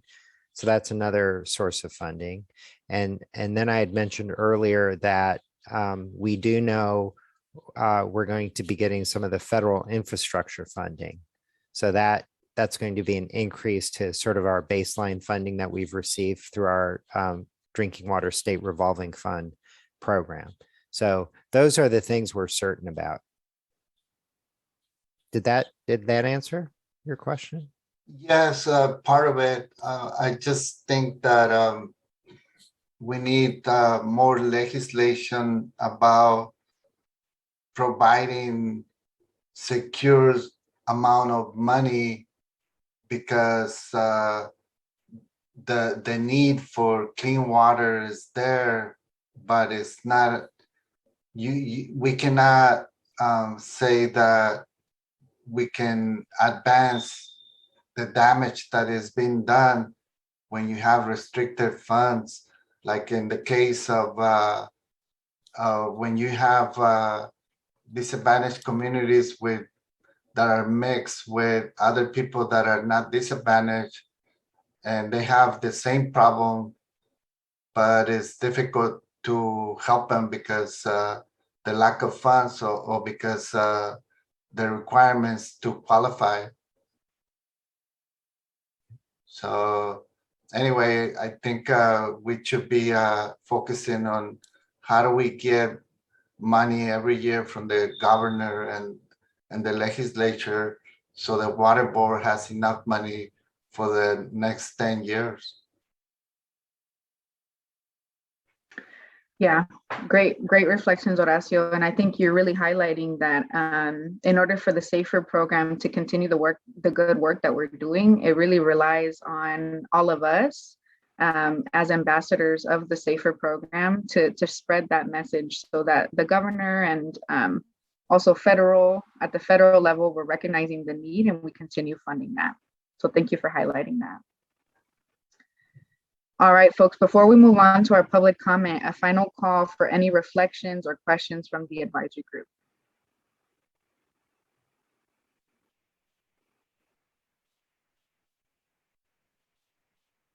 All right, if y'all have any additional, go for it. Mm-hmm. This is a question for Joe.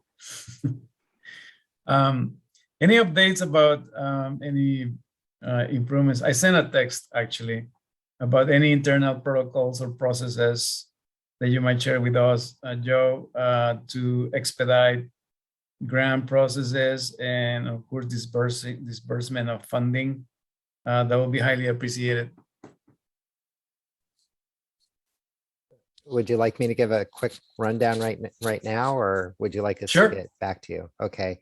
And I guess, Adriana, it looks like we had something about process improvements in the packet. I don't know what that was, but and so Megan or Jasmine can jump on. But I would say, so there are a couple things. One of the things we definitely worked on was some of the legislation that Jasmine mentioned for including technical assistance providers as an eligible recipient.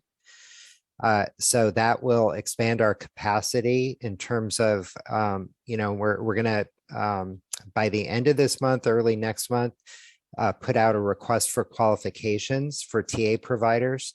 So we can go beyond, the current pool we have, although they're wonderful, including Pueblo Nido and others. But, we know there's a capacity issue and a lot of need out there. So that's one thing we're doing to speed things along.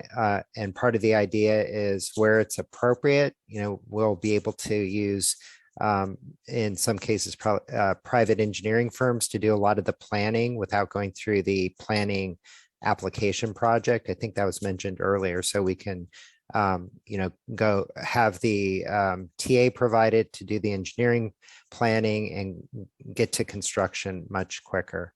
That's one. And then Jasmine also mentioned the advance payment. So, as you know, there are many cases where it's a challenge for a smaller community to have the cash flow to do the construction project. So I think that will also help out quite a bit.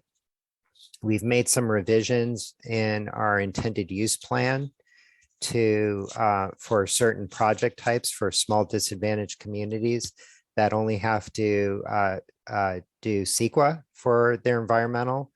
You may be familiar with, we had previously required everyone to do what's called CEQA Plus, or where you also look at the federal environmental requirements. And that was done in order to make sure folks were eligible for federal funding, but were able to essentially exempt the small DAC projects. So we're doing that. We're also, another thing we're working on and just about finalizing is for certain types of projects, like where they're 100% grant. We're not doing the same kind of credit review or financial review that, and Sergio, you're probably familiar with the financial package that has to be prepared. So when we're providing 100% grant, we're looking at ways of streamlining or eliminating that particular part of the process. And but still, wanting to make sure that if we're funding a construction project, that it can be operated and maintained, but looking at a way of doing that analysis in a way that doesn't slow down the actual application for construction. So those are some of the big ones. I mean, we're doing, a lot of other things. Those are the ones that kind of come to mind that I think might have a fairly significant impact, because they eliminate some of those major process steps that, I think you and others have identified as slowing things down. Thank you. Very, very, very useful. Thank you, Joe. Awesome. Thank you so much, Joe. Thank you, Sergio. All right. If you have any additional questions about our program updates, you can always email safer@waterboards.ca.gov, and folks can help answer any questions you may have or receive any feedback that you may have. We're now going to transition to our public comment process. Michael, I see you have a question. Is your question? Go for it. My question is, before you finish the meeting, I need to ask something, okay? And let me know whenever I can ask. Do you want to ask now? Do you want to ask now? In the meantime, we'll go ahead and let the public commenters in. Our CSD is looking for a public accountant, a CPA that has a certification that the state requires them to have to do the audit. If anybody out there knows, let me know. Thank you. Thanks for putting in that plug, Michael. All right, we're ready to start our public comment process. I think Jessica is going to lead us through this next portion. Great, thank you, Adriana. So we're going to open up the public comment period. So for anyone listening into the webcast, if you haven't already, again, we encourage you to submit your comments via email to safer@waterboards.ca.gov. You'll be given the option to join the meeting, to provide your comment live, or you can ask to have staff read your comment for you. So again, please go ahead and do that. We have a few people in the queue right now. So the public comment session is limited to comments regarding items on today's SAFER Advisory Group meeting. And each person has up to 3 minutes for their comment. So we do encourage folks to be concise. It looks like the first person on our list that we've just let in is Olivia. Olivia, do you want to unmute yourself and provide your comment for us? Yes, hello everybody. Hello, my name is Olivia Quinoa. I'm currently an environmental studies student at California State University, Monterey Bay. I saw on the Water Board's website that the Central Valley Water Board is working on a collaborative effort with homeless advocacy groups to address water quality issues surrounding homelessness. But looking at the SAFER program specifically, I wasn't really able to find much on how homeless people are included in the push for equitable access to water. And I was wondering what you do to include homeless people in the effort. Are you considering including them in the program? Or do you already have a service or fund that focuses on providing water access to the homeless population specifically? Thanks, Olivia. Do we have a staff person who'd be interested in commenting on that right now? Actually, I want to provide a clarification for members of the public who are joining us maybe for the first time. So during our public comment portion of our SAFER Advisory Group, staff actually do not respond to questions. It's an opportunity for us to hear directly from the public. But if you want to maybe dive a little deeper and engage with the staff person, I encourage you to share your question to safer@waterboards.ca.gov. So during this time, we're not going to be answering questions, but it's an opportunity for us to hear. So if you had any general reflections about anything that you heard today, right now is a good opportunity. Okay, yeah, then, okay, yeah, thank you so much. Thanks, Adriana, for that clarification, and thank you, Olivia. And it looks like the other two commenters that we had on have not, or that put requests in were not certain they were going to make comments, so they have not joined us.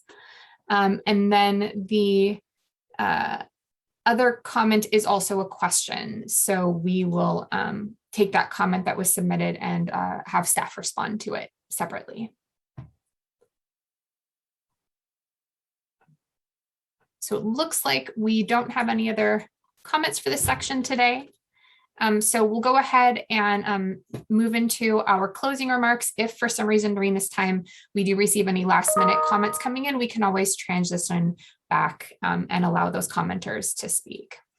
But I think what we'd like to do is, thank you, there we go. We just wanted to remind people of a few things. We do have a lot of requests from time to time about how folks can get involved in SAFER and continue to help us through the program. And one of the ways you can do that is to apply to come and work at the State Water Board. And so we did want to let you know that we have different programs available. Many of those are available, to get information on that. Information is at jobs.ca.gov. If you have a little bit of a difficult time navigating that site, because sometimes it can be a little challenging, we're also willing to provide some extra details on that and any openings that we may have. And I encourage you to email the safer@waterboards.ca.gov to help with that.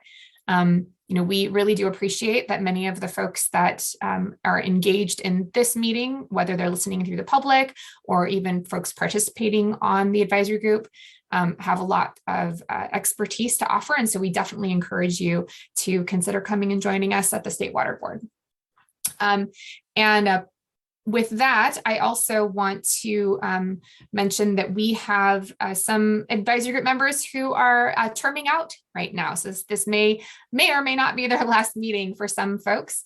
I wanted to call out a few people to recognize the following 8 people who are wrapping up their 2-year term. So Lucy Hernandez, who is not with us today, Sergio Carranza, David Corey, Don James, Everett McGee, Camille Panu, Isabel Solorio, and Don White are all at the end of their terms. And so if everyone could come off mute for me, staff and advisory members, and I think we can give a round of applause for our 2-year term members.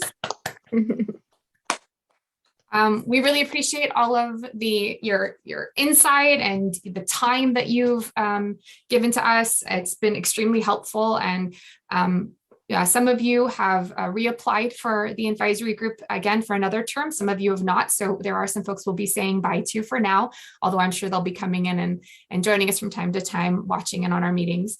But with that, I also want to mention that we have we're going to be announcing the next round of advisory group members within the next couple of weeks. So you will stay tuned, I hope, to hear who the next 2-year terms will be. And then with that, I do have a couple of quick polls to start for our advisory group members. Just some quick evaluations. So I'm going to start the first poll, and the question is, which of the following statements do you agree with? And you can choose multiple answers here, so please keep that in mind. So your options are: I understand the 3 topics we discussed in breakout groups. I felt comfortable participating in this meeting. This meeting was a good use of my time. This meeting shared useful information. And then the final one is none of these. So I'll go ahead and leave this open. So if please, we would encourage all of our remaining advisory group members to answer the poll for us. It really helps us to gauge if we're how we move forward with these meetings so they can be useful for everyone.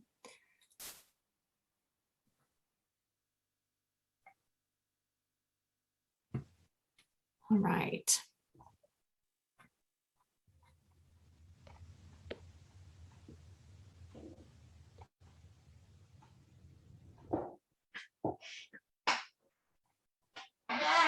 Okay, going once, going twice. I'm going to end this poll.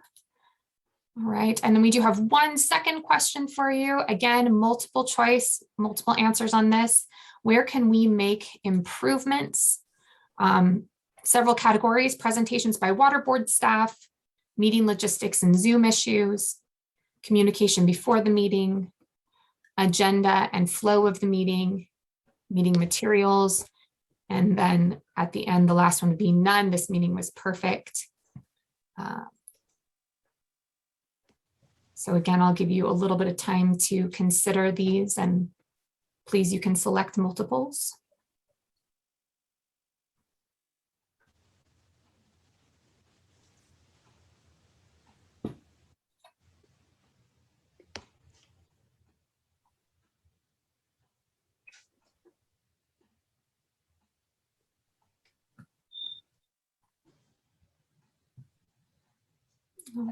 Okay, going once, going twice. Thank you so much for those who participated. Appreciate that. That's very helpful for us. All right, and I do apologize. I was opening up multiple windows and I've lost my notes. So here we go. Okay, so I think we have our closing. If we could go to the next slide, please.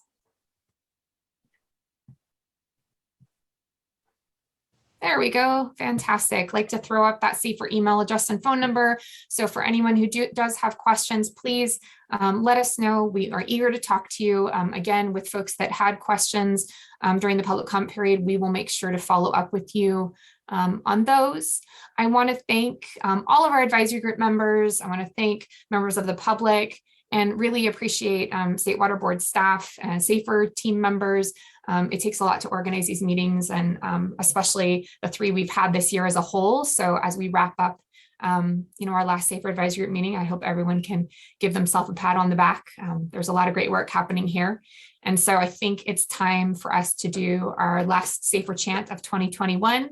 So if you could all please unmute yourselves.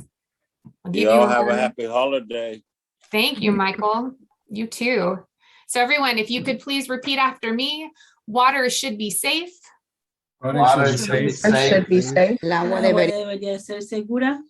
Water will be safe. Water will will Will be be safe. safe. El el agua agua va a ser segura. Great. And Adriana, do you want to lead us in Spanish, please? El agua debería ser sana. El agua El agua debería ser sana. El agua debería ser sana. El agua será sana. El agua Agua será El agua sana. será sana. Thank you Thank again, you so everyone. much. We'll see you soon. Thank you. Thank God you. bless Bye, you all. everybody. Bye. Thank you. Bye, everyone. Bye. Bye. Good meeting. Thank you.